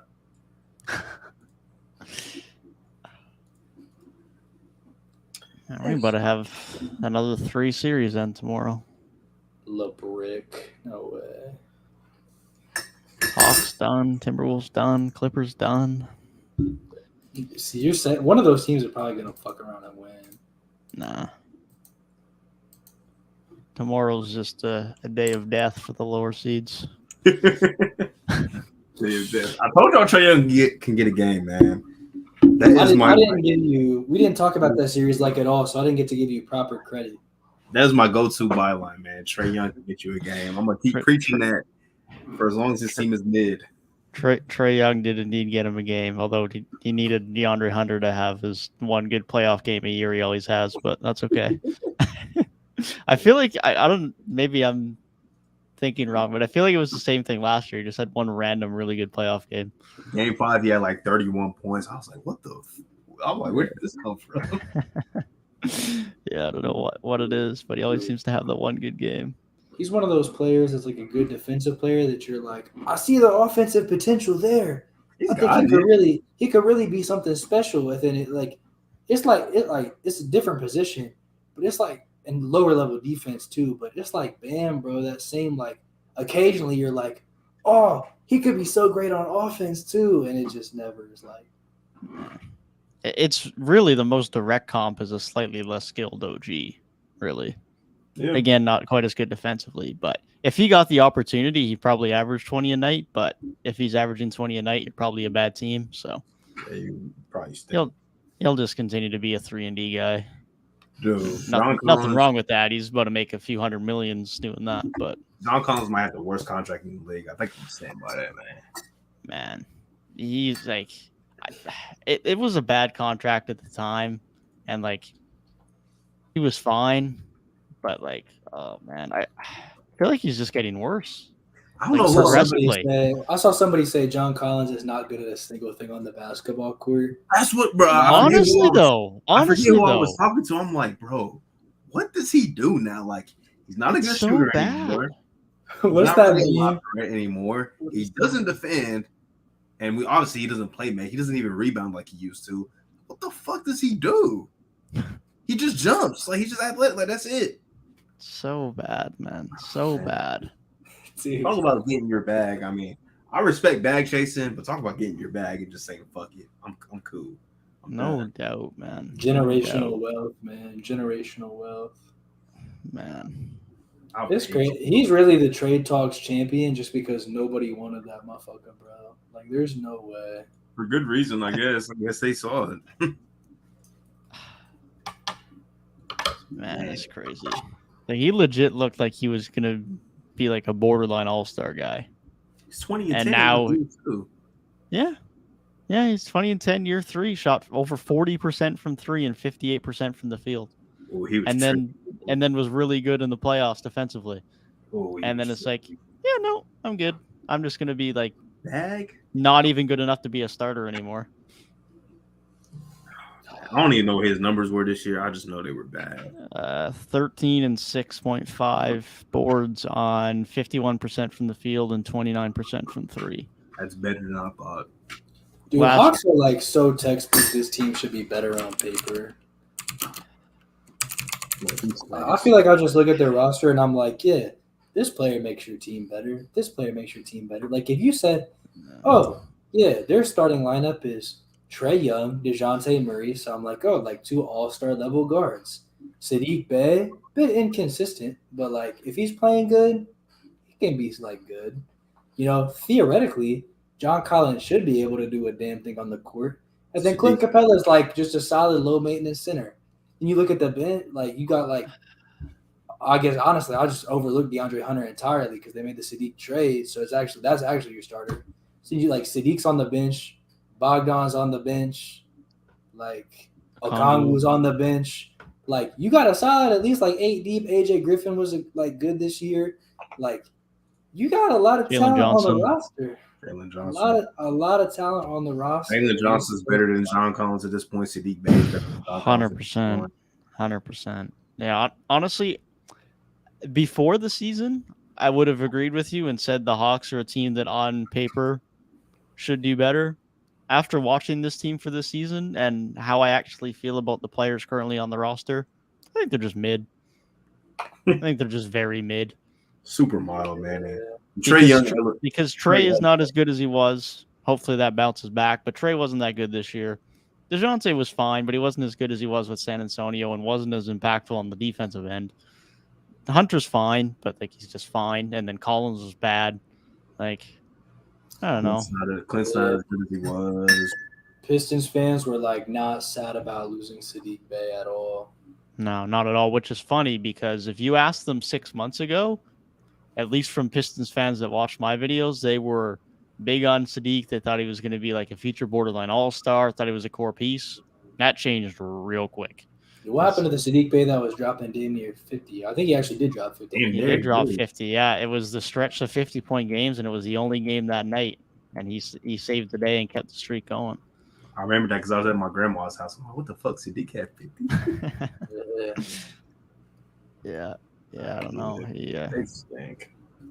He fell off. I'm just stuck on John Collins, man. That guy's bad. Yeah, that's a bad one. That's a really bad one. Hawks fans swear like Jaylen Brown's going to end up an Atlanta Hawk, and John Collins is going to be one of the pieces that gets sent back to Boston. Like, please. Yeah, that team's in a weird spot because obviously Trey has value, and there's still upside with Trey, and hopefully he has a better shooting year next year. But I feel like even though they have a lot of valuable pieces, I also feel like they're in a really weird spot where they can't actually do anything. Because, technically they could rebuild, but obviously they're not going to do that. I feel like there's no way for them to be more than just mid. You know what we call that around here? Berg. Hey. Yo, so I was just thinking about this because, oh, wait, I might be lying, actually. Hold up. Is Chicago's pick this offseason, is there any protection on it? Top 4, I believe. Top 4. I believe. Okay. Dang, I was about to say, I know there's a protection on next year's. I feel like it was like top 6 or something. This is the last Chicago pick they get. Really? Yeah, because they already because the Franz Wagner pick was Chicago's. This is the second one. Oh, they only traded 2 for Vooch? Yeah, they traded 2. The third was from Denver for Aaron Gordon. I think that one's 2025. Okay. That's okay. That trade's not as bad then. It's bad still. It's not as bad as it was 2 firsts. It was 2 firsts. What if the Denver one's 2025? I thought it was 3 this whole time, so it's not. It's still bad. No. As bad. There's 2. Let Orlando get Wemby and Scoot, man. It rung on my mind because like Justin was talking about it yesterday, where he was like, yeah, like there would have been a world where Utah, if the Timberwolves would have fallen out of the playoffs, and then like they jumped up and the Jazz jumped up, like they would just actually make the Rudy trade look like the worst trade of all time. Yeah, that would have been brutal. Yeah, what made that trade look worse was the fact that it was the 2 firsts and Wendell. If it was just 2 firsts, it wouldn't be as bad, but 2 firsts and Wendell is rough. You're trading away multiple considering Wendell is now better than Vucevic. He was the better player damn near half a season after the trade went down. Yeah, it did not take long. So yeah, you gave away the best player in the trade and the picks. That's rough. But I feel like most trades end up having a loser, man. There's a couple rare win-wins. I still think the Sabonis-Halliburton trade is a win-win.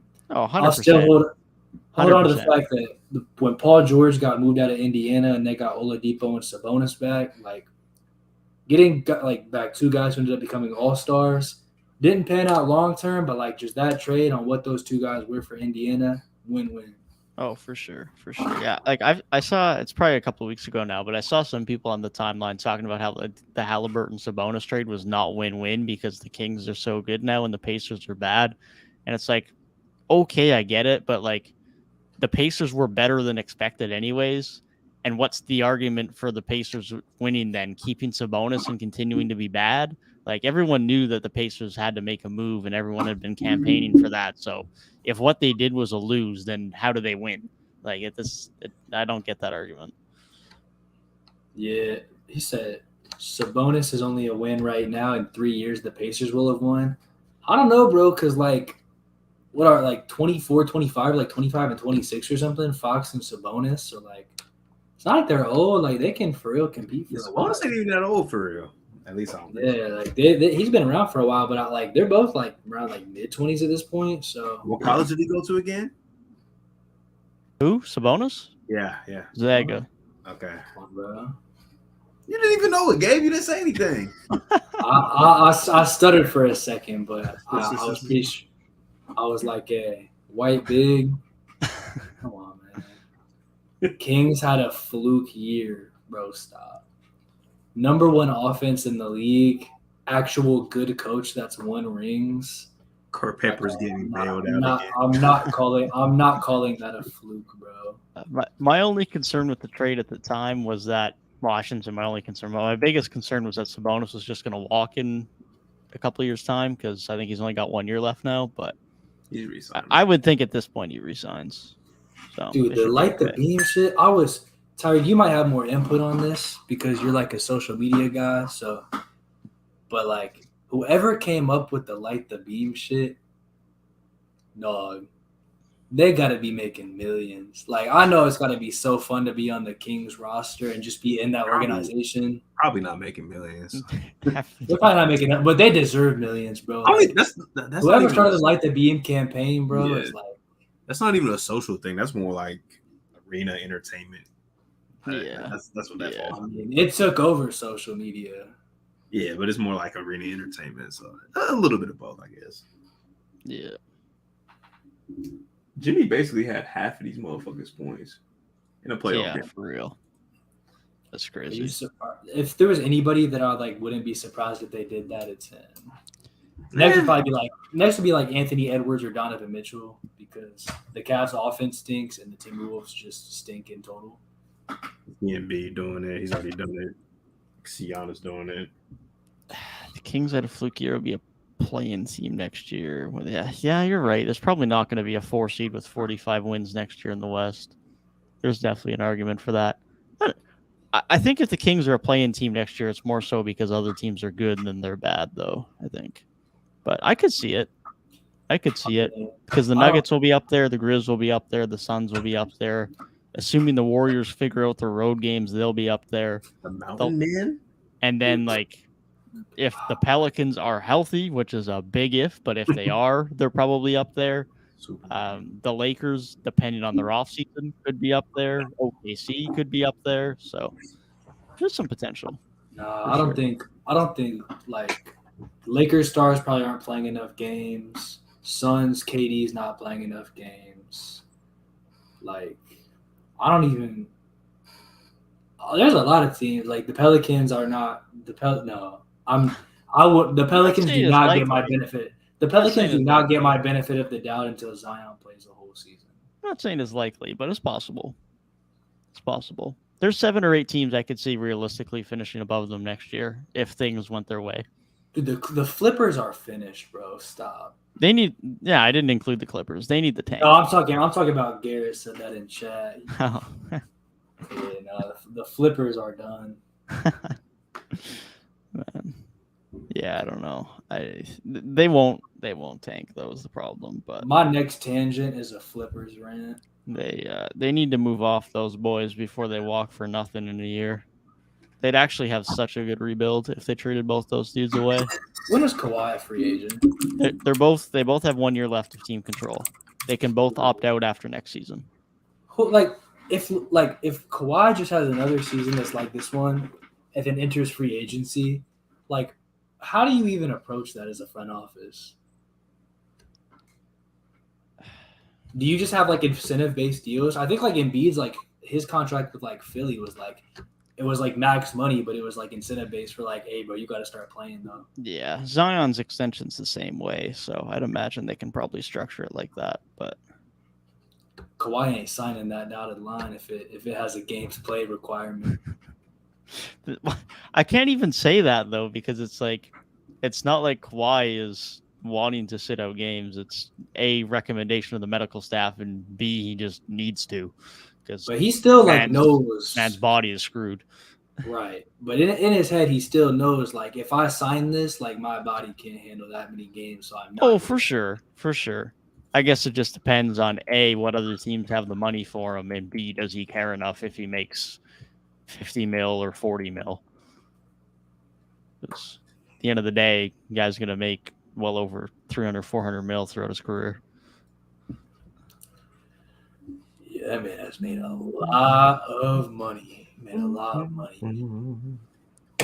Yeah, that's for damn sure. If the Clips run it back, there'll be a better record. No, they won't, bro. They're not playing. Paul George is going to play like 45 games and say, ouchie, my shoulder. My same shoulder.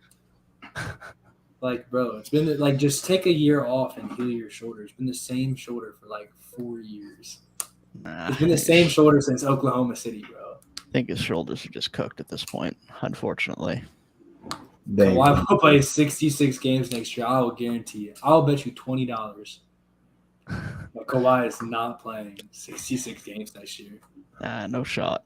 No shot. That guy doesn't play back-to-backs. It's not possible for him to play 66 games. There's actually no way. Like, Embiid is playing 75 before Kawhi plays 66. This man has not played 66 since the 2016-17 season. There's just no way. Next year, he will reboot. No, he won't. Embiid, I'm pretty sure, would have hit that this year, I think. Should Embiid would have hit Yeah, 75? Embiid played 66 this year on the dot. I think Embiid's playing. I say Embiid will play 72 before Kawhi will play 66. Yeah, probably. I mean, I Embiid's think at 68 and 66 the last 2 years.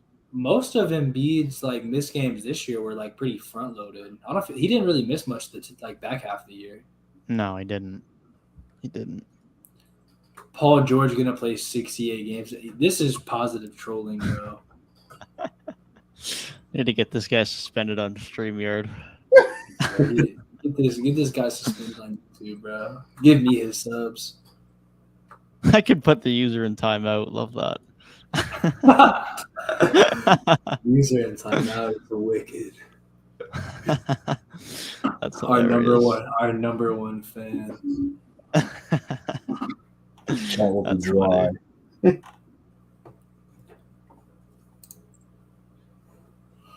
Oh, I just had to check and make sure I was subbed to ClutchTalk. I was. That would have looked bad on me if I wasn't. Yeah, that be happening. It usually doesn't be happening to me on YouTube, but sometimes on Twitter I'll recognize like, oh, I don't follow someone. He gotta get me on. He gotta get me on his show, man. I'm doing my media rounds. Bro thinks he's on a media tour. Man's gonna have more videos on other people's channel than on his own. Hey. To be fair, this channel has 141. So this is true. If you count this channel, I don't think I'm ever catching up. Eventually. Bro, if we keep doing this every week for this long and get like 4 or 5 videos worth of content a week out of this, I promise you, I will not be getting 4 or 5 videos of solo videos up a week after. So there's just no way at that rate that I would like match that. Yeah, that's fair. That's fair. I don't even know how many I have 611 public videos on my main channel, but if you want to count unpublic ones, there's unpublic 749. Okay, thought it was more, to be honest. Damn. Oh no, never mind. It's still climbing. Every page I go further, it's still climbing. Hold up. It's gonna take a minute.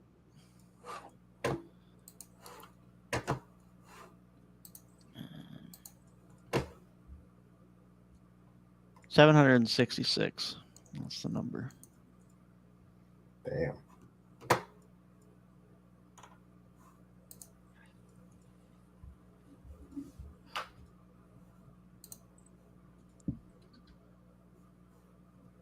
Need another GabeSlidIn Odie to hit real soon. Yeah, Super Mario knows what's up. Real. He does, bro. Trust, bro. Listen, I have my last day of class today. I have my last day of work. Now I have this really special thing back in my life called the evening. It's a nice thing to have. Hey man, real ones used to stay up until 4 a.m. recording and editing videos.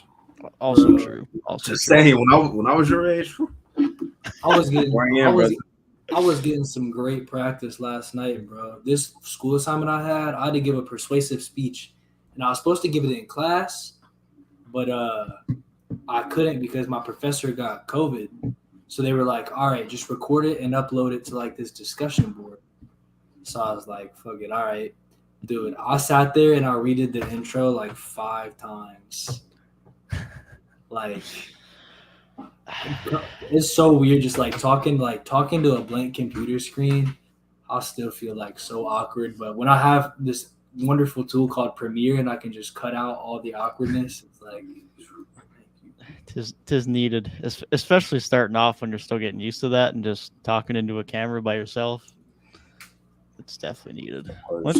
Eventually, you get enough reps under your belt, you get used to it, and it's like it's whatever. But starting off, it definitely can be a weird feeling for sure.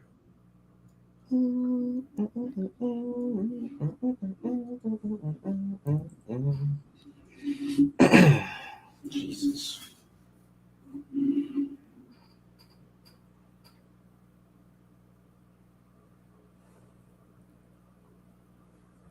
Yeah, Super Mario saying the same thing. Yeah, just get used to it eventually.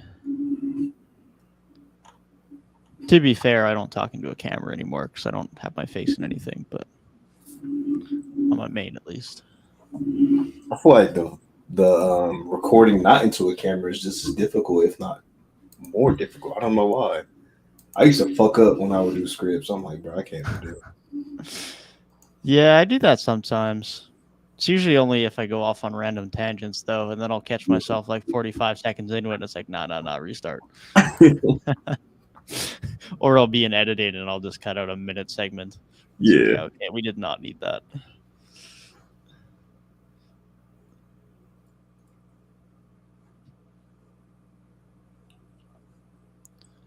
Yeah, I feel like a lot of videos are like that, though, Super Mario, that you look back on from so many years ago. It's like your content just evolves and gets so much better over the years that you look back on old content. It's like, really?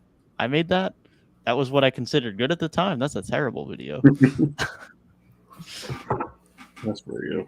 And I said the same thing a year ago, and I'd say the same thing now about those videos a year ago. It's the way it is. no way they're already dick riding LeBron, bro.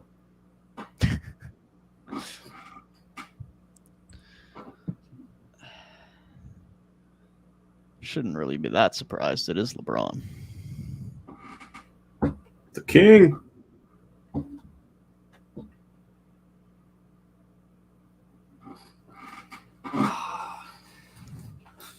There's just always that one player, man. There's always that one player. Who is? I don't even know who like the biggest media darling in basketball is now.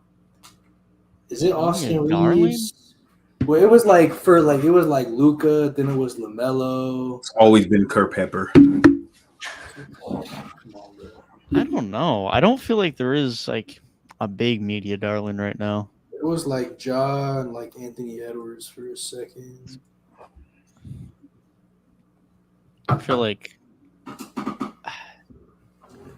Wemby Last should be year, that guy starting next year, Yeah, unless somehow the media finds a reason to hate on him too. But he kind of already is, man. I mean, he gets posted a lot by the NBA account for somebody that's not. he's I forget what exactly it is, if it's interactions or whatever, but he's already top 10 this year, and he's not even in the league. Yeah, last year was definitely Ja. Yeah, and it was LaMelo his rookie year. LaMelo's rookie year, and it was probably Luka the year before that because that was his big breakout second year. Yeah, It's always been Curry, though. I don't know who was the media darling this year. Is it just like, is it just the Kings as a franchise? No, not even the Kings. no. House of Highlights wasn't posting about the Kings that much. Yeah, I was about to say. Oh shit! They finally made the playoffs. Let's post about them. That's probably the first time. They I wouldn't. It wasn't Dono. I wouldn't say Jokic is that. I don't know. I don't follow House of Highlights. Booker and KD. Nah, me neither. I don't feel like there was like anybody like a big young player. There was like a lot of like Thunder love and like Kings love. But Not really. Not really. that's what I'm saying. There wasn't like anything like too like extraordinary. There was just like a lot of like Laker bias, especially after the trade deadline. Like Oh, you saw fucking Austin Reeves' face and Jared Vanderbilt's face everywhere. I'm still stuck on. I'll keep bringing this up. Fucking, it was House of Highlights. I will name drop them. It was House of Highlights. When the Mo Bamba trade got made official, motherfuckers was posting shit from the 2020-2021 season. Mo Bamba, like it all from the same game against like Romeo Langford. Like that Great version song, was bro. Great Aaron song. Aaron Neesmith. I'm like, are y'all serious? No way y'all trying to gas it up like that. Y'all bringing up highlights from over a year ago. You're like, all right. Okay. Celtics really just had that one year that they were like mid as hell. Okay. Them boys really traded for Bol just to never play him. For the Magic? Or you mean Mo Bamba? Or yeah, I was thinking of Mo Bamba. Yeah, my bad. Yeah, they just don't play him. Like, nah, we're cool. They Remember the Lakers? Remember when people had like they really gassed that trade up, man. Dude, the Lakers had people thinking that Thomas Bryant was the best backup big in the league. Just for him to go to Denver and literally do nothing. I was about to have to make some mad apologies for some previous takes that are buried somewhere on my channel, but never mind. I was really surprised that Thomas Bryant did not make an appearance on today's Jeopardy in the benchwarmer section. Yeah, but he wasn't a part of enough of the Denver Nuggets rotation to keep him in there. I couldn't put him there. It's crazy that Thomas Bryant looked that good for that stretch of the season just for DeAndre Jordan to get minutes over him right now. Yeah, like he DNP'd 5 out of the last 6 games of the season. So Jokic barely played in those games. Yeah, so I couldn't put him there. I thought Zeke Naji was a crazy pull. I'm like, he probably didn't even play 68 games. Wasn't a terrible guess, but yeah, he was a little bit short in the games too. He played 53. I have some terrible guesses today, bro. Derrick Rose and PJ Tucker were. Derrick Rose was probably the worst. Yeah, that was really rough. Like that's bad. You know that's bad because they were like giving him a standing ovation when he got in Game 3. Like that motherfucker did not play 70 games. Yeah, dude. I was reaching for something. I had nothing to show. Damn, Aaron's doubtful for Game 5. Yeah, unfortunately. We need one of the lower seeds to win tomorrow, or we're gonna have no games Thursday night. Yeah. All of those series game 6s are Thursday, and there's no other games. Who could y'all see winning tomorrow? Not Atlanta. Take them off the board. Yeah, DeJounte's not playing. There's no shot they're winning. He's been their best player. Yeah, undoubtedly. Denver's winning. At I don't know, man. I heard the Timberwolves in 7 got it, bro. Justin Jefferson, man. Without Naz Reid, McDaniels, and Kyle Anderson, no shot. Yeah, Anderson is out. He's out with an eye injury. We're about to get the Nikhil Walker game, man. He's got his confidence up. Get some big shots down the stretch. Ed was telling him shoot the ball more. We about to get in the Nikhil game, man. He's going for like 23. Going to play some great defense on Jamal Murray. Watch. Yeah, I think all the favorites win tomorrow. I don't think there's any drama, unfortunately. If Denver lets it go to 6, like I still don't think they're losing. I wouldn't even give the Timberwolves a chance still. But like if the Nuggets win that game, the allegations are not being even more. They're not beating the allegations until they beat Phoenix. Yeah, I'm not even gonna bet on any money lines tomorrow because that's like no value. Yeah, no, because I don't believe in the underdogs, and betting on the favorites ain't getting you nothing. Celtics are like minus 1,600 or some shit like that. Yeah. Celtics are 13-point favorites, Suns are 12.5-point favorites, and Nuggets are 9.5-point favorites. Like, Today was a good day. I texted Gabe. I texted Casey. I'm like, what's the heaters for today? And he gave them to me like it was the spreads. I'm like, man, I think Miami can pull it off today. I just got a feeling. And playoff Jimmy, full effect, man. I put $20 on that money line, and I'm like, man, please win. Crazy fucking game, bro. I can't believe the Heat. I can't like Jimmy just casually dropping 56 in a game 4 to go up 3-1 on the 1 seed. Best. There's such an unusual 8 seed because it's like most 8 seeds don't usually have a player of this caliber.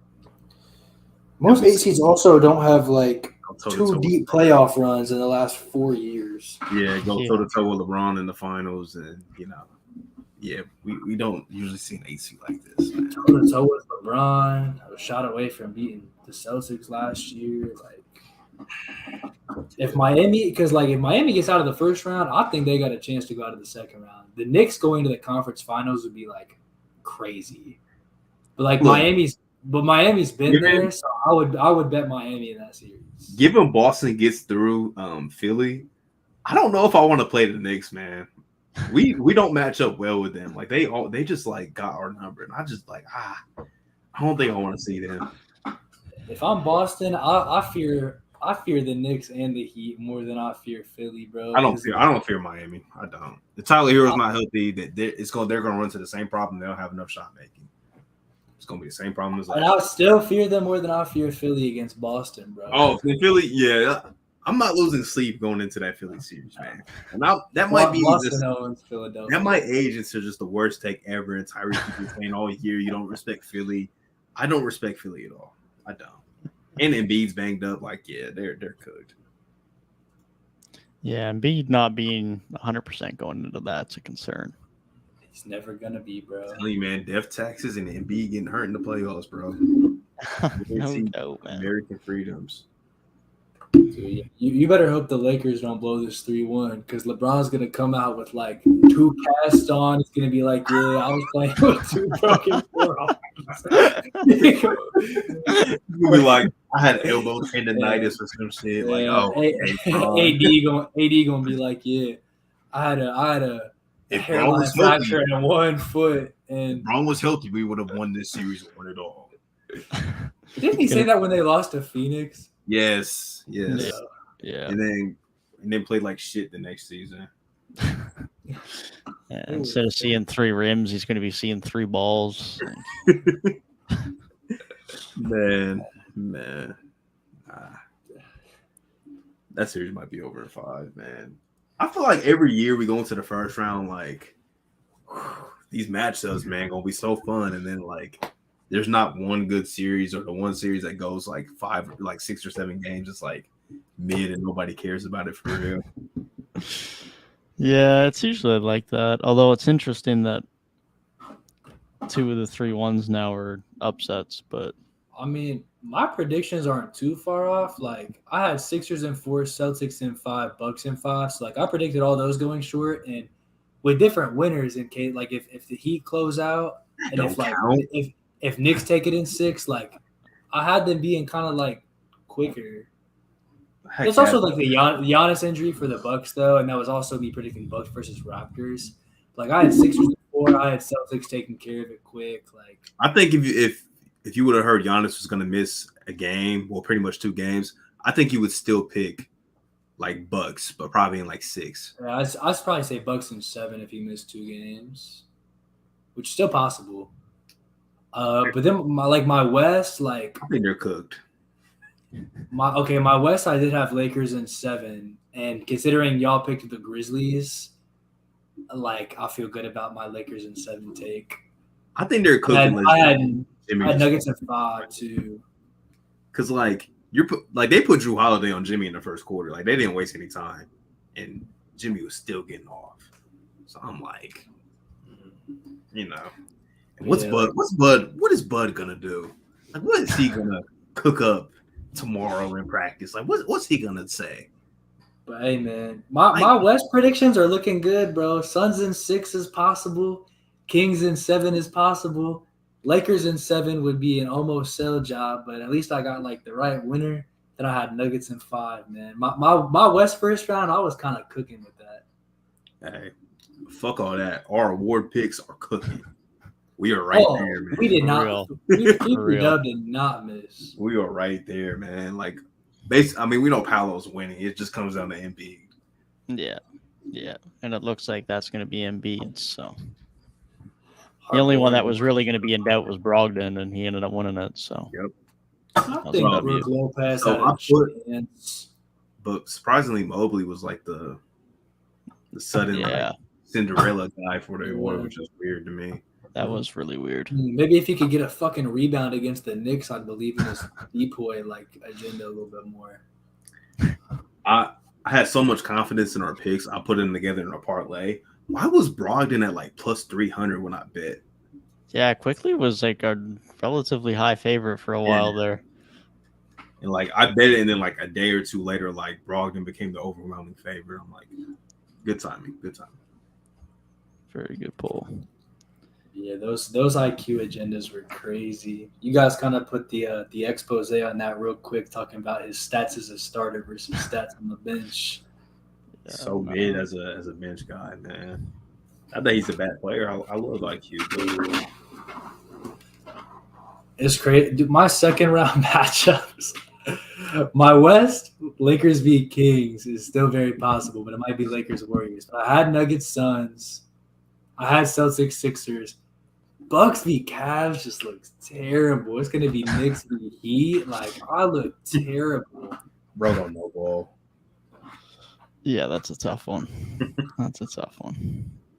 We all predicted Bucks Cavs, didn't we? I don't know who I would pick in that series. Who Heat? Yeah, I had Cavs. I had Cavs in 7. So against New York. Yeah. Oh, I thought you meant against the Bucks. I was like, whoa.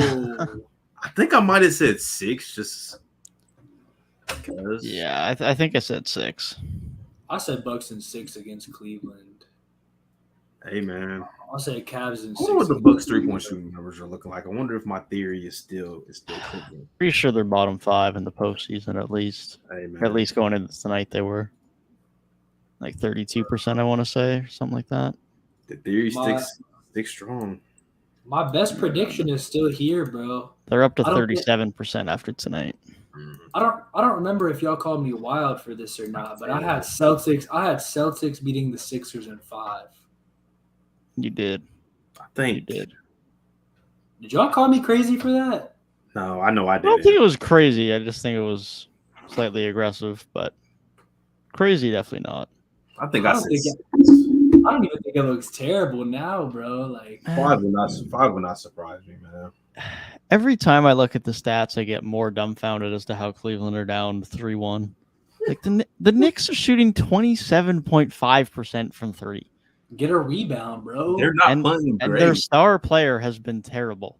Well, not Brunson, but the other one. Like they miss shots and then they just get the rebound and put it back in. It's the same story that they had against the Hawks. It's just the difference is we have Jalen Brunson leading the way, and we're not running Derrick Rose into the ground.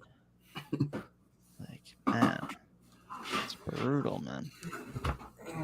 Yeah, I had Lakers beating the Kings in 6. Now it's going to be Lakers beating the Warriors in 6. I was driving home yesterday while that game was playing. I had it like pulled up on my phone, like just listening to it, and I kept hearing Mike Green say, "Shot is up, no good."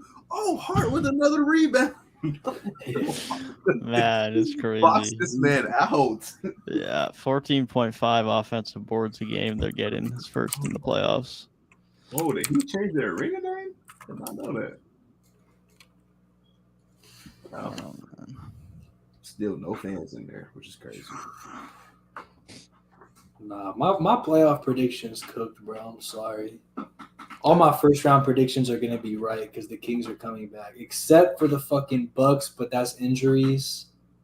And the Cavs sold me bad. But I'll say the Heat won because Giannis injury and choose the Mickey Mouse route there.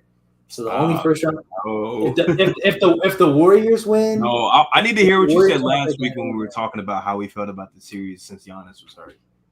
I need to go back, watch that video, and see what you said. if you watch that video, you'll see me still saying the Bucks can take it. Exactly. Yeah. So no, you can't go the Mickey Mouse route. All right. Well, Even with Giannis missing 2 games, it should not be 3-1. No, it's it should okay, not. bro. Because my West predictions are gonna cook when the Kings take it. Just like when the Suns sweep the Nuggets. That was bold, bro. At this point, The Nuggets are gonna take Game 1 by 15. and Garrett's gonna be straight in your DMs.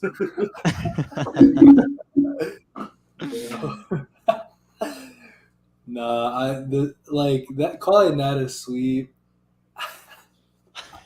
Had to, bro.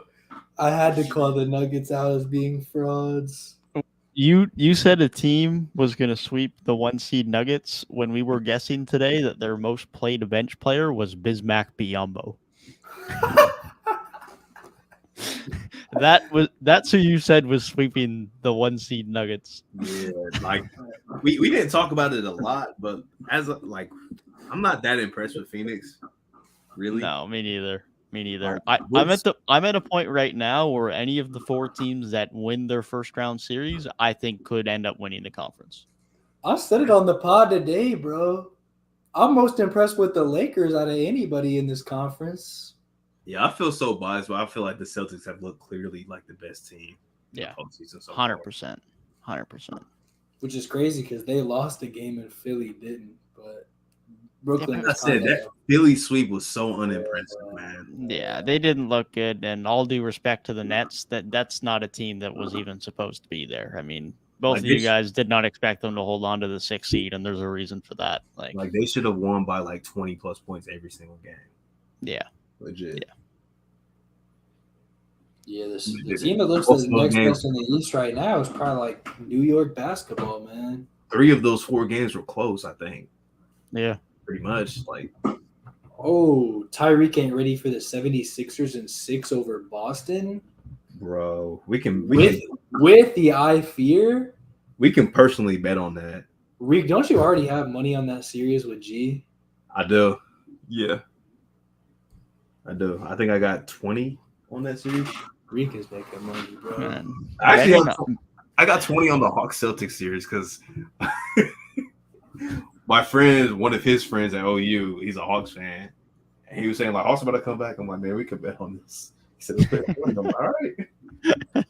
Yeah, he owes free you a money couple at this drinks point. for that. Damn. That's free money. Man, betting on Philly in that series before knowing if Embiid is even healthy game 1 is a wild decision. Oh, Garrett said he'll throw 20 on the Philly-Boston series. Dang, Right. double or nothing? Man, I got $40 coming in, man. Oh, 40 on the way. that's like 2 packs of Twisted Teas, man. Shit. Keep in mind, I have not lost a Boston Celtics playoff bet in a very long time. Did you not make a finals bet? I don't think I did. That's weak sauce. If you bet on the Bucks series, though, that's a I don't know any Golden State fans.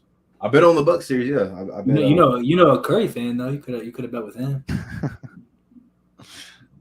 didn't know that you was such a Curry fan at the time. Yeah, bro. Kurt Pepper's my favorite player. The next jersey I get will probably be Curry or Jimmy Butler. You could tell dude was 15. The next jersey I get will probably be Jimmy Butler or Curry, bro. I'll keep it a stack. This man said Jimmy Butler. I can't get a Raptors jersey until I know somebody's going to be on the roster until Because you're not a real Raptors fan, bro. Yeah, I stopped, bro. You know Scotty's going to be around. Do I? Because Masai doesn't Your want to next- fucking your next bang. box So they will might be- just get him. There's no way we can trade Scotty for a star. We literally can't. We'd have to trade away Scotty and two. Like, if we were making a star trade this summer, we would literally be trading Scotty, OG, and Siakam. That would have to be the trade. That doesn't exist. That's literally the only way we make the salaries work for a star trade this summer. We literally can't make one. Not to mention the fact we can't trade our 24, 25, or 26 first-round pick. So there's literally no way we make a star trade this summer. Shout out to Dev for being the cap expert on the podcast. Dev knows off season. Like he knows all the cap related things. My- I don't. That's my world for sure. Hey, I'm it's much needed. I might be.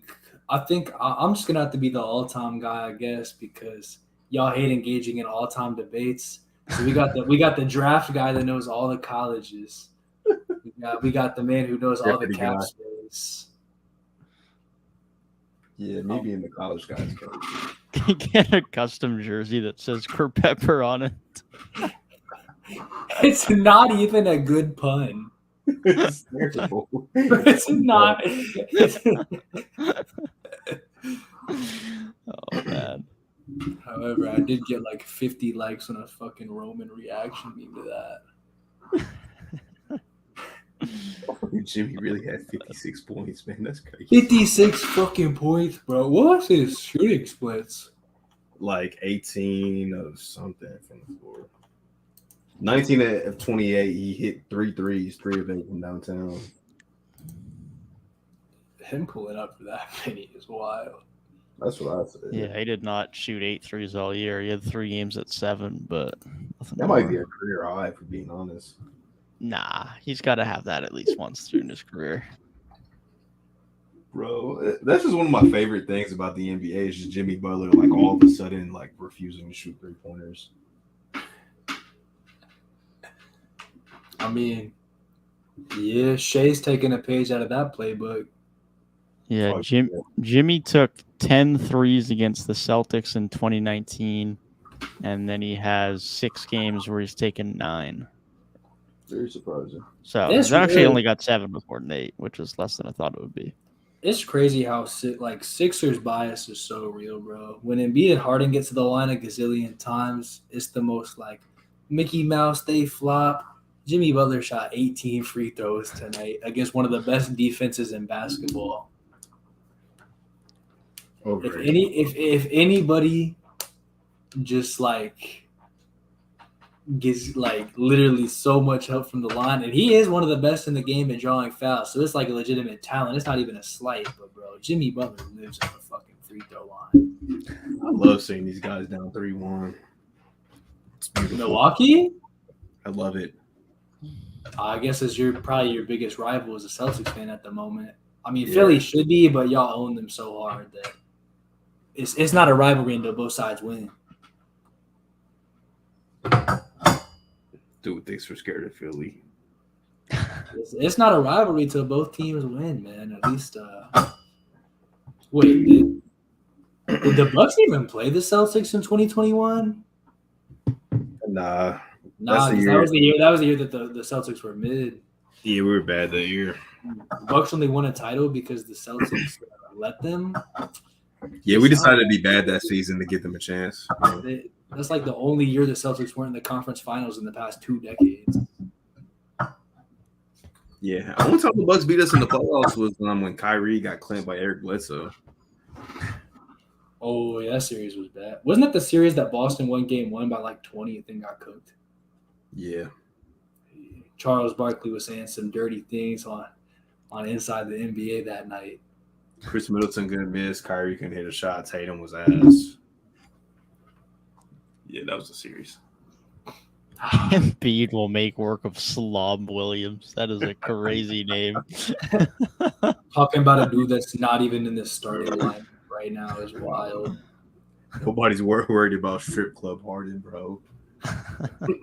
he's already thinking about Houston. Bro, G sent me a meme, or he might have showed me it in person. It was like the LeBron and Kyrie game 5, like 41 apiece. It said James Harden and Ime Udoka in the Houston Strip next year. Nah, the Ime memes were comedy earlier, bro. Oh my god, I was in tears. Oh, man. There's some I'm not gonna repeat, but they were funny. Definitely laugh. No doubt. And Tyrese Maxey, this isn't the first round anymore. He's about to be mid. Oh yeah, Tyrese Maxey's a first round merchant. He's a first round A merchant. tie first round. Tobias Harris will have one game with over 15 points next series. Hey, let him cook. Let him get Yeah, if y'all are letting Tobias cook, y'all motherfuckers going home. Go. God.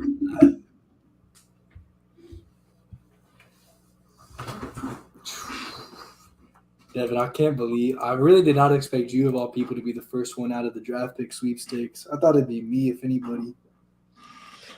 Yeah, it wasn't really in my plans, that's for sure.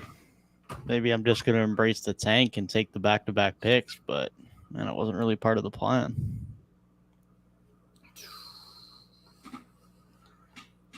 Yeah, if it comes down to Celtics Suns in the finals, and the Celtics win, I'm just cursed against Tyrik, bro. Like that's all the confirmation I need. Man. If that's somehow not one of the 5 teams now that we got 5 teams on it, that'd be wild. Dang, It's gotta be one of the 5. Who's our next guest, bro? Who's gonna get a 6th team in our sweepstakes? G Law. He keeps saying, bro, I'm waiting for y'all to invite me. I'm like, not even a brother, content you're not a content creator. You don't gain nothing from bringing him on. Don't reach a new audience. I mean, like I was on here before I was making videos myself, but I'm like on the pod. I'm not a guest. We also had another podcast at the time, so it's fine. Makes sense. I don't know, like who. I feel like a lot of people in the community don't really even make videos no more. No, they really don't. Like we were talking about that with Jelson yesterday. Like I don't know if you saw the tweet, Tyrik, but he tweeted a few weeks ago I was gonna start uploading. It's like, yeah, Yeah, just have it. It's been a while for him now too. But it's the way it be. Life happens. Yeah, when you're in Justin school, is finishing the sweepstakes, bro. He's gonna come on and pick the Timberwolves and be like, buddy, your team went home weeks ago. Your team. For real though. If anybody else joins the sweepstakes, it's gonna have to be soon, bro. Because oh my like God. only other teams that get reasonably picked in the sweepstakes is like Golden State.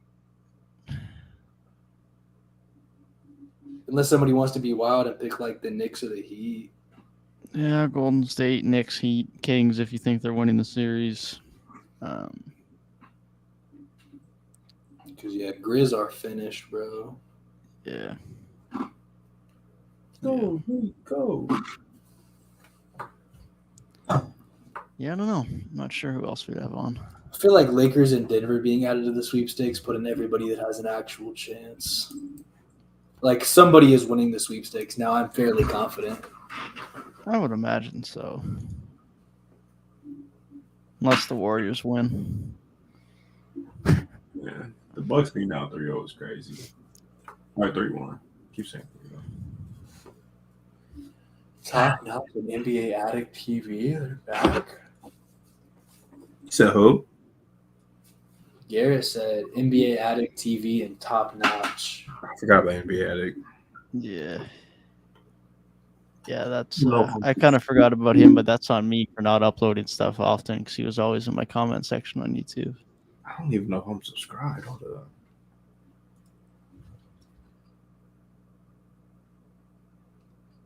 Yeah, follow him. Oh, this would be a bad look if I'm not subscribed.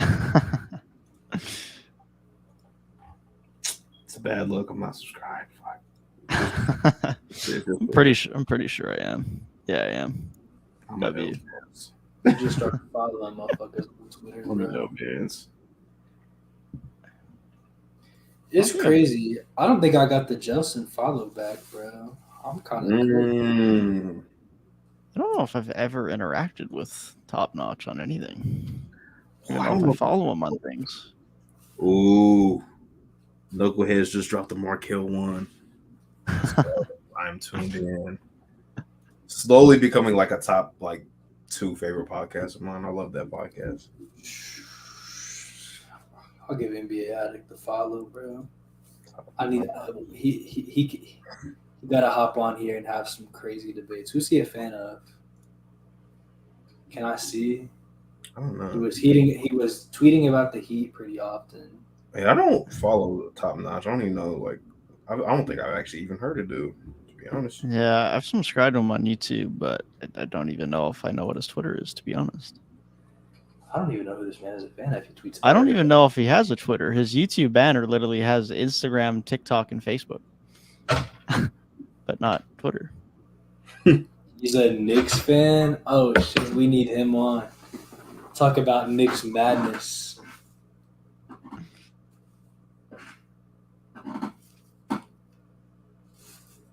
Maybe we should just start reaching out to random people. Like, Well, I mean, the fact that and just be like, "Hey, you want to come on the pod?" we just got recommended a Heat fan and a Knicks fan, bro. Like, if there's any people to have on right now, it's got to be those teams that are still in it and just got like crazy upsets. Top Notch reports. I don't think he has a Twitter. Yeah, he doesn't have a Twitter. I think he must have been in the chat earlier because one of his things says Miami Heat. Right, yeah.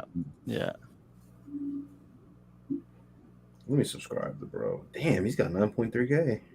Yeah, then he's got 2K on the Miami Heat Network channel. Shout out to bro. For real.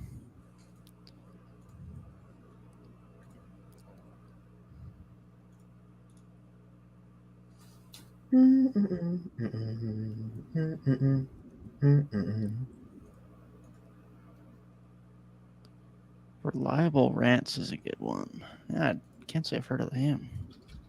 I think Super Mario mentioned him a few weeks ago. You don't follow him. I just checked on Twitter. He has like 20 followers. He don't use Twitter like at all. No, that is the wrong one. His last retweet is a retweet from Suns Geek in 2020.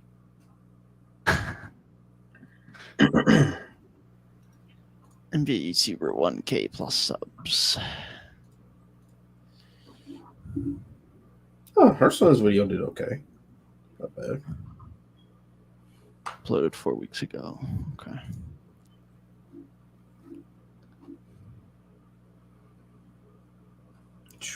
Let me go through the people I'm subscribed to. See if I can tell you. He's got 718K views, but less subs than me. Tough. Ooh. Bro said, Although I can't comment because I have almost double of Super Mario's views and he has more subs than me. So YouTube's a weird place. Today was a good episode, man. I think we got a lot of good content out today, man.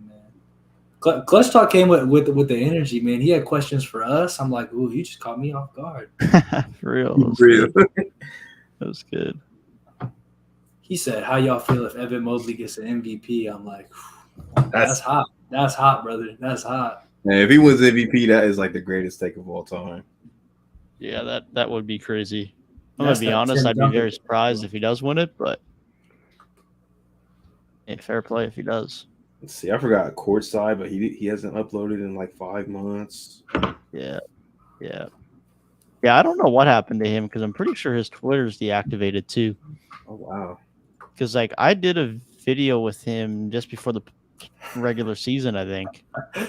Dude said he's the biggest closeted Evan Mobley meat writer I've ever seen. Courtside deactivated Twitter. Yeah, I thought so because I tried searching up his account the other day and looked at my DMs and yeah, it's not there anymore. It's funny because I did a video with him and then I joined a NBA fantasy league with him and I just kind of never heard from him. Although I had the same thing with another guy like way back when I make it sound like it was a long time ago. It was only like 2.5 years ago, but when I just started, the guy's channel was Bucks Believer and like chatting back and forth. I forget what off season it was, but it was right at the start of the off season. He had a bunch of off season videos go crazy when the Bucks started signing guys, as anyone does for the off season. And then right after he had like 4 or 5 big videos, I just never heard from him again. It's like, okay. Never uploaded again. We were like talking about doing a series together about like, I think it was the year after the Bucks won the title. We were going to compare like the Bucks winning team to the Raptors winning team and do a series around it. And yeah, just never heard from him. Never uploaded again. Never tweeted again. It's like sometimes it's like shit. Hope these dudes are okay. But Real talk. You got me kind of concerned, man. Not gonna yeah, lie. for real.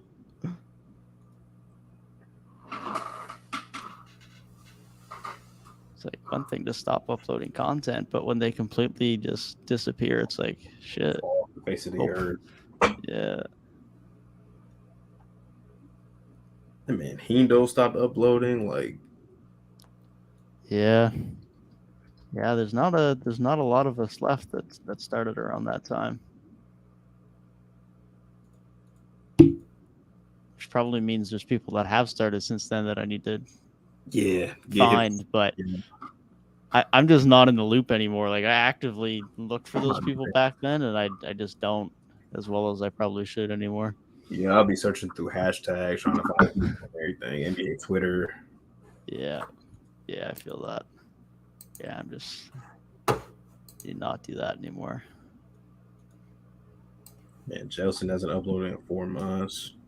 Yeah. I forgot we did a starting point guards tier list together. I forgot about that. These videos was doing good numbers too. Yeah, they were.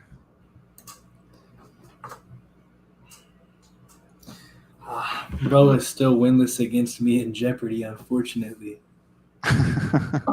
Oh, Jelson. and Clutch Talk, actually. And Devin, actually. but guess what, guys? Man, I'd be taking L's in Jeopardy from you even when you're just hosting. I can't escape it. Low-key biggest op. The guy who's a fan of the same team as me is my biggest op.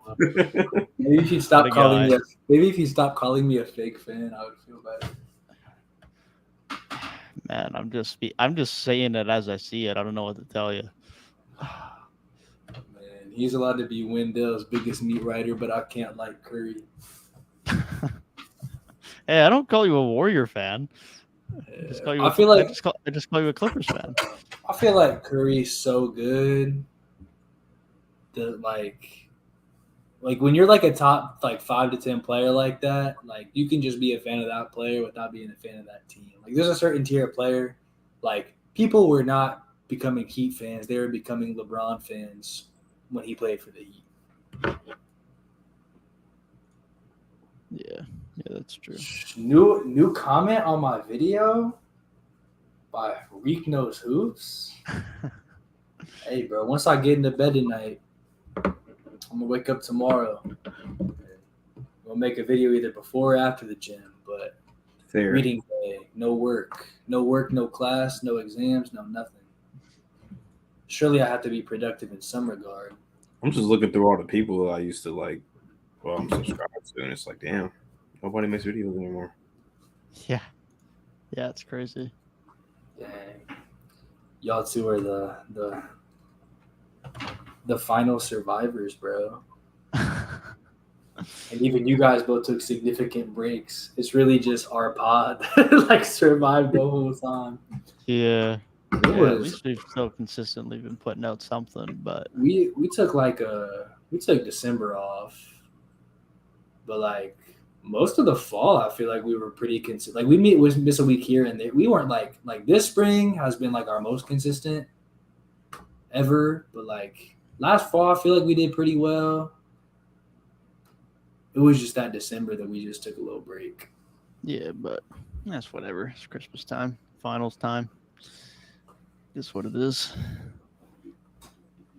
Yeah, I don't know, man. It's actually crazy. NBA Oh, right, that's courtside. the other guy too. Yeah. Is this who I'm thinking of? Yeah, right.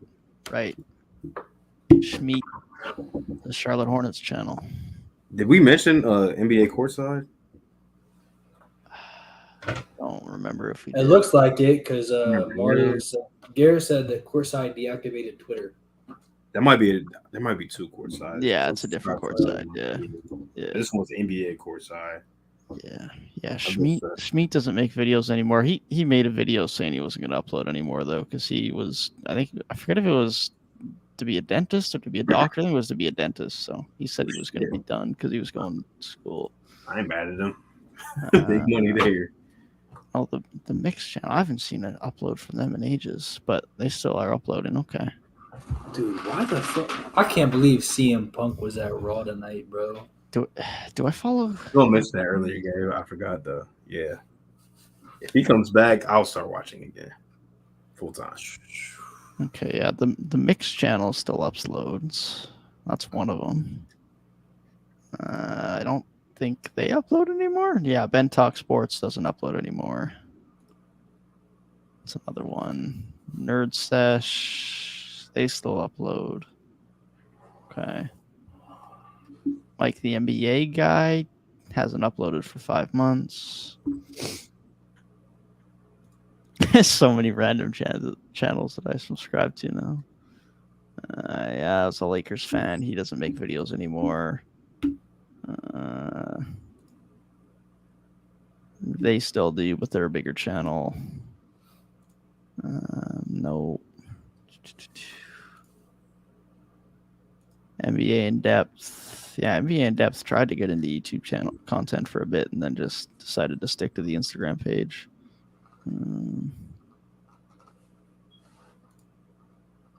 Center half bench. They still make content. They're also a bit bigger.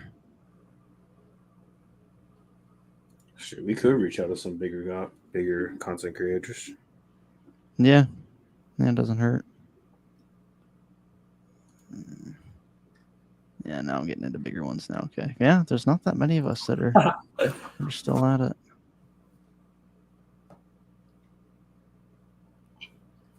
Yeah, only Hoops doesn't do YouTube anymore either, right? But I think that was because he got some other opportunity with something. He's a good Twitter follow. Does this man care about basketball? #JimVP. We are watching Michael Jordan 2.0. Get this man some help. This is Nigerian Rico Bear. Someone save Jimmy. What did Bam's stat line even look like tonight? He wasn't doing shit from what I saw. Nah, he didn't have a great game, I don't think. 15 and 8 on 15 points on 16 shots, only 3 free throws. Come on. Dream Hoops, right? That's the other name I forgot of. The epitome of mid.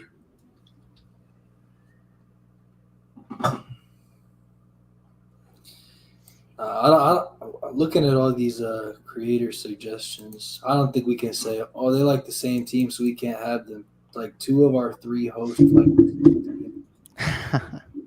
Yeah. Well, you're not a Raptors fan. Oh, no. You Clipper fan. You're just scared because they're down 3-1. Scared of claim. I like the Suns more than the Clippers, bro. Bro's like a Chris Paul fan. Imagine. Nah, Chris Paul's not even one of my 3 favorite players on the team. You're right, because Chris Paul's not even on that team. That's Rondo. You are right. Hold it up. Wait, so your favorite player is DeAndre Ayton?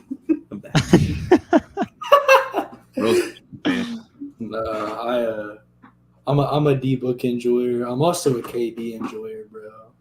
Damn, Dream Hoops turned you down? What? No way somebody turned down the great Super Mario, bro. That's tough. I'd never turn down Super Mario. I'm 2 for 2. I'm getting invited. To be fair, I don't know if he's ever done anything like that. Like, I think most of his videos are just player-specific videos or team-centric video. I don't know if he's ever collabed with anyone, to be honest. All the views he looks like he has. I'm surprised he only has 1.3K. It'd be like that sometimes. I mean, look, I can't even say his are bad though, because like he's almost 300K views for 1.35K subs, and I'm at 464K for 1.9K. So he's doing better on the ratio for me rather than me. So I don't know. It's so hit and miss. Very. I'm sick, bro. I'm fucking finished. I'm done. It's over. Listen, I'm going to send you guys the tweet because I had to see it, so y'all got to see it Sitting too. at a visit next few weeks. Yeah, I don't know. I don't know if I've ever seen him collab on anything. Don't know. That's the worst tweet I've ever fucking seen. Jimmy Butler tied for the 4th highest scoring game in playoff history. That's kind of cool. I was thinking he was getting up there because I knew when D. Mitch dropped that 57, it was like super high.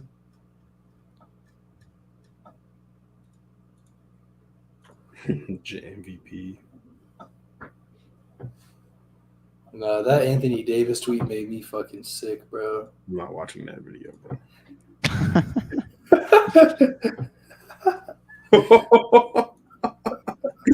Nah. Twitter's a wild place, bro. I just see something else that's even crazier.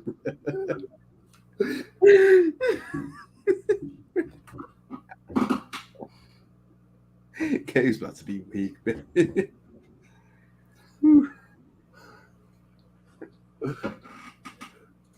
Maybe either this is going to be Dream Hoops collabed in something, or someone is reacting to Dream Hoops. I don't know which one.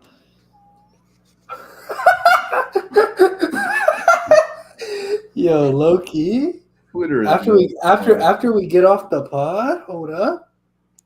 Hey. Cuz you could. Jimmy had a 50 piece. I will be there no matter what.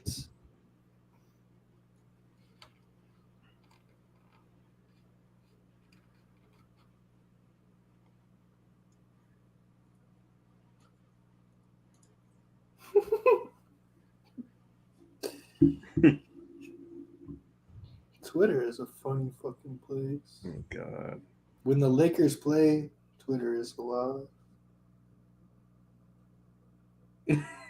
I just seen the same picture and it was like next to Jeff Hardy doing a swanton bomb.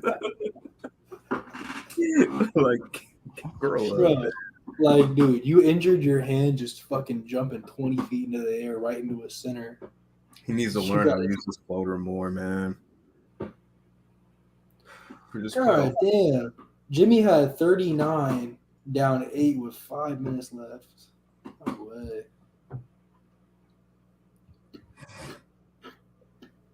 He just owns the Milwaukee Bucks.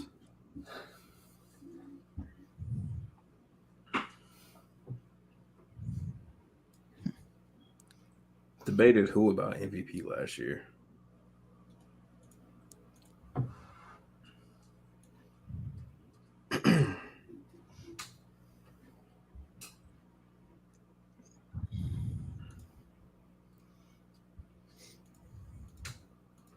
The far side of Mars's moon is seen for the first time. Whoa.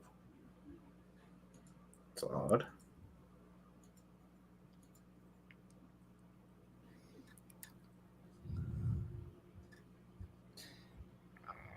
Dude, I'm about to drop like. What did I just open our group chat to? Twitter, bro. Crazy stuff. You could be talking about something that either of us sent, and you would be correct in that assessment. Man. Reeks might be even crazy. This is what gets sent into our chat, I guess, at 2:30 in the morning. Nah, yeah, the one I said is kind of wicked, man. I'm not gonna lie.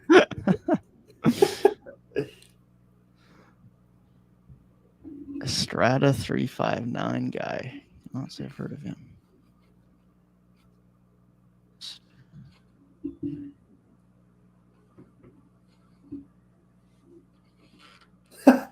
Bill Simmons tweeted, "Incredible to see the Lakers hanging this tough against a good playoff team without AD." Oh, I can't stand Bill Simmons, man. He's like the epitome of why people hate Celtics fans. Dylan Brooks declined to speak to the media again. Of course you would. Yeah. He's out of there. Yeah, it's starting to look a little bit more likely for sure. That brother's I just have no idea where he goes. China. No, I'm just I thought he would for real be like Pat Bev, where he's like one of the players who like his fan, or even like Draymond, where it's like his fan base loves him, but everybody else's fan base hates him. It's like full disclosure, there was fully a plan in the works 2 off seasons ago, not last off season, but an off season before that, to make a video that was going to be titled "Dylan Brooks is the next Jimmy Butler." That video existed. That's one of your best cuts of all Like you time. made it and everything. No. Like I planned it, and I don't remember who this person was. It was so long ago.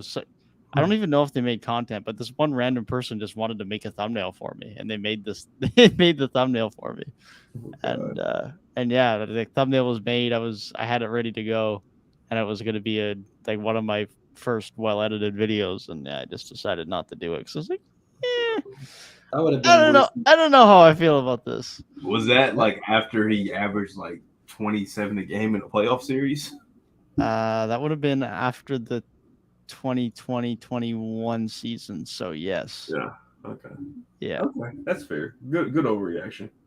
Yeah. He was actually good back then. It was decent back then. It's crazy how somebody's peak can really be when they're like 22 years old. Oh, he was not that young. He No way. was He was in 25. college. He was 25. He was in college for like 4 years, Gabe. This man is 27 already. Yeah, you would know if you watched college basketball and you knew what school you went to. Oregon. You only know that because Devin said it last week. Okay. It's the Canadian school. Canadian bias. Brooks and Boucher. Yeah, damn. I think Bro Gonzaga. just said like 80 million. Gonzaga fucking got a few, people. Kentucky got a That's few. everybody I know to collab with. No way.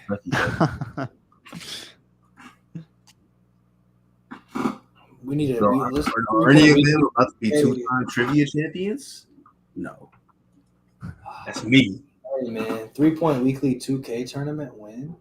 I built this shit brick by brick. Man, that would be it. That might be a really ugly game of 2K. I'm gonna be honest. Are either of y'all good at 2K? I mean, in my day, day, sure. Based on how I've heard how hard the shooting meter is now, no. I haven't played 2K in a very long time. You best believe that's gonna be I'm gonna put a big lineup out on the floor and grit and grind my way to a win. I haven't played 2K since like 2020, like lockdown. Yeah, I was solid in 2K20 and 2K21. I'm probably washed now. Yeah, that would get pretty ugly. That would be a battle of the paint for sure. I'll never forget, bro. I was at a show choir competition, and I beat another guy who was in show choir with me, who he now is a football player at UC. I beat him in 2K by like 2 points, and that's my claim to fame, bro. I beat a D1 athlete in a sports video game by 2 points. That's an L claim to fame. I got a lot of claim to fames, man. What can I say? My other claim to fame is still probably forever getting a 50 in Lantern Practicum. The first ever. My claim to fame is being friends with you guys, man. I don't know. I think my claim to fame is being friends with a famous YouTuber and a Lion social media guy, man. I'm not a social media guy. I'm just a guy. Yeah, I'm definitely not a famous YouTuber. I don't know, man. The way these numbers are going, no, bro. He might be the man that runs the NBA. I sit on my ass in the dark and talk to a script with my microphone. That shit works. Whatever it is, that shit works. At least you can set a ring light if you have one. Yeah, I mean, sometimes I turn the lights on, but if I ain't recording with my face cam, nah, sometimes I just be hanging out in the dark. Sounds like a vibe, man. Not gonna lie. Because like if Oh my shit! if my lights go off, it is dark as hell in here. My claim to fame is being the Super Mario Hoops 24 8K Jeopardy champion. But are you about to be a 2-time trivia champ? See, I'm not a 2-time champ, but I am a 8K special champion, and nobody else will ever hold that title again. I'm about to. Well, if I lose, it's gonna be very embarrassing. But about to be a 2-time trivia champ and the undisputed 3P Dub Jeopardy champ. So, how about that? Yeah, Tyrese might be trivia goat, man. Really, Roman Reigns out here, man. That's crazy. Hey, bro, I saw a tweet, bro.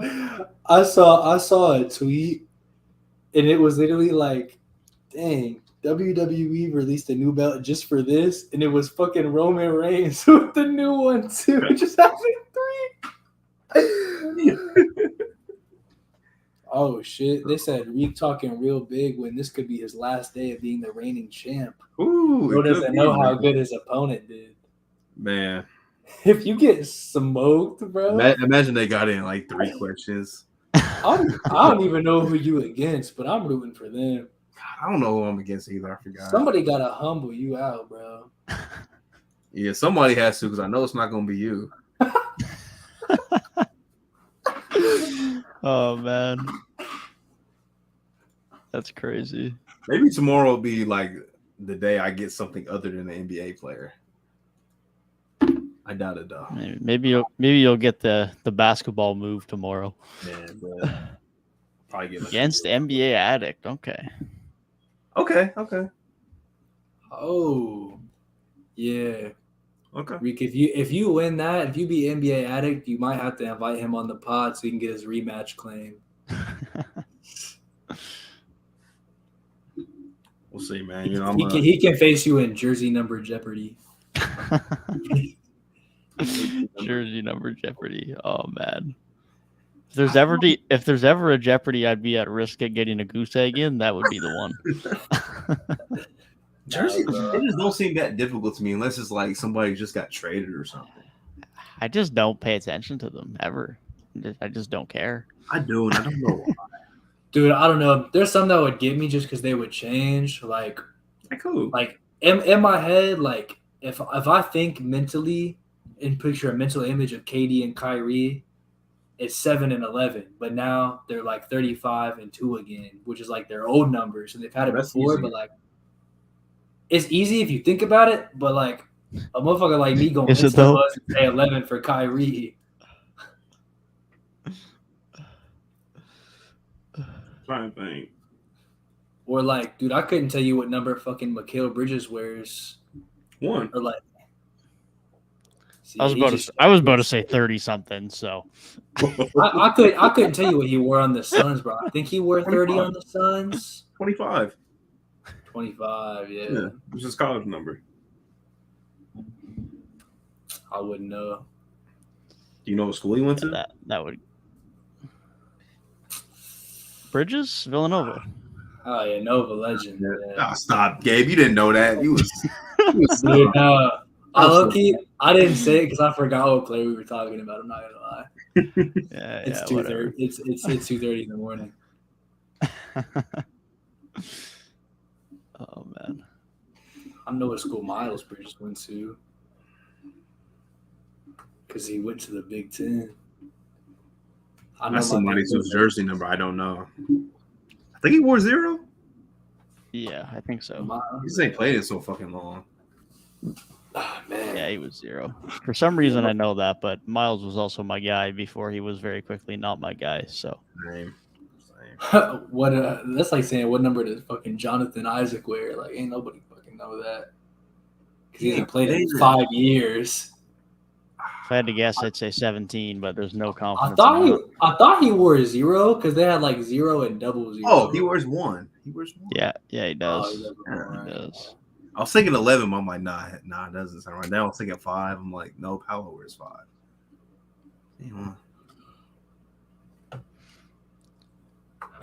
Man's really only played 147 games in the league. Damn. It's crazy. Wicked. Do used to win Defensive Player of the Year every year on 2K. Each time. For real. For real. Oh, why do I not know what number Dylan Brooks wears? 24. He does wear 24. Only one player has ever worn 76. Dude, there was fucking like. Oh, Taj that's Gibson. is that George Mearson? I'm just throwing the name out there. Might be Sean Bradley though. That's a Garrett ass player, bro. Definitely a big. Yeah, I think they said Taj Gibson was like the only 67. Sean Bradley. Yep. See, that's my second guess. He's one of them big motherfuckers. Is Luka the only 77? Or is there a different 77? Only that I can think of.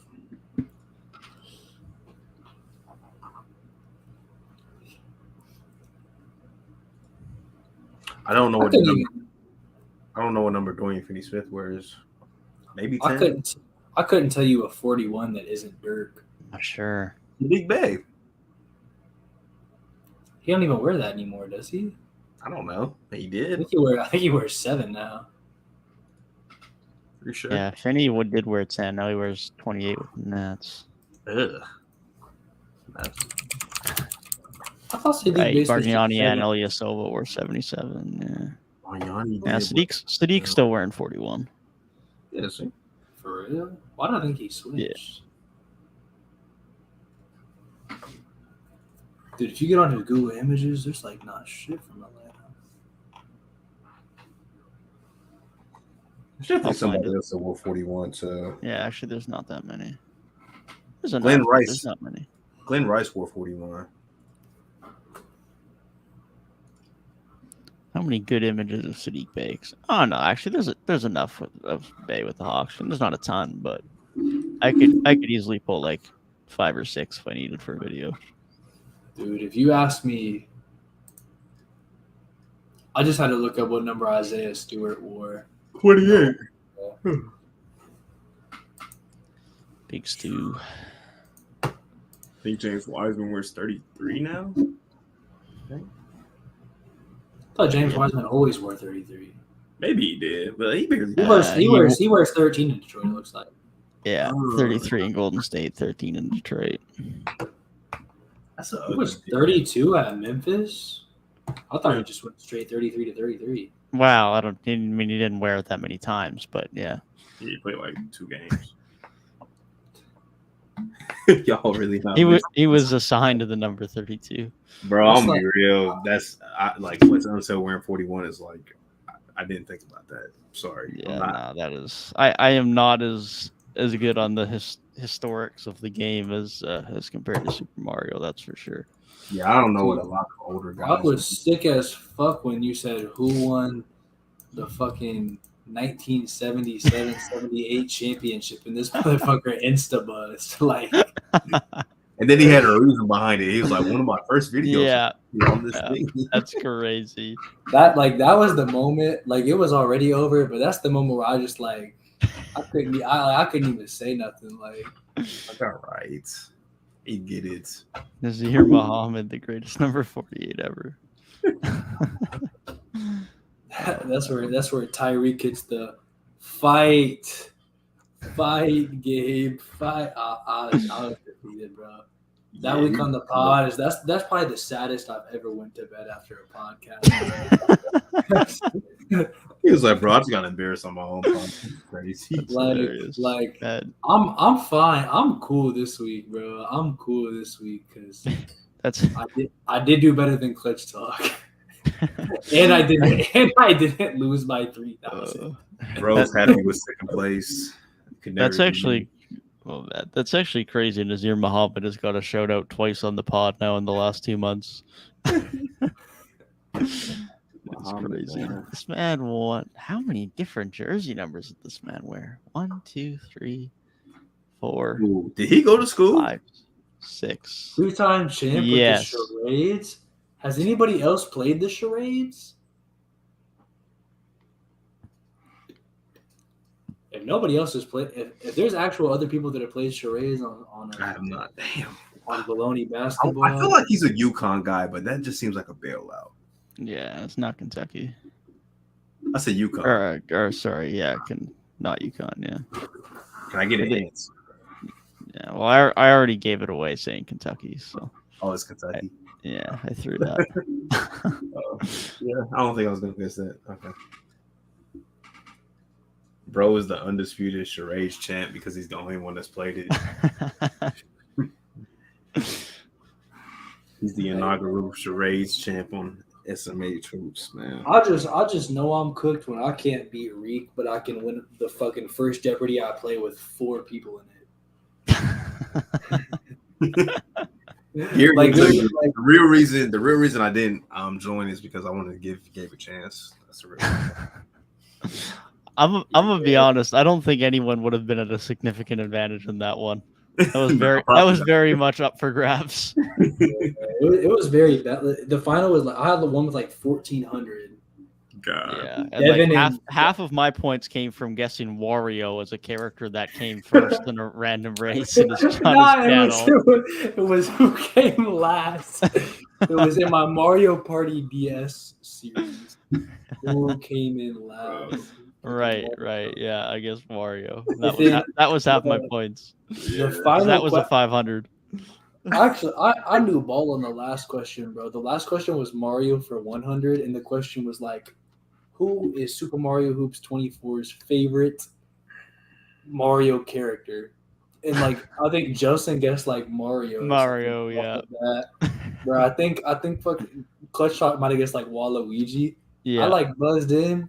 I was like, listen, you said earlier in the Mario Party DS question that you were playing as Toad in that series. So I'm going to guess Toad, and that was the right answer. So in that moment, I knew ball. Yeah, if his favorite character was Mario, I'd have a lot of questions. Nobody's favorite character is Mario. No shot. At most, baby Mario. That's as far as it gets with Mario. Other than I don't know who my favorite character is, bro. Half the time when I play Mario Kart now, I just pick Link. He said ClutchTalk gives you Waluigi energy. You got that.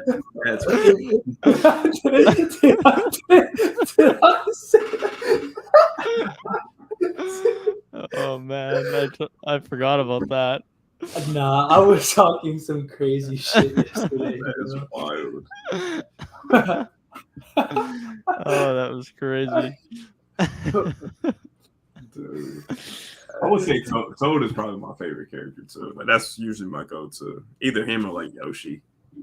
Yeah, Yoshi was usually my pick. It was usually Yoshi or Diddy Kong.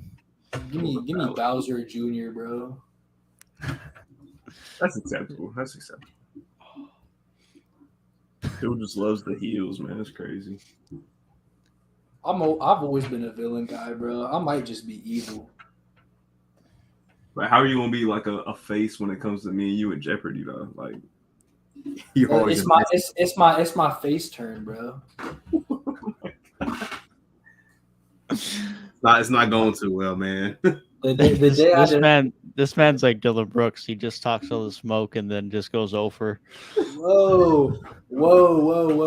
I would say at least he doesn't duck the interviews, but no, yeah. I'm more like I would compare myself to the 76ers. I like come in every year. I'm like, yeah, this is the year, and then I'm still owned by the Celtics. Yeah, but you're not the MVP. I'm the MVP of the 8K Special Jeopardy.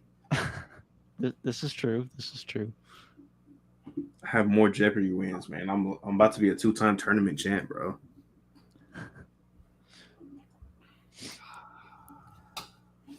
Dude, you might just never lose, bro. We need you versus Garrett. I think Garrett might be like. I think Garrett is beating you, Tyrik. He might be my kryptonite. I'll get a win against Tyrik yet. That'll happen. Yeah, Dev needs his rematch for sure. Like that's overdue. Yeah, no, Dev needs a win desperately. That is long overdue, man. Bro was the 1 seed and folded. Has not won 3P Dub Jeopardy. We need Devin's been fleeced, bro. He shouldn't have been the 1 seed. That was he should have had a better matchup. He should have got the he shouldn't he should have won without my my crazy final Jeopardy question. And the colleges was just not fair, bro. It's catered. Definitely catered, man. NBA Family Feud would be wild. Nah, that's NBA Family Feud, bro. The 3P Dub family is live. It sounds like it would be absolute chaos while recording, but it would be a great time. Yeah. We had to get people in person. Well, since it's only for the buzzing, it's 2 people at a time. And then after that, you just ask 1 person at a time. So Family Feud for it wouldn't be terrible. Yeah, my NBA, I have good NBA history knowledge, but I'm not pulling out of the hat who won the 1978 championship in 2 seconds. Yeah, my NBA history knowledge is trash. I'll be straight up about that. It is terrible. NBA, if we had to do a 5-on-5 NBA Family Feud, who's our 5? We got to get ClutchTalk because he's been on the pod, bro. I think our next podcast guest might have to be our 5th. Yeah, just add people that's been on the pod, man.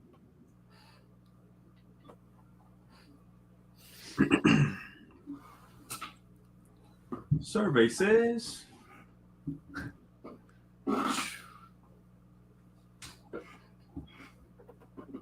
How would you even do Family Feud, bro? I don't know, but I'm in. Base it off fucking Twitter analytics or some shit.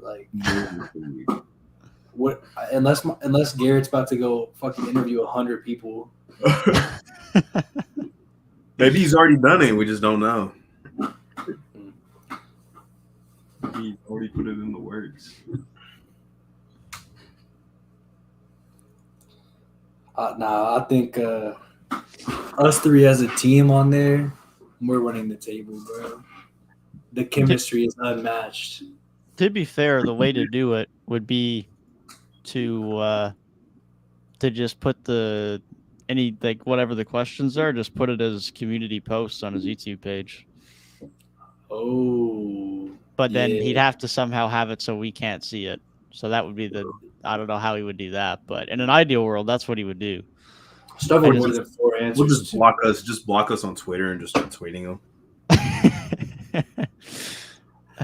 He can't tweet it, Tyrik. He's only unsuspended 3 days a month. he better put in some work them 3 days. 4 teams with 2 or 3. Bro, Garrett, make a 3-person team so we can be team 3P Dub. Man, we have the trivia champ and the charades champ and the man that runs the NBA on the same team. Hey, bro, you're telling me you got the 2-time champ, the 1 seed, and the 8K special champion? We're not losing, bro. Man. Looking back, I don't know how the hell the Bucks lost this game, man. What, today? Yeah, it was just I know how they lost the game. He wears 22. It's deeper than that. Yeah, I'm gonna have to watch that one back when I wake up in the morning. It's got to be that one. Yeah, I don't know both of them in the morning. I don't know what happened with the Bucks offense that allowed for that comeback to happen. Yeah, I need to see what they were doing down the stretch. Yeah, I mean, they scored 25 in the 4th. It wasn't bad. They just allowed 41. Yeah. I'm way less concerned about their offense than I am their defense. So my dad's text strictly said, verbatim, Coach Bud makes the worst adjustments in basketball. He is not wrong. The worst adjustments? How can you have the worst adjustments if you don't make any?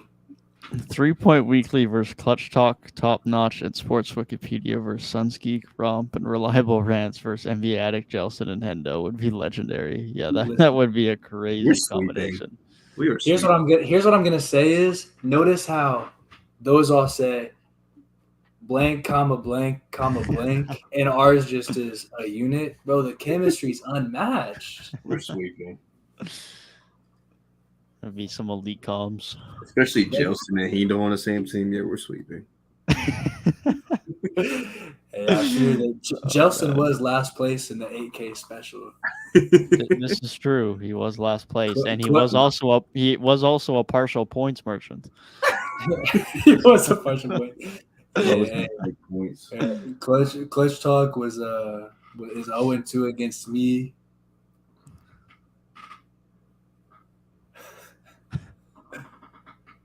He said we that no way top notch. Get real. Top notch, not me. Bro, came out of nowhere. Hey, top notch. Hop on the pod, bro. Next podcast, we need the reactions to the Heat blowing this 3-1 lead, bro. The Heat are not blowing this 3-1 lead. We'll be talking about them against the Knicks. Old rivalry renewed. Nah, we need top notch on. Vegas is giving the Bucks a 46% chance to come back. That's crazy. That's free money. Tyrik, I would bet that. He said bet. What's your Twitter? Put your Twitter in chat. Or some form of contact. Or IG or something. Yeah, something. Email. Yeah, email works too, whatever. TikTok, I don't know. Something.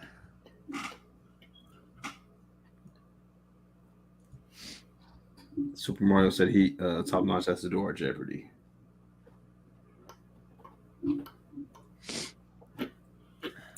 Pretty sure his channel's on his YouTube channel, I think. Yeah. Even MySpace. MySpace, that's crazy. Yeah, maybe I should go against top notch for Jeopardy this time. You know, Gabe did not represent the pod. Bro, you gotta shut the fuck up, bro. Top notch reports. Okay. Bro did not represent the pod well last time, man. I mean, he didn't even put up a fight. Actually, it should probably be Devin. If I went against Garrett, like me and you both went against Clutch Talk, it's Devin's turn to go against a guest. I forgot we played Jeopardy today. Yeah, that's true. Top notch reports on IG. Okay. Oh, on IG. I was on Twitter. I'm like, oh. That's true. Well, what should we make the topic? That's what I'm thinking. Jersey numbers? Come on now. Devin already said. I'm gonna say Braun wears 3.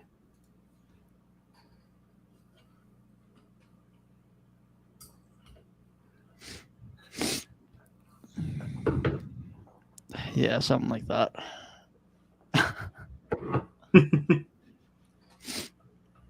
LeBron wearing 3 would be fucking wicked, bro.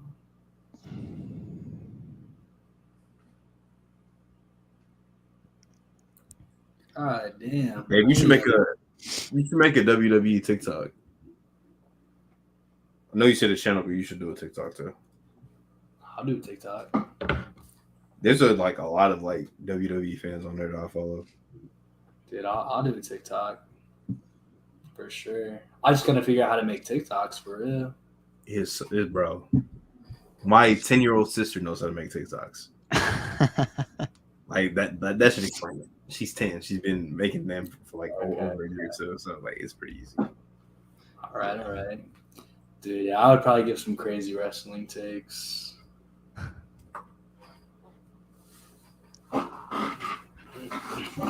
It's just my random being in a variety of interests.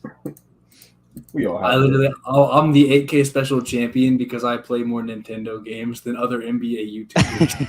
Because I play. If bro's name was like Super Call of Duty Hoops 24, I'm losing. Actually, I've played a fair amount of Call of Duty. You played more than me, that's for sure. Yeah, I ain't touched Call of Duty in maybe a decade. Dude, I played a little bit of Modern Warfare too. Not my own copy, but it was. I can't tell you the last console I played Call of Duty on. Yeah, honestly, pre-Fortnite, all I played was sports video games. So I ain't even getting to Fortnite, so yeah. Bro, I play way too much Overwatch these days. It's Straight When sports I- video when I- games and GTA. oh yeah, I played GTA on PC not too long ago. It was fun. If you put anything Westbrook on your next week, Westbrook Jeopardy, He said it'll be on takeover food. Just a bunch of There's a Russell questions. That sounds like that needs to be a Gabe and top notch Jeopardy then. Westbrook. Closeted Clippers fan, had him winning 6 Man of the Year this year. Whoa. All I know is Whoa. I need to see somebody that can challenge me on colleges. I don't know if that exists in the community, bro. You might have to start talking to NCAA YouTubers. I might have to hit up Pierre. Yeah, for real. Sure. For real. Get the Mr. Know-It-All, the #1 Knicks fan in the world. Man. No way. You know what's funny? We could probably get a. That's basically like my guy. Yeah. He does interact with you on Twitter a lot. we could probably get bro on if we really wanted to. Hey, perhaps the 100 sub special. That's around draft time. That'd be a good time to have him on the pod too. This is true. It'd be a great time to have bro on. I'll write that down in my notes. Just so I don't forget. Dude, speaking of drafts, NFL draft snuck up on me. Yeah. Ooh, Miami Heat will struggle against Knicks. Come on, bro.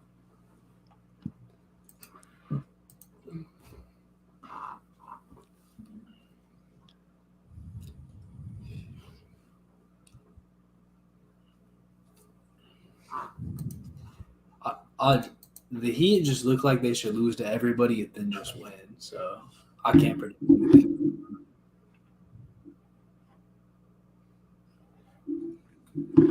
I don't know for real. Those teams match up pretty well. Considering one team can currently hit their threes and one can't, that makes me lean one way. Dude, yeah, I feel like the Knicks aren't even winning this series. The Cavs aren't the worst offense I've ever seen. Shout out to the Knicks defense, man. That was a question mark coming in. Actually, I don't even know if it's more so Knicks defense. Yeah, like I want to give their defense some credit, but like The Knicks. I don't want to give it all the credit either. Also, JB Bickerstaff has just been mid. Yeah. Yeah. That's my guy, but he's just been mid. Yeah, he definitely has. Wild.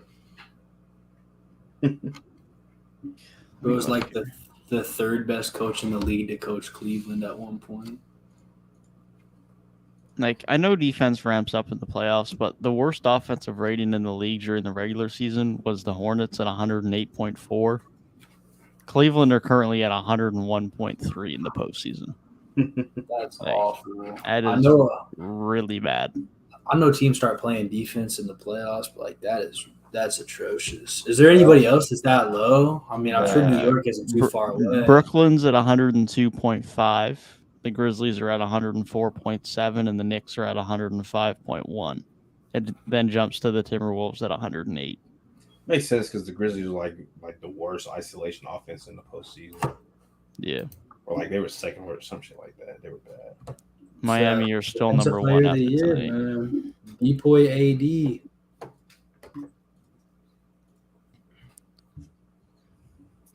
Even the game the Grizzlies won, they only scored 103. Lakers' offense was just The one-way player, Anthony Davis.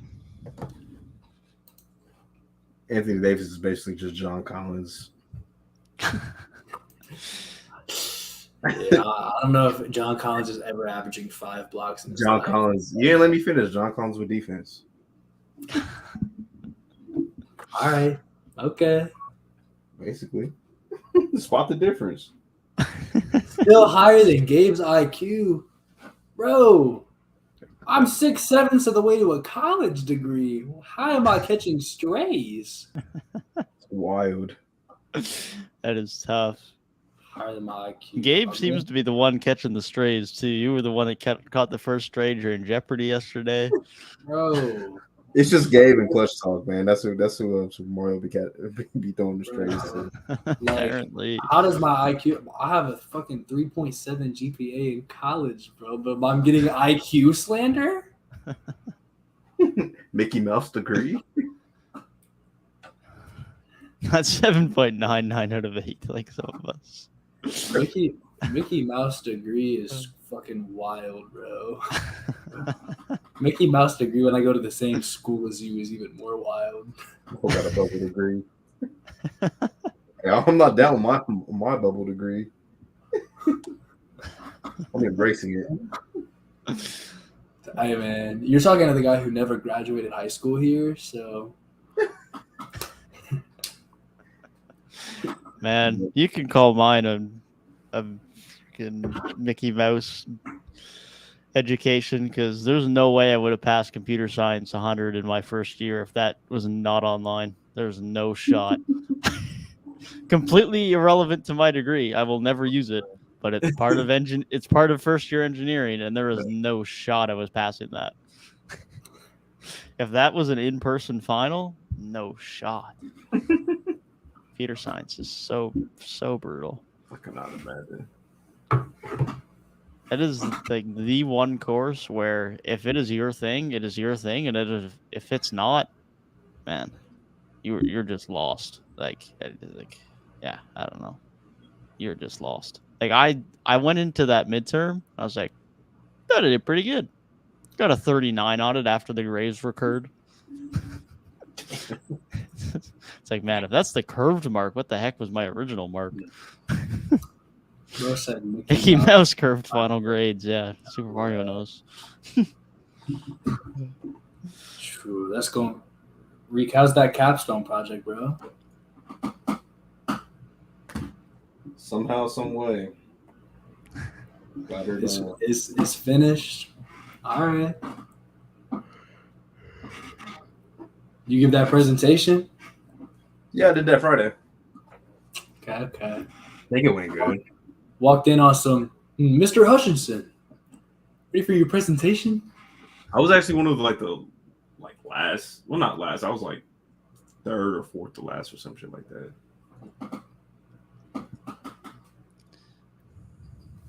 I had to wear. I went ahead and wore a dress shirt, some slacks, dress shoes. You know, I had to look good and feel good so I could play good. Plus, I was running off of like 2 hours of sleep. That makes sense. Hey, at least it wasn't on a Tuesday, bro. I'm out of commission on Tuesday. I got to tell my future employers. It was on a Friday. Huh? It was on a Friday. It was this past Friday. I'm saying, but if you're lucky, it wasn't on a Tuesday because you would have had 0 hours of sleep. Oh, why is that? Oh, It's because I was about to say, what are we doing right now, bro? nah, I would have had to. I would have had to tell y'all like we got to end this early or something. Gotta end this early. You say that, but you also said at the start of this pod that it wasn't going to be as long either. So We did. Bro said it wasn't going to be as long either. What's our longest ever episode? Don't tonight. Yeah, record-breaking performance. This is our fucking 11th week doing this. Yeah, we need to start functionally wrapping up on time. It is what it is. Yeah.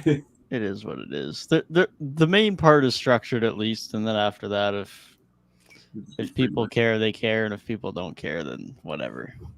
And it's just some dudes chatting, and if that's content, great, and if it's just for us, then it's just for us, and that's fine too. We should do this for Super Mario.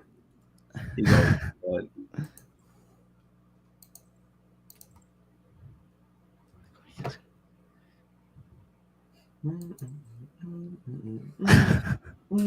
Yeah, I think we all got some prof stories like that. Super Mario. There's always that one prof. Hey man, I only had one class that I almost failed. Shout out to Reek. he was there. He was in the class. Good times. Were they? Were they? Oh, I've definitely got a few fails on the board. I've also got a few 50 passes, but it is what it is. it's college, man. Shit happens. Such is an engineering semester. Sometimes it is what it is. A couple of those 50s have been some of the happiest grades I've had in my life. So some of them it's just like, man, I'm so happy to have it done. Yeah. I personally like big rotations. Make the max roster size 53 like NFL. New lineups every game. Add more games to the regular season. Best of 11 playoffs. Jacob, bro, what are you cooking?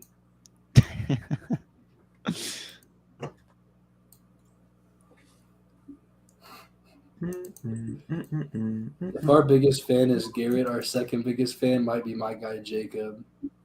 Is he ever in chat?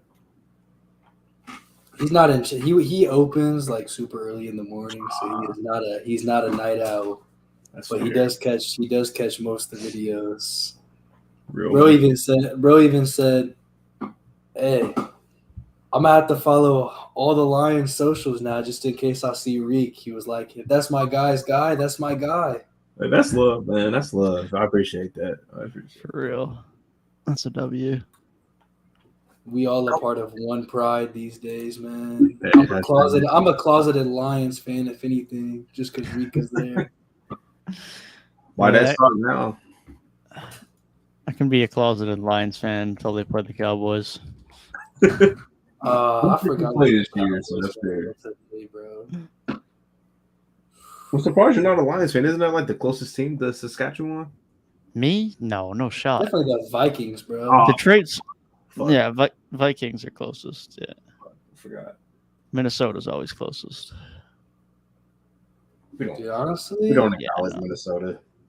no way, bro. Now Detroit Dude, would be. There'd be I'm quite not- a few teams closer than Detroit. If we have top notch on here, bro, we're not talking about football at all. I can't handle two Cowboys fans on the pod. Yeah, well, if you're like me, you're a Cowboys fan who, instead of being insufferable, is just always suffering because we always disappoint. So it's not too bad. Another playoff collapse. I still hold that Tyrik just has the most random fandom of all time. It still just never escapes me the fact that you're like a Saints and Celtics fan from Dayton. Well, I didn't grow up in Dayton, so Bro grew up in the UK. I spent the first 5 years of my life there. Where do you claim his hometown then? I mean, people ask me, I'm just saying from Springfield. That's where I spent most of my life at, like the last 10 years of my life. It's fair. But when I started liking sports, we was living overseas. Like, I ain't have no home state. I started picking teams based on. He started picking teams, man. Started picking teams basically like off of video games, for real. Yeah, I mean that's how I was for any league that didn't have a Canadian team, which I mean that was only really the NFL, but otherwise I went with the Canadian team. But other than that, it's like, yeah, he was good at the time. He was fun to game with. That's about it. Next Monday. Although actually, I can't even say it was just the NFL because I don't actually support a Canadian team in the NHL either. So Really? yeah, I'm a Buffalo guy, which was a terrible time to pick them because I picked them when they made back-to-back conference finals and then they were trash for the next decade. So Come on, bro. What hockey team do I even rep, bro? I don't even know. Hockey's cool. I'm a Blue Jackets fan for life now. No bias at all. I worked for him. We locked in. I locked in. Yeah, Catch I'll the- let catch the you win know from top notch for Tyrik. sure. I'll send you a message sometime. His sister is a Bills fan. I'm sorry. Dang. Yeah, fair. You should ask her how it feels when we smoke her team in the playoffs this year. Did y'all win the ring? Did Buffalo? Hey, I just wanted to hate on Cincinnati one more time. Hey, bro. When you moved to Detroit, the first time I come visit you, I'm bringing Skyline and sitting on your doorstep. Hey, you'll see like that food get launched into the trash can. You can say purgatory.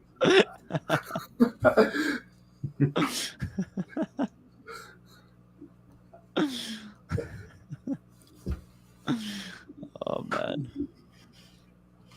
No way.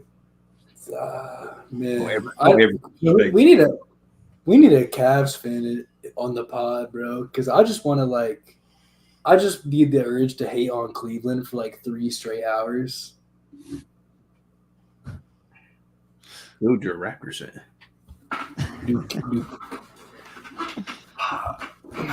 Yeah, I'm a Raptors fan, but more of my Cleveland beef stems from being from Cincinnati than being a Toronto fan.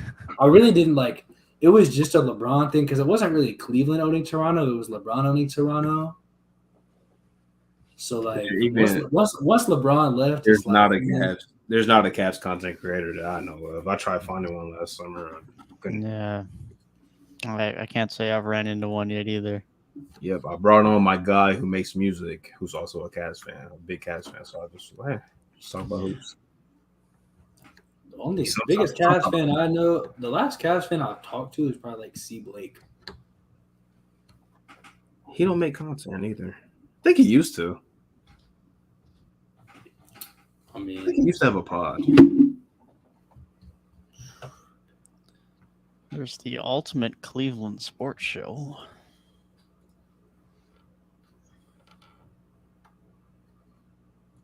The fast break with C. Blake. And there's a Locked On Cavs. There's a couple of Cavs fan channels on YouTube by the looks of it.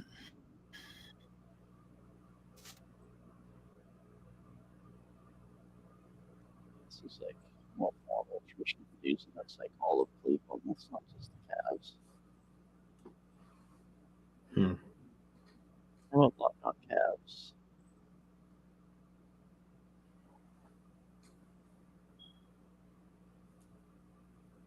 Few friends are number one Peppers podcast. 3.3 subs.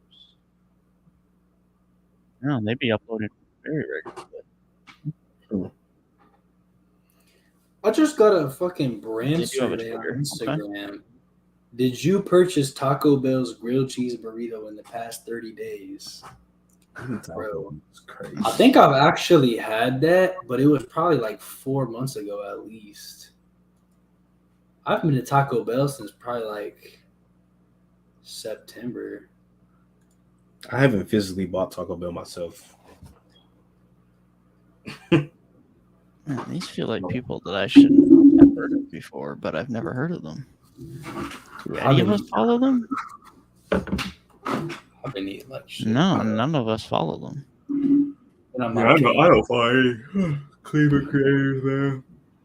No, there's 2 guys that do a podcast that I don't follow either of their Twitters, but they have 5.6K and 11.2K followers on Twitter, and I've never heard of them. So that's on me. Gary said, uncultured move. I fear gotta get those ones. Fuck out of here. I mean, Taco Bell's probably good, college broke money, I guess. Meals. I gotta stop getting Canes, bro. I've got Canes twice in the past week, and I've got Barrio twice in the past week. I got Canes recently too. I go to the one that's literally 2 minutes from your apartment, bro. That's why it's so fucking convenient. It's I don't feel like cooking. Let's go to Canes. Go get some tender. Dude, I'll never forget. It was, yeah, because it was Thursday. I got it right before I went to G's fucking poker night or whatever. Bro, I was like, yeah, I'm going to Cane's real quick. He said, what, the one on High Street? I'm like, no, motherfucker, the one I can drive to.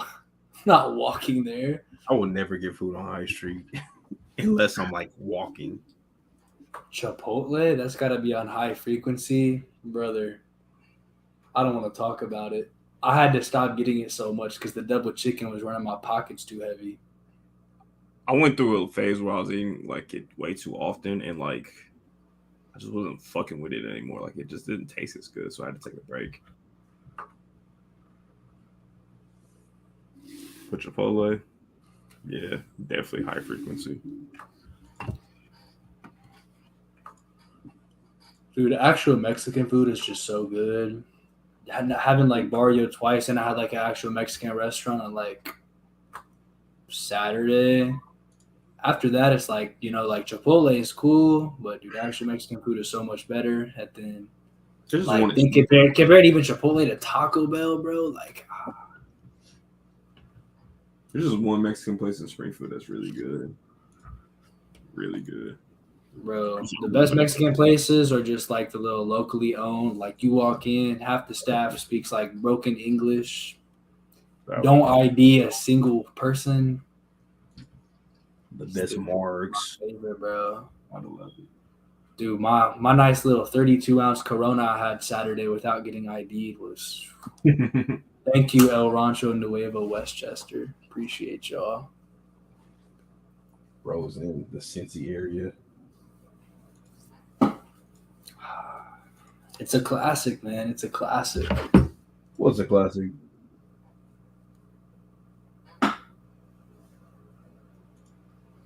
Locked on Bucks and Locked on Cavs. Same channel for two different teams?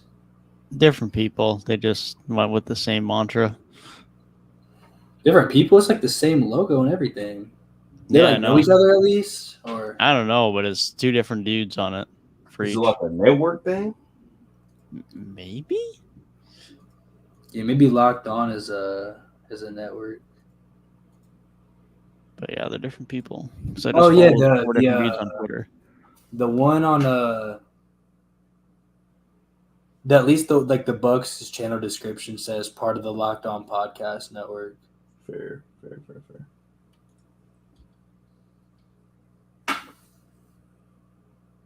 Locked On Podcast Network.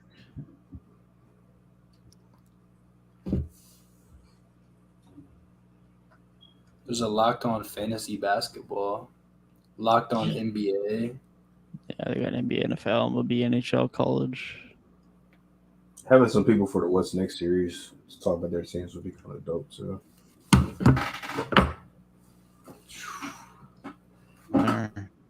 You can get me for the Clippers, bro. Don't Here's worry. the link to all teams. So might be a way to get a few people. I don't know anybody for the Clippers, to be honest. You know me, bro. Shut the fuck up. Oh, bad. You can get me for the Suns and the Warriors too. Don't worry. Oh, shut up. You can probably find somebody for the Warriors. They got a bunch of fans. They got a lot of fans, but none of them are of a legal age. Yeah, they might be like 12. Just go to a local middle school, bro. The first kid you see that likes basketball probably is a Warriors fan. Actually, we live in Ohio, so they might be LeBron fans, but Nah, they'll probably be Warriors fans. my guy's name is Miami Heat Network and said I can talk about the Clippers. Just Russell Westbrook, though. Just rest. Hey, bro. Wait till I tell him that Harden deserved that MVP in 2017.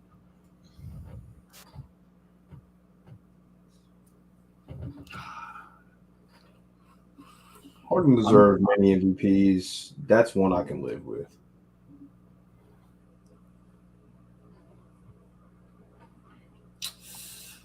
I don't know. Which like Rookie. maybe the year like That one was probably the closest of the year he was in second because he wasn't taking Curry's. Curry's 2015 one was a Mickey Mouse ass MVP. I mean, that's true.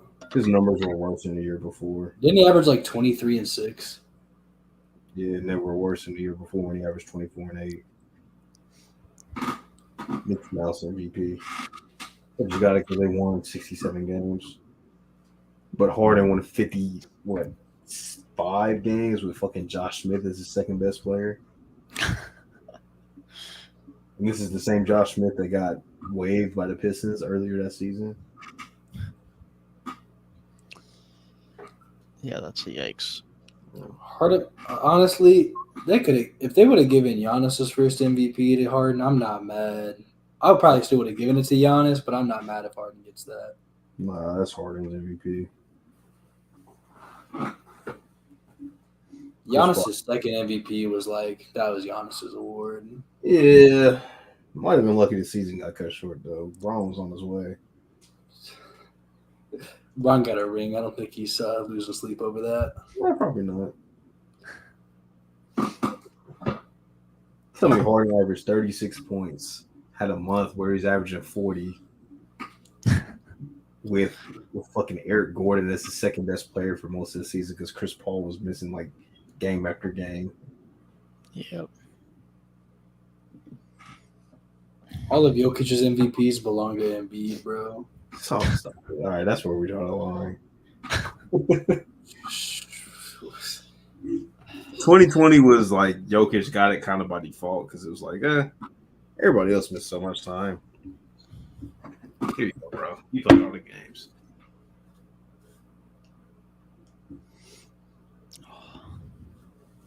Bro got on Maine.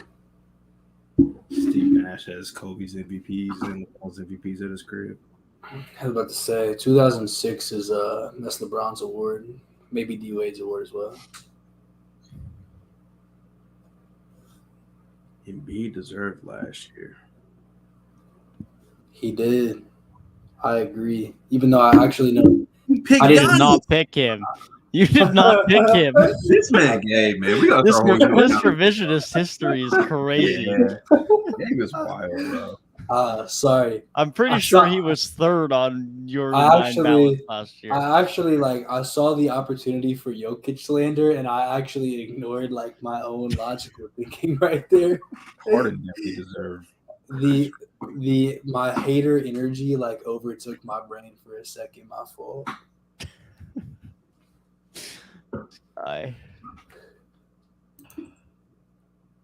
Nash deserved both MVPs. I'll die on that day.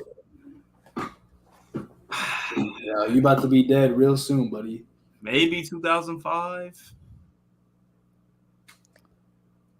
I mean, look, I've seen worse hills to die on, but I've definitely seen a lot better.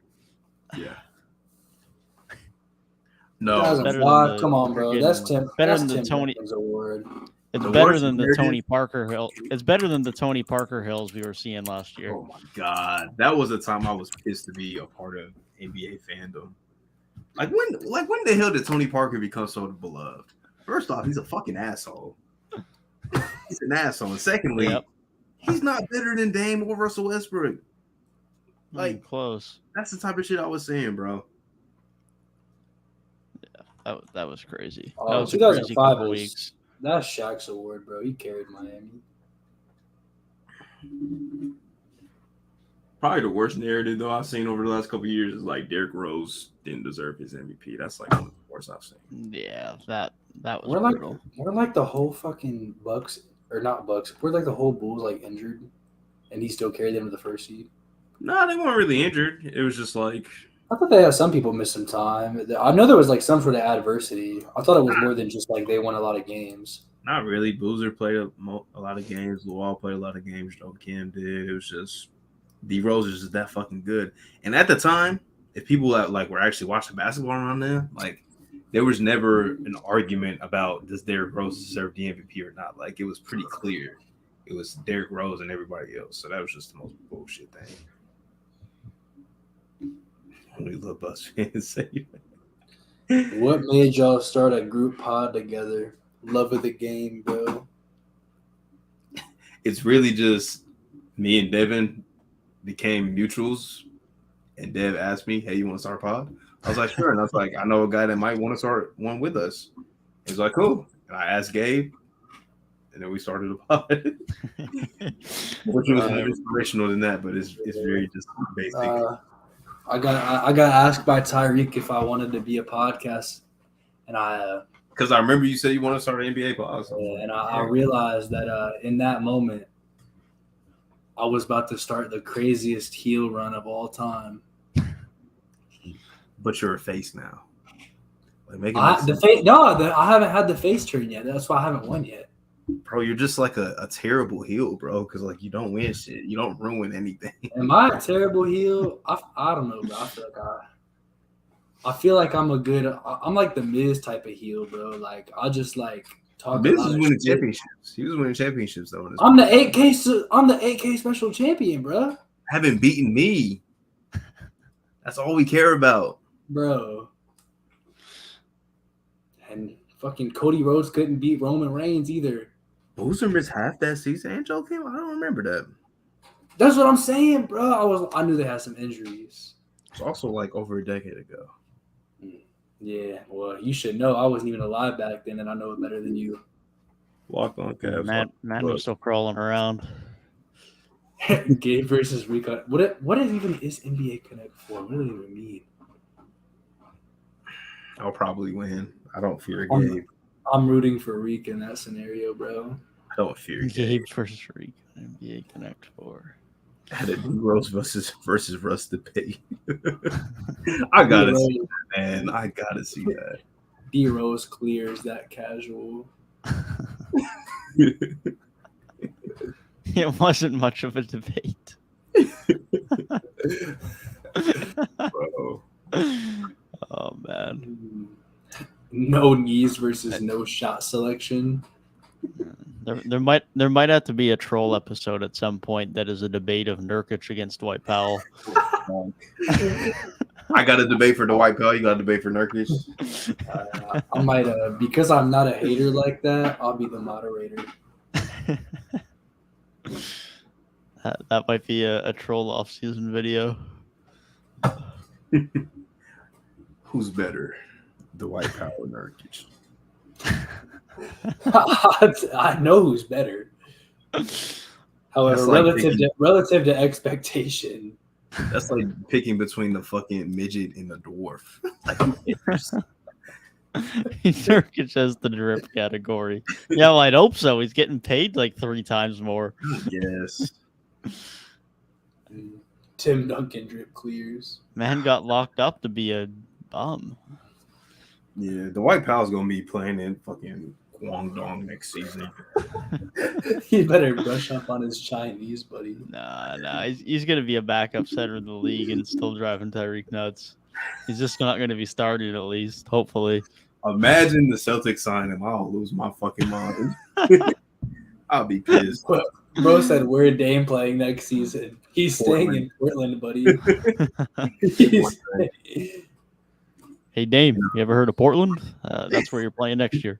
Yeah, this is too much Blazers talk, man. I vow to not speak to them. Hey, listen, we went 6 hours, bro. We went 6 hours, and the number 1 team on our ban list hasn't been mentioned today. It's a great. I'm proud. We haven't mentioned the Wizards either until now. I thought that's what we were talking about was the Wizards. That might be all.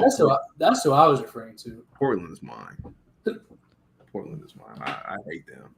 Nah, Wizards are probably my number 1, but Portland are right up there for sure. For sure. I say All-Star Weekend next year. We have like a game of 21 between Yusuf Nurkic, Dwight Powell, and Mason Plumlee. My money's on Plumlee. I think Plumlee's gonna win. I think so too. I think Plumlee would absolutely ruin that. He's got the best bag out of all of them. Big Plum gonna look like fucking White Chocolate Williams out there, man. Or Gigi Reek. Yeah, sadly.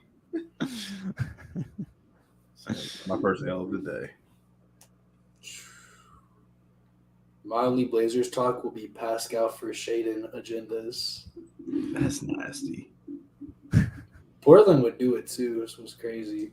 They would. Like, we got the 8 seed this year, and then Pascal's going to turn into mid again. It's crazy that you said get the 8 seed and then turn it into mid. Like 8 seed is in the middle of the conference. No, I'm saying like he's just going to be like mid all year. You know, probably just get the 8 seed. God. I don't want Mikal to the Blazers, bro. I want better for him. Remember when Mikal Bridges was supposed to be a Philly legend, bro? He was supposed to go from Nova to the Sixers. You didn't even know where he went to school. Bro, For real, you gotta shut the fuck up, bro. You didn't know where he went to school. I know. You didn't know what jersey number he wore. Like, come on, you don't know shit about Mikal, bro. Stop acting like you know, dude. All right, bro. All right, bro.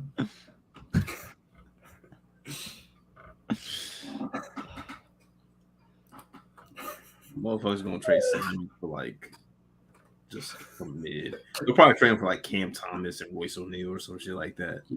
Probably trade him to get Gary Trent back and Chris Boucher. Oh my fucking gosh.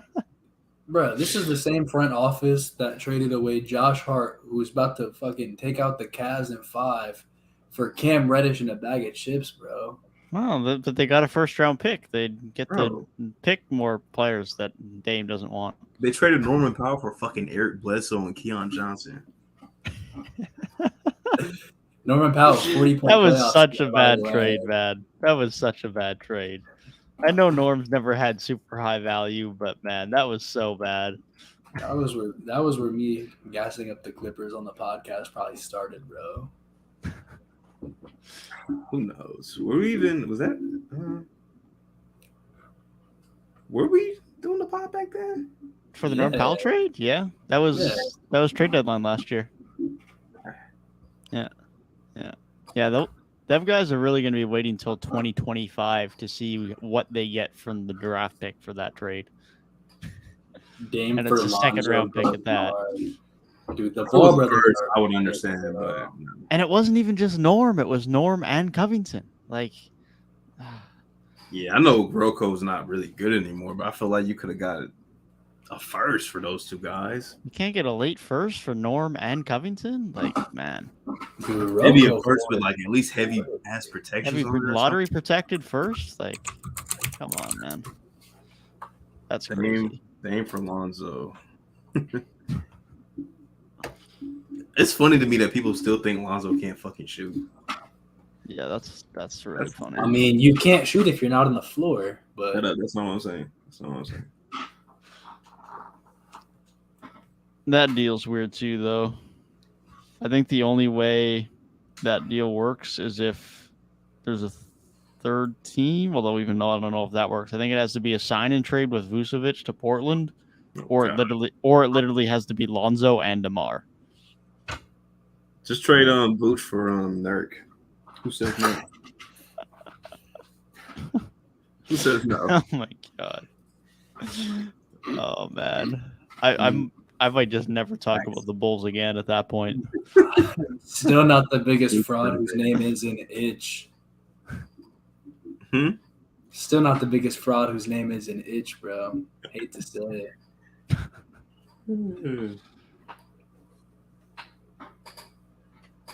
I don't know what you're trying to say. I'm telling you, the Suns are taking out Jokic in 4. And the other guy, not even talking. We haven't mentioned his name this week. Actually, we have, but it took a while. Luka, Mr. No Playoffs in fucking year 5. Bro, Curry's getting carried, bro. Tighten polish up, bro. He's getting carried. For real? Last time I checked, I had this pool that was the 7 players averaging 30 points per game, and only one player from the Warriors was on that list. Empty stats. Empty stats? The series is tied. Empty stats, bro. Okay. They're talking about Jordan Poole is not a good basketball player. Draymond's getting ejected. You're talking about Curry's getting carried. Carried by Kevon Looney, the best offensive rated player in the NBA. Great Jeopardy question. Not Steph Curpepper. Kevon Laborde. The real Finals MVP. That was the Magic Johnson Western Conference Finals MVP till I die.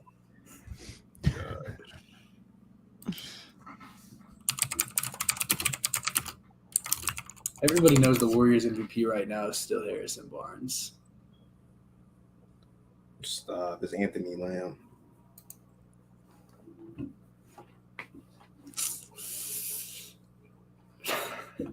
Lonzo did not miss a 3 this season. That is facts.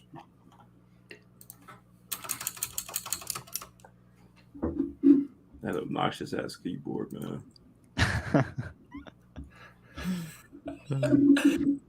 It's a part of my heel character. NBA University said Nick Nurse to the Cavs.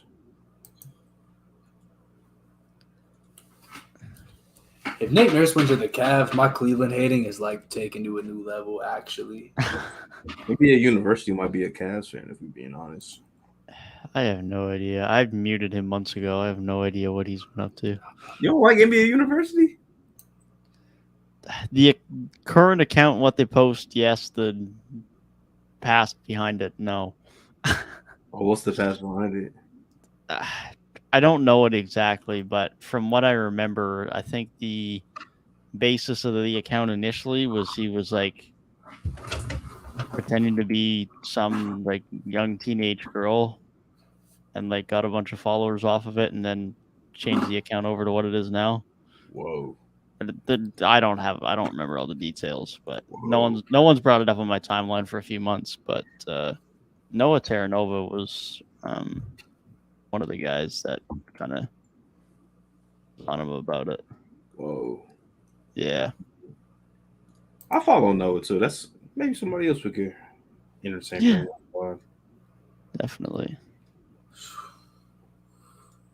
Yeah, it was him and who was the other person bringing it up?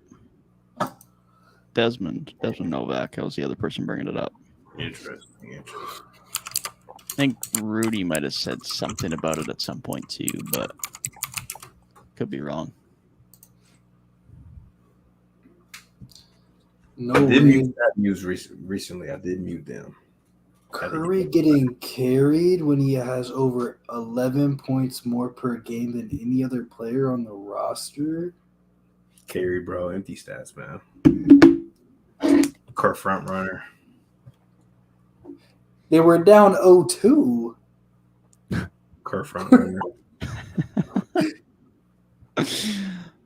Can't wait for our top 10 point guards video. That'll be good. If y'all put a motherfucker who wasn't in the playoffs at number 1, bro. We'll see if Kerr carried his top 5. How many of those points were without moving screens, considering Draymond got ejected? Kevon Looney be sending moving screens too, though. Dude, you tried. You literally tried to go. Moving screen. Left tackle.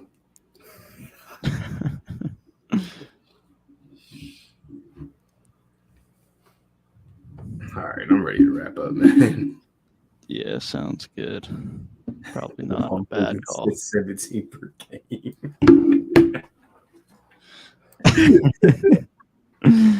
Oh man. I'm finished. Oh man. Well, thank you guys for tuning in to another episode of 3 Point Weekly. If you did enjoy the episode, be sure to leave a like down below and subscribe to the channel for more NBA content throughout the postseason. Thank you guys for tuning in, and we'll see you guys next week. Peace. And thank you, Super Mario, again for being here for an absurd amount of hours. You were an absolute psycho for that, but we appreciate it. If you're here for all 6 hours, you're in that case, bro. I'm not going You're really our best fan. We appreciate it. Must be Monday, man. Must be Monday.